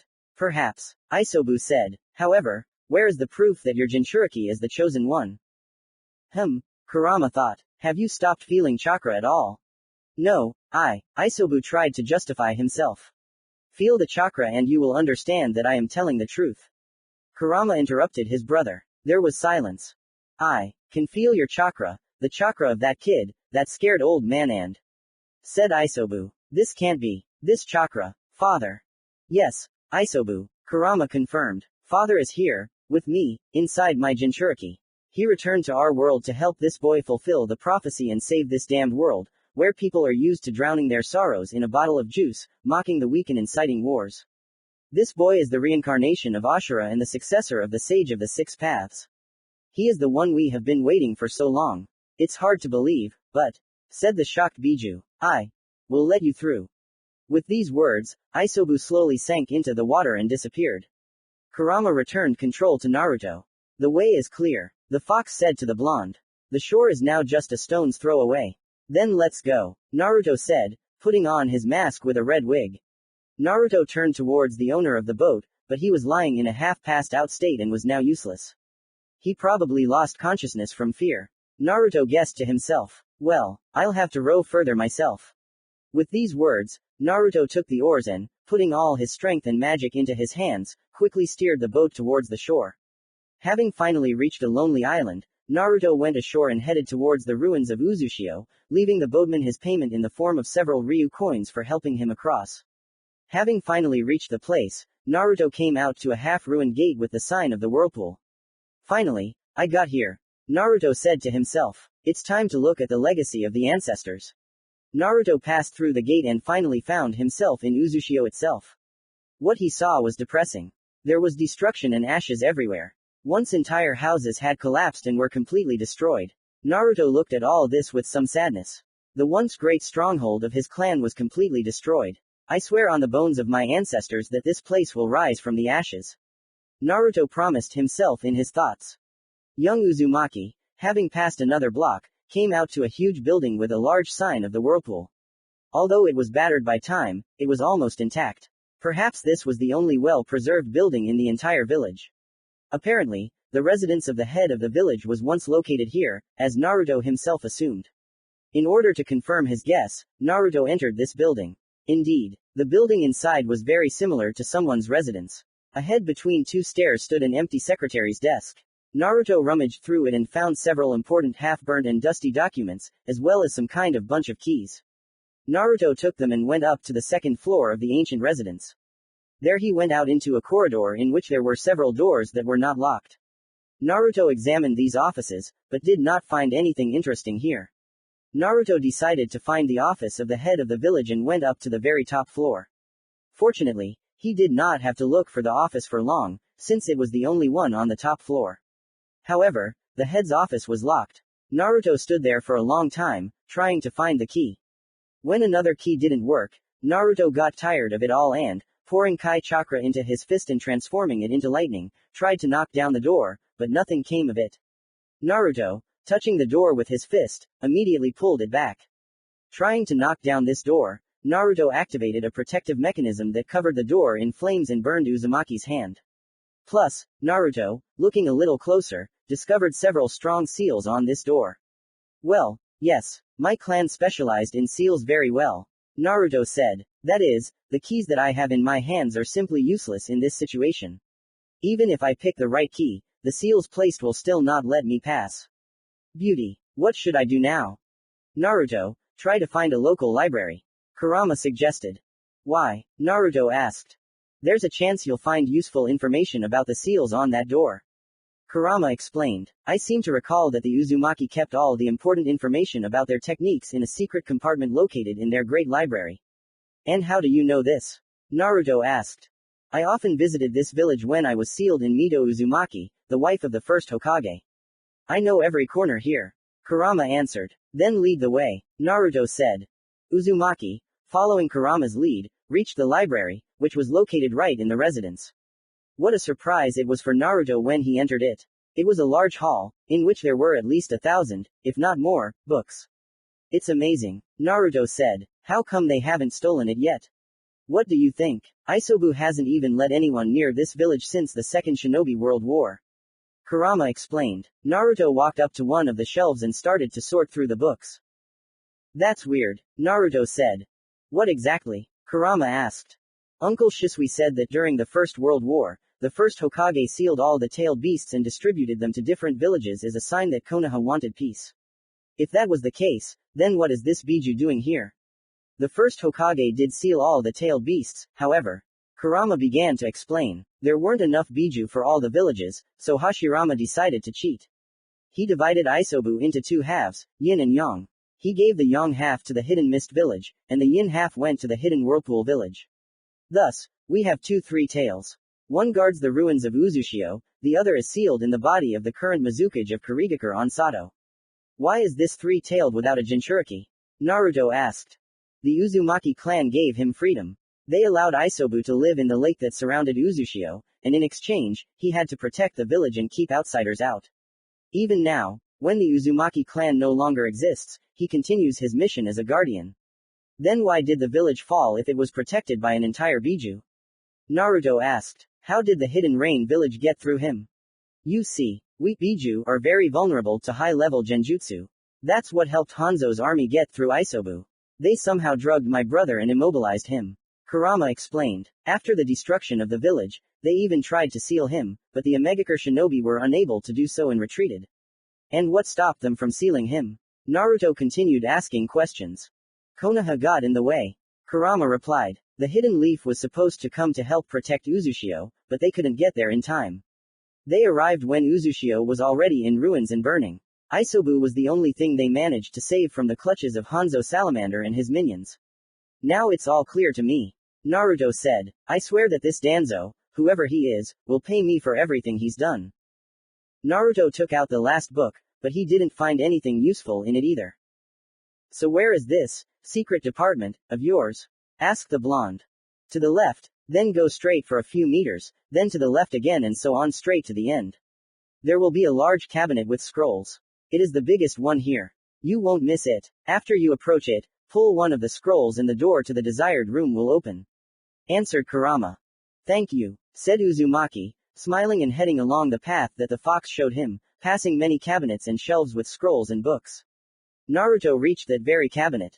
It was very tall and there were so many scrolls on it that it was difficult to guess which one specifically opened the secret passage. Naruto created 50 shadow clones and began to sort through the scrolls from this cabinet, reading them along the way, hoping to find information about useful techniques or dig up something about Masamune's blades. However, Naruto did not find anything useful in these scrolls either. So, an hour later, Naruto pulled out the last scroll, but he could not pull it out completely. Something was holding it from behind. Suddenly, the cabinet began to slowly move away. The passage was open. Naruto entered the secret compartment. The shelves and cabinets with books here were no different from those in the main hall. Naruto used the shadow clone technique again and began to study the place, digging through scrolls and books with different techniques. Naruto did not study everything, since there were a lot of techniques here and it would take a lot of time to study them, which Naruto did not have now. He urgently needed to find the second Masamune blade and return to Konoha. Flashback. A month ago. Damn, he disappeared, Naruto said angrily, annoyed by another failure to create a stable shadow clone. Even Kurama's powerful chakra coupled with chi chakra did not help the blonde achieve the desired results.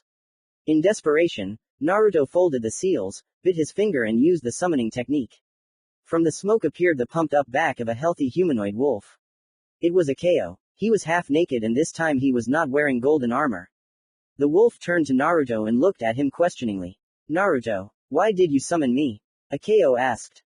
I need your help, Naruto said. Tell me, do you know Henge, the transformation technique? No, but I can transform into people, acquiring their abilities and memories. I can remain in the form of this or that object for an unlimited amount of time and can use this very form in battle. Akeo answered. This is my special Kekkei Genkei, an improved genome. I am a werewolf. Cool. This is exactly what I need right now, Naruto said enthusiastically. And what is my role? Asked Akeo. You must take my form and temporarily replace me while I am absent. This is necessary as a distraction. The blonde answered. Where are you going? Asked Akeo, folding his paws on his chest. I'm heading to the Uzushio ruins in search of the Masamune blade. Naruto said. Are you sure you're ready for this? Akeo asked. I'm already strong enough to handle all the difficulties that will come my way. You, Hagoroma, Sensei and Uncle Shisui, took care of that. Naruto said, and it looks like I won't be able to convince you otherwise. Akeo asked. Yes, Naruto said confidently. Then so be it, I will help you, however, said Akeo, not finishing the sentence. What? Naruto asked, looking intently into the wolf's eyes. My summoning time is limited. Akeo answered. You will have exactly 1 month to search. As soon as the time is up, I will automatically return to Onogoro Island, whether I want it or not. Then I'll try to come back as soon as possible. Naruto said, Packing his things. Uzumaki gathered all the essentials and sealed them in a scroll. Naruto put it in his bag. Naruto approached Akeo to say goodbye, but Akeo suddenly grabbed his hand with his teeth and bit it. Naruto screamed in pain and stepped back from Akeo. What are you doing, Dadbeo? Naruto yelled. To transform, I need a drop of your blood. Akeo explained, taking on the form of Naruto. At least warn me. It hurts, you know. Naruto continued to swear. If I had warned you, you would not have agreed, said Akeo. That's true, Uzumaki agreed, approaching the door. Okay. Good luck to you, said Akeo in the form of Naruto. I hope you find what you're looking for. Me too, Naruto said and left the house. Next, Uzumaki had to somehow leave the village, however, as if by a lucky coincidence, Azumo and Katetsu were not on duty. Naruto, just in case, entered a partial avatar state in order to make sure that he was not being followed. Luckily, there was no tail and Naruto passed through the gate without any problems, leaving the village. Later, during his journey, Naruto changed his image a little, buying a mask with a red wig in one of the small villages where Naruto stopped for the night. Naruto earned money for it by guarding caravans and doing assassination contracts. In this image, Naruto earned a little fame among mercenaries in a month and was nicknamed Red Lightning of the Whirlpool, because of his inhuman speed and red hair, characteristic of the Uzumaki clan. Naturally, this hair was not real, although Naruto actually belonged to this clan by blood, fully justifying his nickname. Although, in Naruto's case, it would be more correct to say, Yellow Lightning of the Whirlpool. End of memory. While sorting through the scrolls, Naruto came across several techniques that interested Naruto greatly. Among these techniques was the sealing chains technique. When using this technique, chakra comes out of the user's body and transforms into an indestructible chain that can be used in combat or to restrain a biju. Naruto took this and several other scrolls, then put them in his bag, putting off studying them for later. Now Naruto wanted to find information about the seals placed on the door to the village chief's office. After several hours of searching, the information he was looking for was finally found. These were the iron wall seals and they could be easily removed by simply placing some hand seals. With the information he received, Naruto headed back to the door to the office on the top floor. There, having placed the said hand seals, Naruto finally managed to remove the fire and other barriers. Naruto again poured chi chakra into his fist, transformed it into lightning, and then knocked down the locked door. However, an unpleasant surprise awaited Naruto in the room itself. A poisonous gas was sprayed in the village chief's office, which escaped and got into Naruto's lungs, who at that moment had no mask on his face. Uzumaki began to lose consciousness and no longer noticed anything around him. His vision darkened, his eyelids mechanically closed and Naruto fell to the ground, poisoned by the poisonous smoke. Naruto woke up in some dark cave. Uzumaki stood up and looked around. Kurama, can you hear me? Are you there? Naruto asked the fox. Yes, I'm here. I haven't gone anywhere, answered the nine-tailed fox. What happened? Where are we? Uzumaki asked. In the catacombs beneath the ruins of Uzushio. You were brought here by some strange old man whose face seemed vaguely familiar to me. I had the feeling that I had seen him somewhere, said Kurama. Your feelings are not deceiving you, fox. An old voice was heard from the shadows. Who are you? Naruto asked. What does that matter? The old man asked in return, continuing to remain in the shadows. Right now, the only thing that matters is who you are, Rakuto's successor. My name is Naruto Uzumaki. I came here to find the second blade of Masamune or any information that would help me revive my clan. Did you mean, our clan? The old man asked. Naruto looked at his interlocutor in bewilderment. The old man came out of the shadows. He was a rather old man with long gray hair and an overgrown beard. On his forehead was a black bandage on which was attached a metal shield with the sign of the village of Maelstrom. He was dressed in a black outfit with wide and long sleeves, on the shoulders of which was a red drawing of Maelstrom. On top of this outfit was worn gray armor. You see, I am also from the Uzumaki clan. The old man explained. My name is Ashina Uzumaki. I have been waiting for your arrival, Red Lightning. Commentary on Chapter 8 Kindred Blades. Part 1 Inch knowledge is our everything. Here is the new part. I am posting this at 1 in the morning, forgetting about sleep, so that you can come in the morning and read it with pleasure. I hope that you like the chapter and you will not skimp on a small review and like, in order to compensate for the time that I had for sleep, but which I now spent on finishing this chapter. Do not leave the review field empty. Chapter 9 Kin Blades. Part 2 Inches Fighting the Darkness. I was waiting for you to come, Red Lightning, said the old man, who turned out to be the last head of the Uzumaki clan. Naruto stood like a pillar, not knowing what to say in this situation. He was in real shock, because in front of him stood the one who everyone thought was dead. Naruto had a lot of questions. This can't be, Naruto said, stunned. Ha ha, why are you looking at me like that? It's like you saw a ghost. Ashina said, grinning. That's right, Naruto said, still in a stupor. Is this some kind of genjutsu? Maybe, maybe not, Ashina said mysteriously. I can be an illusion, a ghost, a living person. Whoever. Naruto looked at Ashina silently. Well, young man, answer me, said Ashina. A ghost or a man? Looks like a human, Naruto said uncertainly.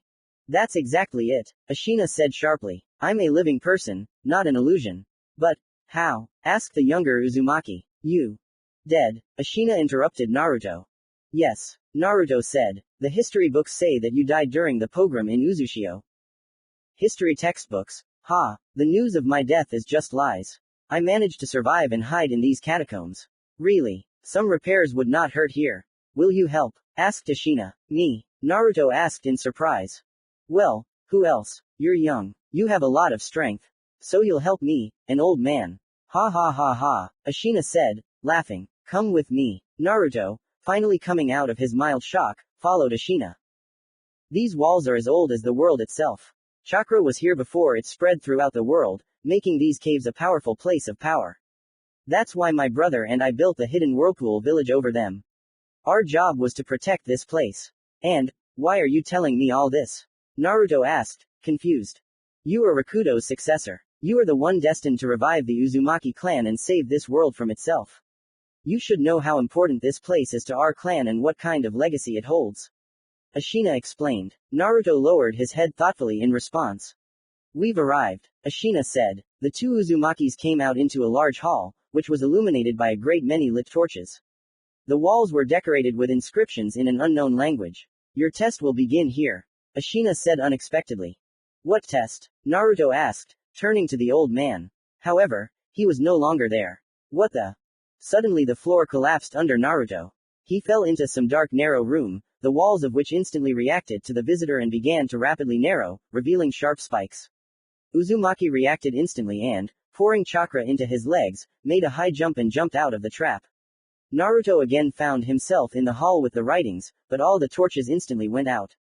The light that had previously illuminated the hall went out, giving way to endless darkness. Naruto activated his Rinnegan in order to somehow orient himself in space. However, a small fire appeared from somewhere in the middle of the hall, next to which a boy of about 7 years old was sitting. He looked exactly like Naruto. The same marks on his cheeks in the form of a mustache, the same blue eyes. The only thing that distinguished him from Naruto was his raven-colored hair. This hairstyle was unkempt and disheveled. The boy was sad and thinking about something, sitting by the fire with his hands folded on his knees. Naruto, he suddenly said, is that you? Yes, said Uzumaki, looking at his black-haired copy in surprise. Hey, who are you? Black-haired's face stretched into a sly smile. Blue eyes changed to blood red, pupil-less ones. I am you, Naruto. The clone said in all the terrifying voices. I am the embodiment of all your secret desires. I am hatred made flesh. Suddenly the fire went out, giving way to pitch darkness once more. Naruto felt a kunai near his neck. You hate those who hurt you, right? Asked the black-haired man. Do you want to wipe Konoha and its elders, who made your life hell, off the face of the earth? Yes, you want it. I can see it clearly. You hate them, even if you don't admit it openly. Accept your hatred, Naruto. Accept me and together we will take revenge on everyone who hurt you. We will show all these pathetic humans our strength. No, you are just an illusion and a figment of my imagination. I will not listen to you. Naruto said angrily.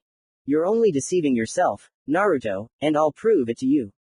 The clone said indifferently, then removed the kunai from the original's throat and disappeared in dark blue lightning.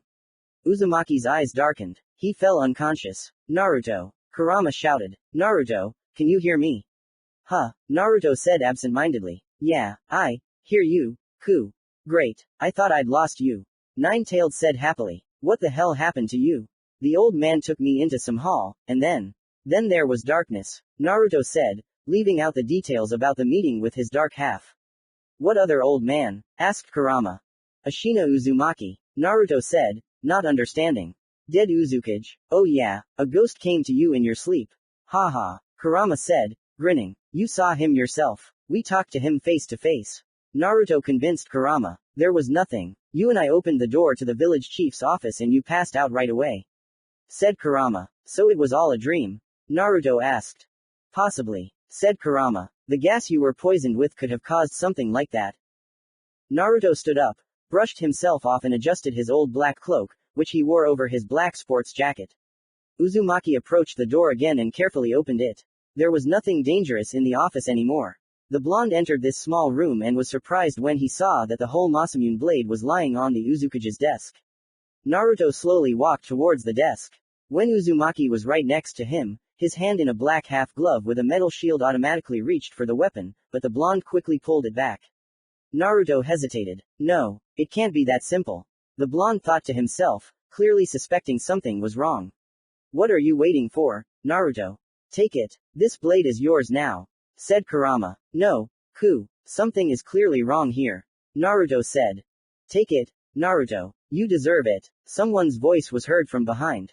Naruto turned around. His dark half was standing right next to him. You again? The blonde asked angrily. Take it, Naruto, said the black-haired man, as if ignoring Uzumaki's words. This blade is rightfully yours. Naruto's hand reached for the blade again. It was as if the body did not obey the young Uzumaki. Something was controlling him. Now his hand had already touched the hilt of the sword, wrapped in bandages. Yes, come on, take him, said the clone, smiling wickedly. His scary red pupil-less eyes lit up with a red light. The black-haired one began to emanate a scary aura, which radiated a very strong thirst for blood. No, Naruto said and pulled his hand back. I won't let you manipulate me. Naruto took out a kunai from his bag and stabbed himself in the arm.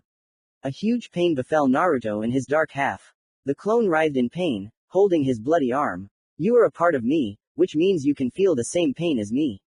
Naruto stated the fact. I can plunge a kunai into my heart and take you with me. You're smart, said clone. However, the sword on the table turned into a huge snake, which sank its teeth into the blonde's neck. However, I also see everything you think. This allows me to be 3 steps ahead of you, said black-haired, smiling slyly again. You are in my hands and you cannot defeat me.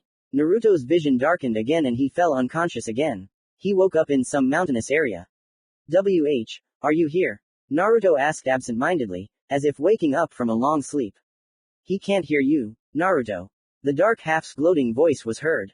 I blocked all your opportunities to contact anyone. We're alone. Ha ha ha. Then I'll punch you in the face and put an end to this nightmare. Naruto said, getting up from the ground. Uzumaki threw off his cloak and pulled out the Masamune blade from its sheath. Well, try it, the clone said sarcastically, and a blade appeared in his hand too. Naruto and his dark half crossed their blades. The rest of their fight lasted for quite a long time. Each of the opponents showed all their mastery in Kenjutsu. Both opponents were very talented and their fight was like a real dance of death. The blades sparkled, colliding with each other again and again. At one point, the black-haired one dodged Naruto's lunge and, throwing out his sword, hit Uzumaki in the face. Naruto's hand unclenched at that moment and the katana fell out of it. After that, both opponents began to fight in taijutsu. The fight lasted for some time. A couple of Naruto's blows hit the black-haired one's jaw, from which both twisted their faces in pain. One felt the pain of the other. Kill me and you will die yourself, said the dark half, spitting out her blood. We will both die.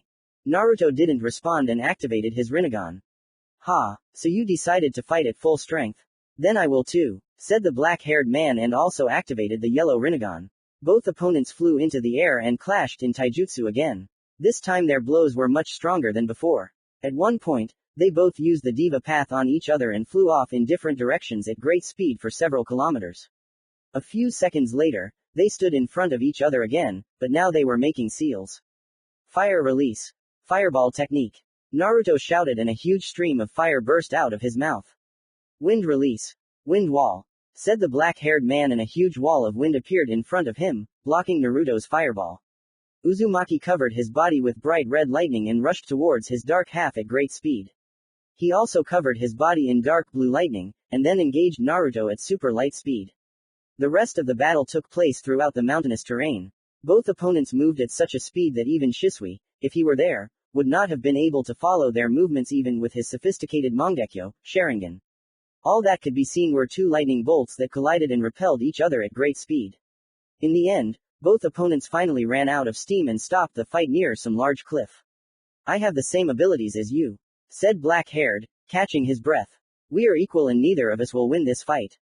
Then we'll both die, Naruto said and dissolved in a puff of smoke. It turned out to be a shadow clone. Naruto himself appeared behind his dark half and with the formed rasengan wanted to strike the black-haired one's back. However, he was no slouch either. He quickly turned around and intercepted Naruto's hand, after which he threw the blonde over himself, sharply slamming him into the ground. However, Naruto used the substitution technique in time and again appeared behind his opponent.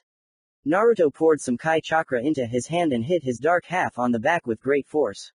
The black-haired one flew away from Naruto with great speed. The Uzumaki himself hunched over very much from the surging pain in his back. Naruto had the feeling that someone had broken his spine, although this was far from the case. The Uzumaki could still move and fight, which already indicated that everything was fine with his bones. Naruto headed towards his enemy in order to check his condition. Naruto found nothing at the place. His dark half, as Naruto himself thought, simply disappeared. However, how wrong he was. The black-haired man jumped out of nowhere and hit Naruto with an ultra-large ball rasengan. He was in avatar mode. His entire body was covered in blue tattoos, and his eyes glowed with black light. His hair had grown and began to reach his shoulders, and also changed its black color to white. A small gray goatee extended from the clone's chin. I told you, I think 3 steps ahead of you, said the newly minted white-haired, once again stretching out a sly smile. And I'm on 4. Naruto's voice was suddenly heard. Uzumaki created Amanamahashira in his hand and threw it straight at his dark half. At that moment, Naruto was also in avatar mode. Uzumaki's changes were the same as the clone's. The only differences were that the tattoos were red, his eyes glowed with a bright white light, and his long hair with a beard were completely black. When Amanamahashira reached its target, an explosion of enormous proportions occurred, which enveloped everything around, including Naruto himself. Uzumaki did not harm anyone, since he created a protective dome of wood around himself. The dark half clearly avoided this blow, since Naruto did not feel its pain. A huge smoke of dust and ash formed on the battlefield. From this fog, 2 eyes appeared, burning with black light. Then the clone himself appeared. In avatar mode, he looked like an old man. Come on, attack, the clone said angrily, in both a childish and an adult's rough voice. Both opponents began to form seals again. Wood release. Wood golem technique. Both opponents shouted, after which they found themselves on the heads of 2 huge humanoid wooden creatures. Both opponents clashed in battle again, but this time using golems, mentally controlling their movements. So this rather slow fight lasted for several hours, until both golems hit each other in the jaw and synchronously fell, turning into a pile of branches and logs. After that, Naruto and his opposite began to fight in taijutsu again, using many wood, wind and fire release techniques in the process. If they both fought in some arena, the spectators would give a standing ovation to these strong fighters, whose fight had never been so large-scale and spectacular. Finally, their avatar modes dissipated, returning the appearance of both to their original state. Both opponents felt each other's great fatigue and were ready to fall unconscious, but they still continued to fight each other, although their entire subsequent fight was even slower and more reminiscent of a fight between drunkards. Here they finally fell to the ground from complete exhaustion, still remaining conscious. It was a good fight, though, Naruto said cheerfully, lying down and catching his breath. That's not all, the black-haired man said, once again stretching out a sly smile. The clone slowly brought his trembling hand to Naruto's forehead, after which they both found themselves in some dark place. Since I couldn't defeat you physically, I can mentally. I'll show you all your most painful memories, and then, you'll accept your hatred and I'll wipe you out.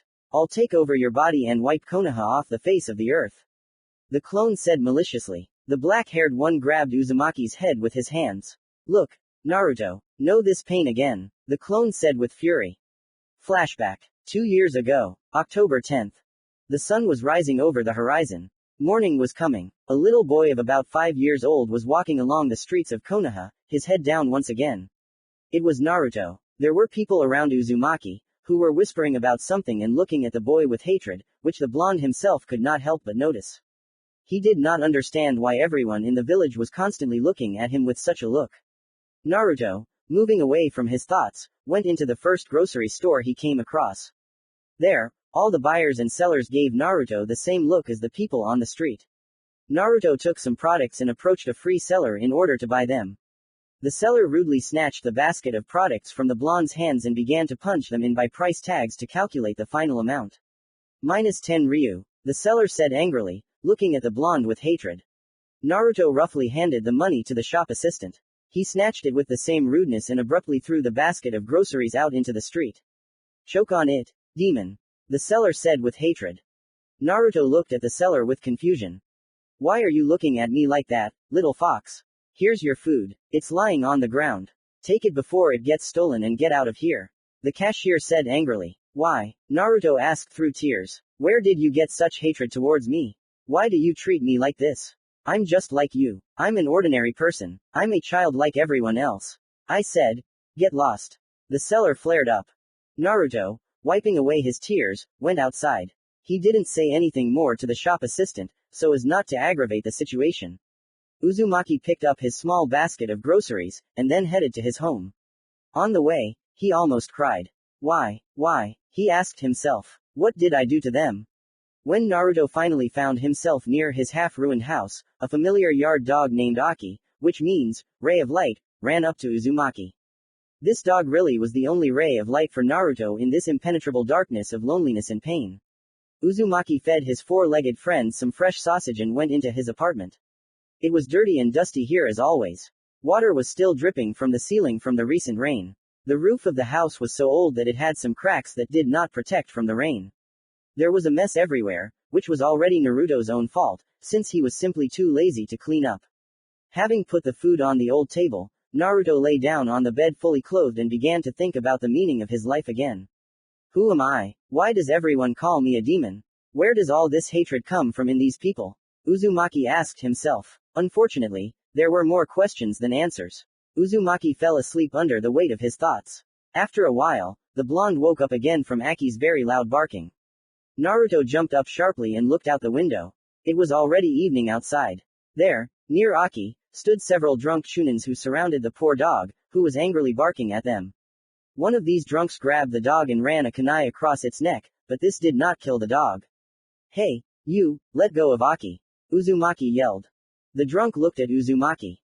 It's a damn demon, he screamed with hatred in his voice. Get down here, or your friend will die, another scarred chunin yelled. Naruto hesitated for a few minutes, but finally made up his mind. This dog was his only friend and Naruto did not want to lose him. Uzumaki left his house. However, as soon as he opened the door, he was immediately hit with something heavy, causing the blonde to lose consciousness. Naruto woke up on the shore of some lake, surrounded by a whole crowd. Among these people were both drunks and ordinary sober people, who looked at Uzumaki with great rage and were ready to tear him to pieces on the spot. One of these people came out of the crowd, holding Aki's unconscious body by the scruff of the neck. So, demon, is this dog dear to you? Asked this very man. Let him go, please, Naruto begged. You didn't answer my question. Is he dear to you?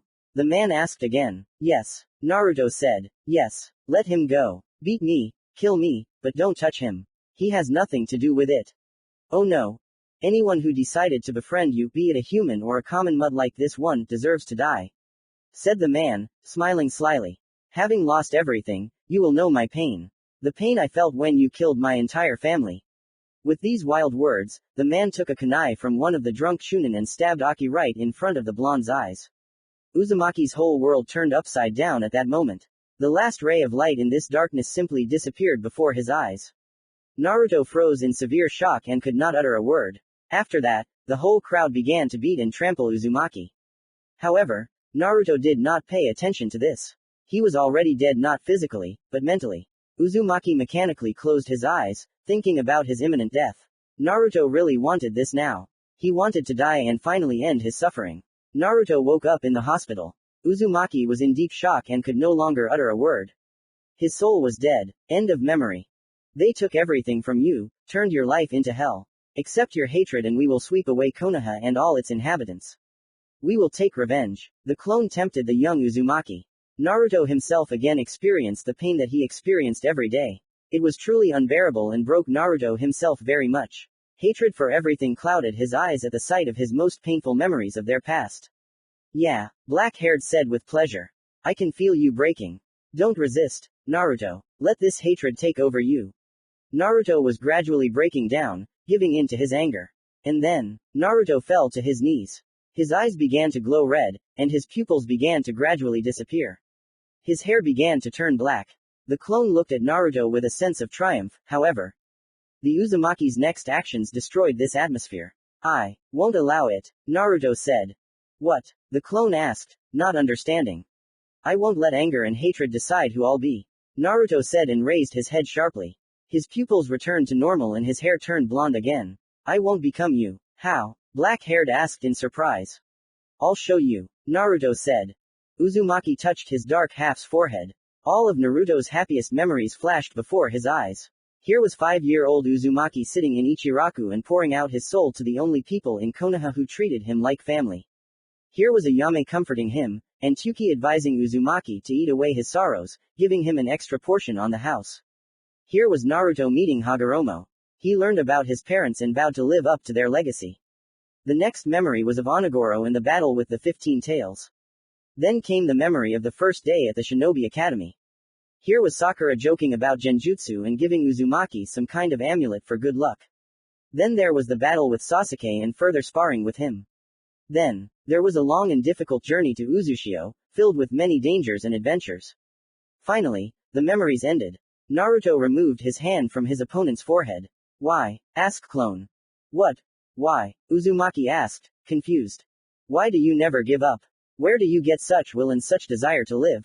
Asked black-haired. This life has brought you nothing but pain and suffering. As long as I have something to fight for, my life is not meaningless, Uzumaki replied. I will never give up and will move forward, sweeping away all obstacles in my path. But if you had accepted me, I would have given you so much more. You wouldn't have to work so hard to earn someone's respect. You could have had the life you could only dream of. The clone screamed. Happiness achieved the easy way is short-lived. I will achieve everything myself. Naruto said. And you, it's time to disappear. You can't just banish me, said the clone with a sly smile. I'm a part of you. That's right, and that's why. Naruto hugged his dark half. That's why I'll change you. What is this feeling? Asked the clone. The opposite of hatred, Naruto replied. Only it can overcome all the bad inside you. The clone's appearance changed significantly. His hair became yellow, and his pupil-less red eyes turned into normal blue human eyes. We've had enough of fighting. It's time to break this cycle of hatred and learn to coexist with each other. Thank you, said the clone, after which he dissolved and merged into one whole with Naruto. Uzumaki's eyes darkened again. He found himself in the same hall where all this madness began. In front of him stood Ashina and the Sage of the Six Paths in his full height. Teacher. Naruto was surprised. And I kept thinking, when will you wake up? Kurama's mocking voice was heard from the subconscious. Is that you? Naruto asked sleepily. Good morning, princess. Ha ha ha ha. The fox laughed. Naruto, I want to congratulate you. You passed the test and proved that you are ready. Hagoroma said, smiling. For what? Naruto asked. Hagoroma exchanged glances with Ashina. The Uzukage nodded. They're coming, Naruto. Only you can stop them. Ashina said mysteriously. Who are they? Naruto asked, confused. Otsutsuki. Hagoroma replied. The immense beauty of the great cosmos was striking. The view of the unknown, full of intelligent life, was especially striking. A strange pale man in a black cloak and a long white kimono was looking at it from space. His head was covered by a deep hood, and a white half mask was put on his face. There were 2 dujutsu in his eyes. In his right eye, the Rinnegan was burning, and in the left, an unknown dujutsu was burning. The white of the eye was completely black, and the iris and pupil were burning with a dim white light. Behind the man, 30 Gudodam were hovering. How beautiful this world is, said the man. It's a pity that destruction awaits it. The man sighed heavily. We were forgotten, but we returned. We rose from the ashes and now, I will bring down upon this world the full might of the Otsutsuki clan. With these words, the unknown covered himself in some strange black tattoos. Otsutsuki, using the enormous power of the Rinnegan and an unknown dujutsu, formed a huge cosmic body from nearby meteorites, the size of a huge planet. Then, the unknown, using the path of Diva, pushed this body into an inhabited planet, completely destroying it. The planet was scattered into many meteorites. I am the judge. I am death, said Otsutsuki. With these words, the unknown opened something like a spatial rift and entered it, disappearing. Commentary on Chapter 9 Kindred Blades. Part 2 Inches Fighting the Darkness. Sorry for being late. I got lost on the road of life. Smiley face. I hope you liked the chapter. Like, write reviews and stay healthy. Chapter 10 Kin Blades Part 3 Inches Origins. Wait, the Otsutsuki are your clan. Why would they attack Earth? Naruto asked. He will tell you more. Hagoroma said mysteriously. Who is he? Naruto asked, confused. You will meet him. Now, Hagoroma said and touched the forehead of the young Uzumaki. Naruto's vision darkened again and he instantly found himself in some kind of white emptiness. He rubbed his eyes and looked around. Right in front of him stood a creature resembling a man. His white hair hung down to his shoulders. Two large broken horns, aka Hellboy, stuck out of his forehead. Two dojutsu were burning in his eyes. In his right eye was the Rinnegan, and in the other, there was a strange unknown dojutsu, which resembled the Sharingan in color, but the pattern was significantly different. It was a pattern of a red swirl on the iris. The rest of the eye was completely black. The skin of this creature was pale. He was dressed in a standard white kimono of the Otsutsuki clan, hanging down to his bare feet. He had a rather large build. Behind him were 30 Gudodam. Fox, I've been waiting for you. He said. I see surprise and slight fear in your eyes. You have a lot of questions. Naruto wanted to say something, but he couldn't. When he opened his mouth and tried to speak his thoughts, nothing came out. Naruto felt like his vocal cords had simply evaporated. You don't even have to try to say anything. At the crossroads of the world of the living and the pure world, the living cannot speak to the dead, but the dead, they can, explained Otsutsuki. But don't worry, Fox. I can read all your thoughts and will answer any questions that arise in your head. And so, let's start by introducing myself to you, because I somehow forgot about manners. My name is Genji Otsutsuki of the ancient space clan Otsutsuki. I stood at its origins and am one of the two founders of the clan. I want to tell you the story of where we came from. Follow me. Genji beckoned Naruto to follow him and he followed him. Suddenly they stopped. Instead of emptiness, there was finally earth and sky above. Large buildings formed around Naruto and Genji, which went up to the sky. The streets of this unusual city were filled with many pale people. This is my world. This is how I remember it before it happened. Suddenly the sun exploded and everything was covered by a huge blast wave. This was the end of my civilization and the beginning of a new life. Behold. The images of the destroyed world were replaced by a black void in which planets and stars began to form. In place of the destroyed planet, a huge mountainous island with a small forest on the edge formed. A huge amount of chakra concentrated in our luminary burst out and created all of this. And my planet turned into this, said Genji, looking at the newly formed island of Onigoro. All the survivors settled here. Under my leadership, they formed the Otsutsuki clan. From that moment on, we split up and began to travel around the newly formed universe in search of intelligent life. Finding them, we passed on our knowledge and experience to them. We taught them how to survive and helped them develop. From then on, this became the main task of the newly formed clan, however. Naruto looked questioningly at the founder of the Otsutsuki clan. The picture around him changed again. Now the images of war appeared before Uzumaki. However, it did not last long. Genji continued his story. My brother, obsessed with the desire to restore our race, rebelled against me and our clan split into two opposing sides. A war began, in which my brother's side dominated. This is largely due to the fact that less than half of the entire Otsutsuki clan supported me. There were too few of us and we were destroyed. I was the only one who managed to survive. I faked my death and hid in the very depths of dark space. I wandered from place to place, covering up all traces of my presence. The images of space warfare gave way to a beautiful view of Earth. And so, after all my wanderings, my path led me to a world that resembled my world in its beauty. Said Genji, smiling. Memories and nostalgia for the past finally made me stop. Here I settled and here my new life began. The local inhabitants accepted me as a deity descended from heaven.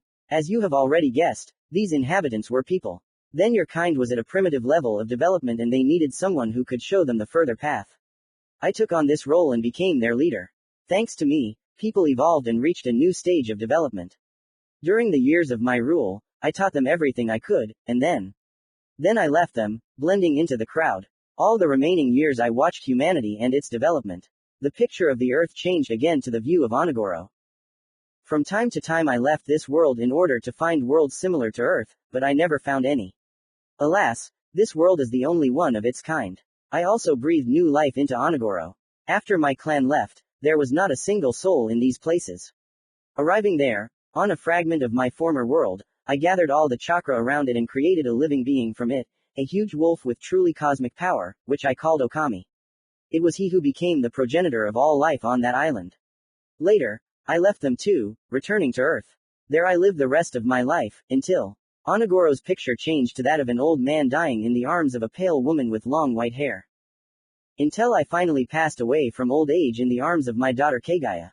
She came to this world in search of the chakra fruit that my brother sent her to find. However, she came to this world to find me. Alas, she only came across my cold corpse. It broke her up quite a bit. Genji looked sad for a moment. This was the impetus for the coming events that would change the Earth forever. My daughter, being the only one who supported me, decides to stay on Earth and form an alliance with humans in order to destroy her former brethren. She falls in love with one man and has a child with him. Then she patiently waited for him to be born in order to teach him everything and prepare for the upcoming battle with the Otsutsuki. However, my daughter was betrayed. Fearing her power, people tried to kill her. Even her husband, whom my daughter loved immensely, turned against her. How wrong those idiots were. They all died before they even tried to strike. All this finally finished off Kagaya and in the end, she became a monster. My daughter decided to enslave people and turn them into obedient slaves without their will, transforming them into immortal beings called Zetsu. She hoped to gain her own army in this way, with which she hoped to destroy the Otsutsuki clan. However, she also miscalculated. The images changed to a picture of a great battle between three figures in white kimonos. She didn't take into account that no matter how perfect her plan was, there would always be those who would want to stop her. And so it happened. Her sons Hagoroma and Hamura rebelled against her and the great battle of the gods began, which lasted a very long time. Then, as a result of this battle, half the planet suffered. These three almost destroyed it. Fortunately, this battle still ended. My grandchildren emerged victorious from it, sealing their mother in the moon. After that, both brothers split up. One remained on the moon and founded his own branch of the Otsutsuki clan there. The second remained on Earth, and then you probably know what happened. The creation of Ninshu, the spread of chakra throughout the world, the split of Ninshu, the endless war between Indra and Ashura. Sometime after all these events, the era of clan wars began. At the very beginning, many clans were formed, among which were Uzumaki, Uchiha, Senju and many others. The history of the Uzumaki clan begins with one child who possessed enormous strength from infancy. The images changed again. This child's name was Ichiro. He was the son of Indra, the grandson of the sage of the six paths and the nephew of Ashura. From an early age, he was a genius, on whom his father placed great hopes. At the age of 4, he awakened the Sharingan, and at 7, he obtained the Mangekyo and could already use all of its capabilities at the level of his father. Indra thought that his son would become stronger than him and would be able to destroy Ashura and Hagoromo. His hopes partially came true. Ichiro grew up, awakened the Rinnegan and learned to control the power of the six paths, which already made the son stronger than his father. Fortunately, Ichiro did not take after his father in character. From childhood, Ichiro already knew that his father was insane and consumed by anger and a thirst for revenge. Ichiro eventually turned against Indra and defeated him in battle. At that time, Indra was very old and could no longer compete with his son on equal terms. He died in Ichiro's arms and was later buried by him according to all the rites. From that moment on, the young shinobi traveled the world for a long time, helping people and sometimes earning extra money, guarding caravans or some important people. Like his grandfather, he withdrew from the world and became a hermit, and later he met the toads from Mount Myoboku and learned to accumulate natural chakra, becoming a Sannin. He became one of the strongest shinobi of that time and became famous throughout the world. At some point in his life, I came to him in a dream and told him about the past, present and future. I told him about the upcoming battle with the Otsutsuki and transferred part of my power to him, awakening his Uzukyugen. This is a special dujutsu with a whirlpool pattern on the iris and a black sclera. You can see it in one of my eyes. It is on the same level as the Rinnegan and in some ways even surpasses it. I won't talk about all of its abilities, since they can be talked about endlessly. However, I will say that the bearer of the Uzukyugen is capable of disrupting the work of other dujutsu and imposing genjutsu of an extreme level. Compared to this the Mangekyo, Sharingan is just a dud. Let's get back to the story. So, having told Ichiro about the future and awakened his Uzukyugen, I left him. The young Sannin himself began to prepare and master his new eyes. He gathered a circle of followers around him, who became his students. Ichiro formed a new direction called ninjutsu and began to train a new generation of shinobi in order to prepare the world for the future. Along the way, he acquired a family in order to leave behind descendants who could continue his work. This is how the Uzumaki clan was born. It was Ichiro who became its founder. As you may have guessed, the clan symbol was taken from the Uzukyugen drawing. Time passed, Ichiro grew old and died surrounded by his family and students, leaving them a huge legacy. Let's now fast forward years, to the night of the destruction of the Uzumaki clan. The images changed to a picture of Uzushio burning. The true reason for those terrible events lies deep. The fact is that someone in the Uzumaki clan awakened the Uzukyugen and rumors of this reached all the great countries. The awakening of an unknown dujutsu made the already strong village of Uzushiogakure on Sato the strongest in the entire world and guaranteed a huge chance of victory for the Uzumaki clan in the Second Shinobi World War. This greatly frightened the kage of all the hidden villages, but none of them wanted to destroy Uzushio. However, there were those who took the situation into their own hands. These people conspired and destroyed Uzushio. Among these people were Hanzo Salamander, Danzo Shimura and those who instructed these two to destroy the Uzumaki clan. They were puppeteers who benefited from the destruction of Uzushio. And who are these people? I myself do not know. These puppeteers are clever at hiding their chakra from my sight, and I don't know what kind of forces are behind it. However, I think you can figure it out. Suddenly all the images disappeared, giving way to a white void. Like Ichiro, I will give you a piece of my power. It will help you fight the Otsutsuki clan in the future. Genji touched Naruto's forehead. A sharp pain appeared in his right eye, causing the young Uzumaki to become distorted. The eye closed automatically. After a while, Naruto opened it and a newly formed Uzukyugen with a red whirlpool pattern and black sclera was burning in his eye. Your eye will hurt for a while, but it will soon pass. This Dujutsu does not require chakra to use, so you will not be able to deactivate it like the Rinnegan. You will have to cast an illusion on your eye or wear an eye patch. Genji explained. Well, now I will tell you about the future that awaits you. I see you fighting an entire army of the Otsutsuki clan. You win, but in the last battle you die, taking the enemy with you. Naruto looked at Genji with a surprised look. Yes, you will die. However, this is only one of the possible futures. You can still change it. Your fate is in your hands, Naruto, like many others. A long road awaits you, filled with numerous life or death battles. You will change this world and save us all. Goodbye, Naruto, and remember, never forget about your friends and comrades. They will help you on your difficult path and each of them will play a certain role in your destiny. Love and friendship, that's what is valuable. Naruto smiled and nodded his head. Genji smiled back.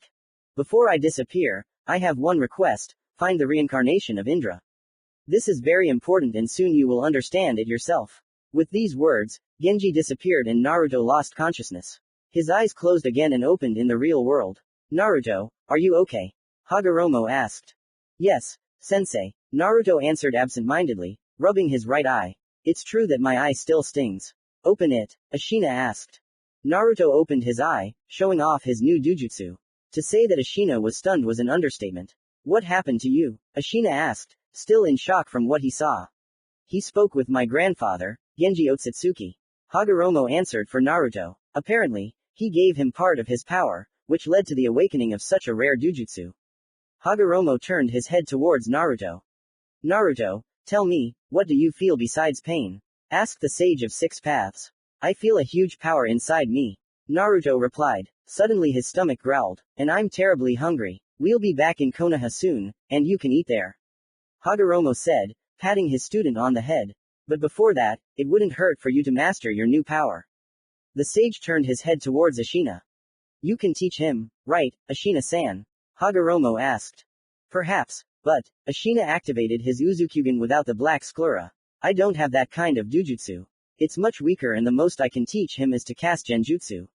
Okay, that will be quite enough. In the meantime, I'll teach Naruto the rest of the 5 paths. And I will teach him to use my power. Kurama's voice was heard loudly. The 9-tailed fox suddenly appeared on Naruto's shoulder in the form of a small fox. Naruto was surprised. How did you Father weakened the seal significantly and I was able to partially materialize outside of your subconscious, however. Not in my full form. Kurama answered, interrupting Naruto. Are you sure, my son? Hagoroma asked. Absolutely. While he was in the dream world, I expanded his chakra channels. Now his body is completely ready to accept my power. Kurama answered. He disappeared, returning to Naruto's subconscious. There, the fox made some seals and finally broke the seal of the fourth. Naruto was covered in fiery yellow chakra, which in its appearance resembled the cloak of the 15 tails. My student has become stronger. A little more and he will surpass me. Hagoroma noted proudly to himself, looking at his student, who at that moment was overwhelmed by the power of the 9 tails. Commentary on Chapter 10 Kindred Blades. Part 3 Inches Origins. Sorry for the lack of chapters for so long. There were some problems that prevented me from working on the sequel, but now all the problems are solved and here it is. Finally released. I hope you enjoyed it. Happy Easter everyone. Jesus is risen. P.S. Don't forget to give a thumbs up and write reviews. Chapter 11 The Curse of Hatred. Fugaku-sama, maybe you won't do this. You know what this will mean for our clan and for the entire village as a whole. I know, but there is no other way, Shisui-kun. Said Fugaku. There is always a way out. The young Uchiha snapped. Give me a little more time. I am already close to finding the man in the mask. Having caught him, I will be able to prove the innocence of our clan in the events of 7 years ago. Let me do this and I promise you, everything that the elders took from us will return to us 100-fold. Fugaku shook his head. I respect you, Shisui-kun. You are the genius of our clan and the strongest Uchiha in all of Konoha. Fugaku said. However, we can't wait any longer. Then you leave me no choice. Shisui said coldly, activating his Mangekyo Sharingan. Nothing will come of this, Shisui-kun. Even if you use Koto Amatsukami on me, you won't stop what's coming. You'll only slow it down. Then, sooner or later, I'll be replaced and someone else will be put in my place. And that other will lead the coup. The clan itself demands blood. Nothing depends on the leader here. All of them, including me, have already been engulfed by the curse of hatred and nothing will change that. No matter what you do, you won't be able to stop us. Fugaku said coldly, also activating his Mangekyo Sharingan. Everything you do is a waste of time. And even if you find the masked apostate, the clan will still not forget what the elders did to us. Flashback. 7 years ago. Several weeks had passed since the battle with the 9 tails and the death of the 4th Hokage. The village was still licking its wounds, rebuilding what had been destroyed during the pogrom. At that time, Konoha was half in ruins and the damage was truly colossal. Most of the shinobi clans suffered heavy losses in that battle, and many families lost their loved ones. Today, the elders decided to convene a clan council in order to decide the fate of the 2 newly minted Jinchuriki, Shisui Uchiha and Naruto Namikaze. Here, at last, the meeting began. So, you all know why I have gathered you here, said an old man, the left side of whose face was completely bandaged. On his chin there was a cross-shaped scar. This man was Danzo Shimura, the elder of Konoha and the head of the Anbu division called Root. The purpose of our meeting today is to decide what to do with the 2 new Jinchuriki, whose names are Shisui Uchiha and Naruto Namikaze. Why isn't the Hokage holding this meeting? Where is he? Asked Shikaku Nara, the head of the Nara clan. He was a man of about 30 years old, his face disfigured by scars. A black goatee hung from his chin, and a pineapple-shaped hairstyle adorned his head. He looked at Danzo with suspicion, glaring at him. Apparently, they didn't tell you anything. Danzo stated rather than asked. About what? Shikaku asked. The 3rd Hokage was attacked a few days ago. He is currently in the hospital with serious injuries. Before you ask your next question, I will say that we ourselves do not know who exactly it was. A huge number of eyewitnesses spoke of 2 people in black robes with red cloud patterns. We do not know who these people are and what kind of fly bit them to attack the Hokage, but I can suggest that they were either Nukin Nin of the Leaf or mercenaries, of which there are many now. Who could have hired them? I have no idea. Any other questions? No, Danzo-sama, said Shikaku. Well then, let's begin, Danzo said, and we'll start our discussion with Shisui Uchiha. Right before his coma, the Hokage recommended this young man to the ranks of the Anbu. What do you think about this?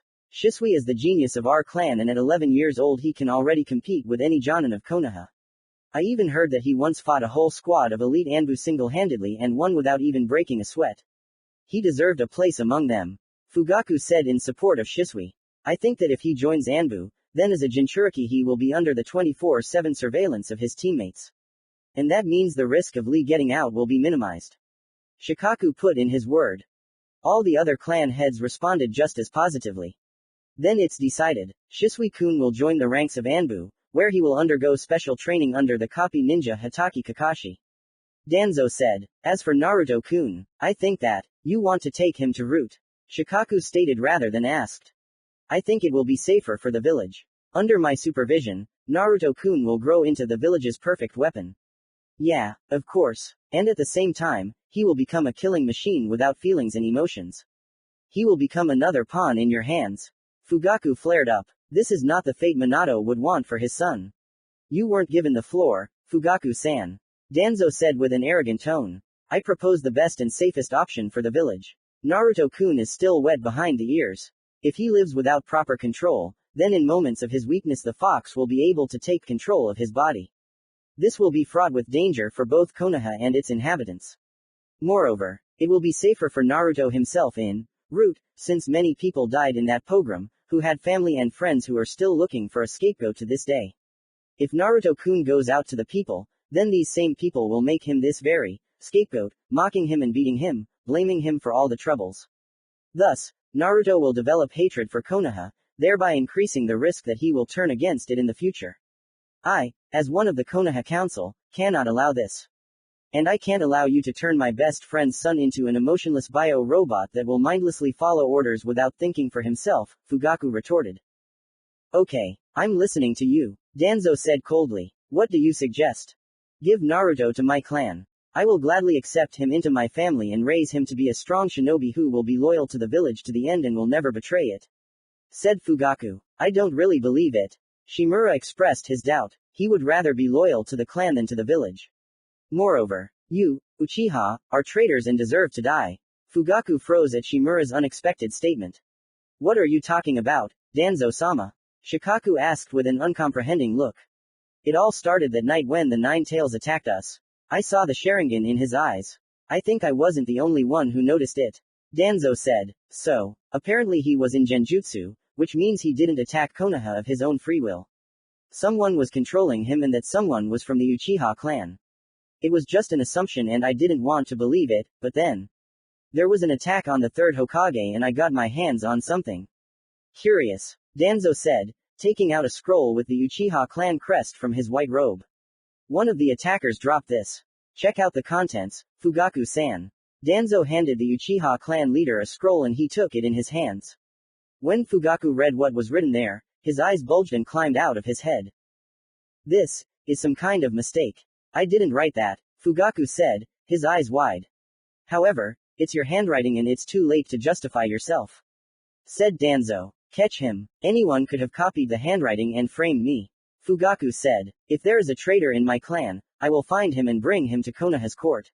Your entire clan are traitors. Danzo snapped. And I won't let you get away with this attempted coup. Capture him. Suddenly, out of nowhere, several shinobi in Anbu uniforms appeared and began to carry out the order. Wait, Danzo-sama, said Shikaku. It's all too simple, don't you think? What are you talking about, Shikaku-san? Danzo asked. The thing is, the Uchiha clan has been oppressed since the chaos caused by Madara. They were literally isolated and blamed for all the troubles. The villagers fear them and despise them as well. They are called the cursed clan. They are consumed with hatred and anger. They kill their own clan for the sake of power. They had reasons to stage a coup, but, don't you think they are two perfect suspects? It can't be that simple. In my opinion, the evidence is clear. Said Danzo. And all of it is presented on this paper, written by Fugaku-san. They took control of the Nine Tails and tried to kill the fourth Hokage in the confusion in order to remove him from their path to power. They succeeded, but when Hiruzen took over the Hokage post again, the Uchiha hired 2 mercenaries to kill him too. Fortunately, they failed. And now, it's time to take action. The Uchiha clan are traitors to our village and action must be taken against them. Do you have any more evidence of their guilt? Shikaku asked suspiciously. That's all you need. If you don't believe me, then look at these papers yourself. Danzo said. One of the Anbu snatched the scroll from Fugaku's hands and handed it to the clan heads. They were dumbfounded when they read it. Each of them had mixed feelings. Fugaku couldn't have written that. Said Inoichi, the head of the Yamanaka clan, in defense of the head of the Uchiha clan. He was always as devoted to the village as I am and everyone gathered here. It seems he wasn't very loyal to Konoha. He deceived everyone for years, preparing a coup behind our backs. Danzo said, not finishing. And he was not allowed to finish by the loud noise of the doors to the Konoha council hall suddenly opening. 2 Sharingans appeared in these gates, and a few minutes later, the body of 11-year-old Shisui himself. What kind of nonsense are you talking about? He yelled. The Uchiha clan has absolutely nothing to do with this. Who let this puppy in here? Danzo yelled. The Anbu who had captured Fugaku shrugged. Shisui, the head of the Uchiha clan, was surprised. I saw the true culprit of these events. I fought him personally, Shisui said, looking at Shimura with anger in his eyes. And who is he? Danzo asked curiously, clasping his hands. I don't know who he is, but he was wearing a mask and had wood release. Shisui said. Shisui's words made the entire clan council's eyes roll. No one had mastered the wood release since the time of the first Hokage. Even Tsunade Senju, who is the last representative of her clan, did not have this element. Wood element? Are you sure, Shisui-kun? Shikaku asked. Where is the evidence for your words? Danzo asked. I have no proof, but I am telling the truth. I fought this man personally and I know exactly what I am saying. Shisui said. Words alone are not enough, Shisui-kun. I respect you as a shinobi, but you are still a child and your mind is too easy to control. Someone must have talked you into coming here and saying this in order to get your clan head off the hook. Danzo said. Shisui never lies. Minato trusted him. Fugaku put in his word. If Shisui says that he saw the true culprit of all the recent tragic events, then that's true. I repeat once again, you were not given the floor here, Fugaku-san, said Danzo, looking angrily at the Uchiha. Enough. Take this traitor away. With these words, the Anbu disappeared in a cloud of smoke along with Fugaku. And now, it's time to take action. From this day on, the Uchiha clan will be isolated from the entire village. The quarter will be closed off. All privileges that the 4th Hokage gave you are now invalid. Your women are henceforth forbidden to marry, and your children are forbidden to become shinobi. What? You can't, Shisui yelled. Don't doubt it, Shisui-kun, I can. Danzo said, smiling slyly. But don't worry, these restrictions won't affect you and Fugaku's 2 sons. If you don't become shinobi, it won't be beneficial for our village. After the pogrom, we need as many strong shinobi as possible. You will become the village's ideal weapon. True, there's one condition. What? Shisui asked, confused. You will work for me and only me, said Danzo. You will also have Anbu assigned to you, who will watch your every move. Even though you will remain shinobi, your freedom will be reduced to a minimum. Do I explain myself clearly? Yes, Danzo-sama, the young Uchiha said with hatred in his voice. But what will happen to Naruto? I don't need Naruto-kun anymore. He will be given to an orphanage, his parents' house will be sold, and their money will go to rebuilding Konoha. And what will happen to him next? I don't care anymore. Also, no one will have the right to tell him who his parents were and that the Kyuubi is sealed inside him. This is the law personally passed by the 3rd Hokage long before his coma.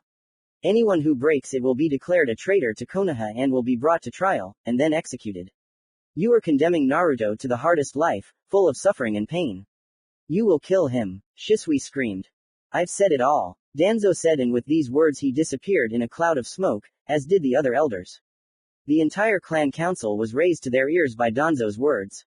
They all began to talk to each other and discuss something, until they all disappeared into the clouds of smoke. Only 3 people remained in the Konoha council hall, Shisui himself, Shikaku Nara and Inoichi Yamanaka. It's strange that he didn't interrogate Fugaku. I could have simply used the mind penetration technique and told him for sure whether the Uchiha were traitors or not. That's what I think too. The head of the Nara clan supported. Danzo has always been a cunning fox.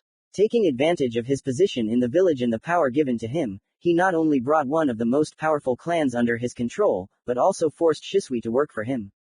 We need to do something urgently, otherwise with such power Danzo can destroy the village he claims to protect. Inoichi said. That's right, my friend. Shikaku agreed. And we'll start with Shisui. Inoichi nodded. Hey, Shisui-kun, come here. The head of the Yamanaka clan called to the young Uchiha. Shisui was distracted from his thoughts and approached the heads of the 2 great clans. The situation has become tense and Danzo has clearly set up your clan. We need your help to prove it. Shikaku said. How can I help? Shisui asked, confused. Since you will be working for Danzo, your task will be to monitor him and report everything to me personally. When the third Hokage wakes up, I will give him all the information that you have collected. In the process, the three of us will try to reduce Danzo's influence in order to give you more freedom of action. You will be a double agent. Inoichi explained. So you'll help me? Shisui asked with hope in his eyes. Yes. Together we will remove all suspicion from your clan and remove Danzo and the elders from power.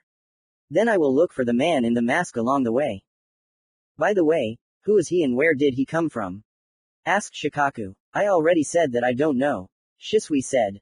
You're lying. Inoichi said. I can see it in your twitching eyes. You know who he is, you just don't want to tell me. Tell me, or I'll use the mind penetration technique. You won't succeed. It would be like death for you. You know who is sealed inside me, said Shisui. However, I won't lie. Yes, I know something about this man. I don't know his name, but there was a single slit in his mask for an eye, in which burned the Sharingan. He himself said that we were from the same clan. He admitted that he was an Uchiha. He even offered me to join him. Of course you refused. Shikaku guessed. Yes, I don't work with traitors and apostates. Shisui repeated his own words. If this man is an Uchiha and on top of that he also has wood release, then he is a very powerful shinobi. He could well subjugate the Nine Tails and attack Konoha. In that case, your task is clear. Find this Nukenin by any means necessary and spy on Danzo. We will save Konoha and the Uchiha clan. End of memory.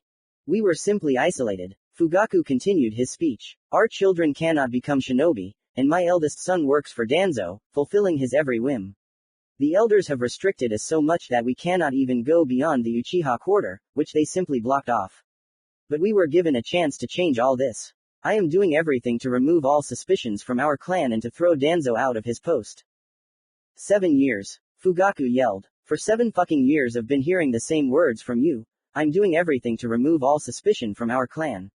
What are you doing? Did you find that apostate Uchiha?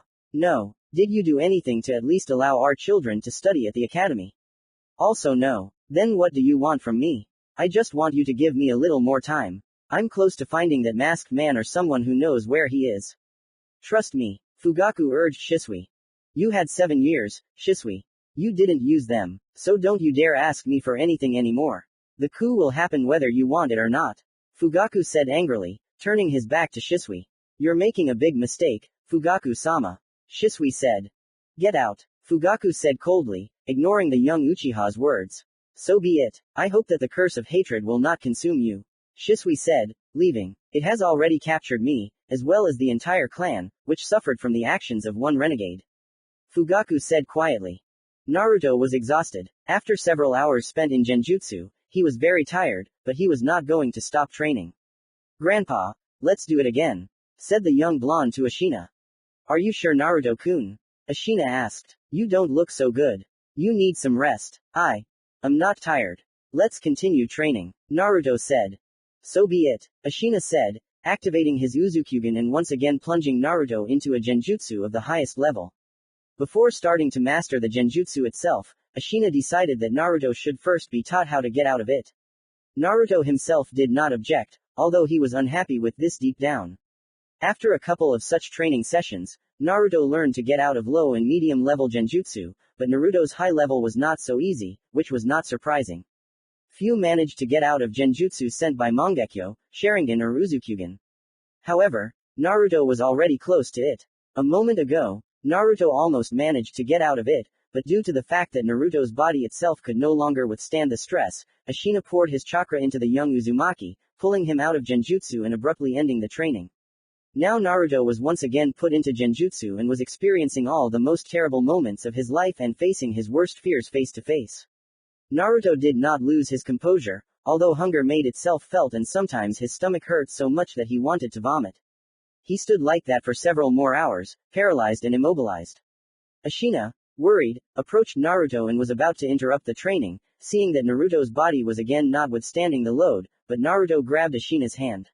I did it, Naruto said enthusiastically, smiling from ear to ear. In that case, we can begin casting Genjutsu, Ashina said, removing his hand from Naruto's shoulder. Finally, Naruto said. First, I'll tell you how Genjutsu works. Well, Genjutsu is created when a ninja controls the flow of chakra in the central nervous system in the brain area, affecting all 5 of a person's senses. This is often used to create false images and trick the body into feeling physical pain. Genjutsu can also be used to control others, similar to brainwashing, by giving illusory suggestions to the victim. Most genjutsu are performed visually, requiring the user to make eye contact with the potential victim. As for the genjutsu cast by the Uzukyugen, the user of this dojutsu does not need to look the opponent in the eye. With enough skill, you can cast genjutsu with just a finger. Let's start with the basics. Shisui walked through the village, his head down and his hands in his pockets. Lately, his whole life had been like hell. The impending coup in the village led by Fugaku only complicated matters. Plus, Naruto had disappeared somewhere. He hadn't visited the academy for several weeks, and Shisui still hadn't seen him. He wasn't even in Ichiraku, where they often had lunch together after training. Uchiha was seriously worried about this. That's why he was now heading to the orphans' quarter, in order to visit his young student and find out what was going on. Now Uchiha had finally reached Naruto's house. Shisui shook his head after looking at the house. I should ask the third to move Naruto in with me, otherwise this hovel will soon fall apart. Shisui thought to himself. Taking off his sandals and entering the house, Shisui came across an empty room that was well tidied. Has Naruto finally decided to clean up his mess? Shisui thought, smiling slightly. Walking into the kitchen, he found Naruto himself. He was enthusiastically cooking something, deftly sorting through the ingredients like chuki when making ramen. Uzumaki was cheerfully whistling a melody to himself the whole time. KHKH. Naruto dropped the frying pan from his hands in surprise, but quickly caught it with his left hand, preventing it from falling to the ground along with the cooked eggs. Having put the frying pan down, Naruto turned towards Shisui. The boy's appearance had slightly changed over the past month. For example, before this, his disheveled hair was neatly combed back, and his right eye was covered with a bandage. Brother Shisui, what do I owe you? Naruto asked politely, smiling. Shisui was momentarily taken aback by his student's changes, but quickly suppressed all emotions within himself. I just came to check on you. Iruka told me that you went missing shortly after your first day at the academy. I was worried, you know. Shisui said. As you can see, brother, I'm fine, Naruto said, keeping his sunny smile. Would you like some scrambled eggs? I made them myself, just like you taught me. Well, it looks delicious. I can't refuse, Uchiha said with a smile. Then sit down. I'll finish frying it and bring it, Naruto said, getting carried away with cooking again. Shisui sat down at the table. By the way, Naruto, what's wrong with your eye? Asked Shisui. Just like that, I lost it, Naruto said strangely, as if trying to hide something. Who did this to you? Shisui continued to ask. Does it matter? The food is ready. All that's left is to add some salt and we'll be ready to eat, Naruto said. Strange, Shisui thought to himself. There was the fried egg prepared by Naruto on the table. Uzumaki cut it in two with a table knife and transferred one of these halves to the Uchiha's plate. Naruto began to eat, while Shisui looked at him carefully. Naruto took the knife in his right hand, and took a fork in his left. He cut off pieces of the fried egg with the knife, and with the fork he poked them and ate. Are you sure you're Naruto? Shisui asked an unexpected question. Naruto, having swallowed another piece of scrambled eggs, stared at his second mentor in surprise. Yes, he said, throwing a puzzled look at Shisui. You're a very good actor, but you're no strategist. You didn't take some facts into account when you took on Naruto's appearance. First, Naruto is right-handed, and you hold a fork in your left hand. Before that, you held a frying pan in the same hand. Second, Naruto was never so polite and never called me brother. Shisui explained, looking at Naruto with suspicion. Maybe you'll show your true appearance now. And they tell the truth about you, Shisui Uchiha. You are not so easy to deceive, said fake Naruto, stretching out a sly smile. So be it, I will show you who I am. With these words, fake Naruto stood up from the table and transformed into a huge, muscular humanoid wolf, the size of a thick cabinet. Shisui was shocked by what he saw, but immediately entered hermit mode and forcefully pinned the wolf to the wall. Who are you? Where is Naruto? What did you do to him? Nothing, said the wolf. Don't get worked up. Let me go and I'll explain everything. Shisui did as one eye said. My name is Akeo. I am Naruto's summon. The wolf introduced himself. Naruto has a summoning, Shisui asked with surprise in his voice. And he didn't tell. Akeo asked in response with the same surprise. Not me. I didn't know that he had already made a contract with someone. Shisui said, scratching the back of his head. I was planning to teach him the summoning technique soon and offer him to make a contract with the toads, but apparently Hagoromo-sama had already taught him that. Trust me, Naruto is much stronger than both of us right now, Akeo said with a sly smile. What do you mean? Shisui asked, confused. You'll see for yourself when he comes back, said Akeo. Where from? Asked Shisui. From the cradle of his clan, Uzushiogakure Tasato. Kakuzu, fuck, maybe you can carry this stiff, yelled a young man with long silver hair combed back. He, like his partner, was wearing black robes with red clouds. A three-bladed red scythe was flaunted on the back of the man. I don't want to dirty my hands, which are already covered in blood, Kakuzu said coldly. His head was covered with a black and gray balaclava with the hidden waterfall village sign crossed out. That's why you carry it, Hidan. And in the meantime, I'll dream about the money they'll give us for this, as you called him, deadbeat. What a bastard. Hidan thought to himself. I would have killed this asshole on the spot, if this son of a whore didn't have 5 lives. Here, finally, this strange duo reached their destination. Now I can carry it too, said Kakuzu, taking over Hidan's body. Wait for me here. With these words, Kakuzu entered the doors of a small building, from which he emerged a few minutes later with a huge case of money. And how much did they give for this, dead man? Hidan asked without a drop of interest. Minus 10 million, Kakuzu answered shortly. Seriously, 10 fucking million, and this is what we fucking dragged ourselves here for? Hidan yelled. 10 million is still money. Kakuzu objected. And besides, there's a fish much bigger than this loser I just turned in. We're heading to Konoha. Commentary on Chapter 11 The Curse of Hatred. Here is the new part. I hope you liked it. If not, I'll go rewrite it. I hope it wasn't in vain. Write reviews, give me a thumbs up and don't get sick.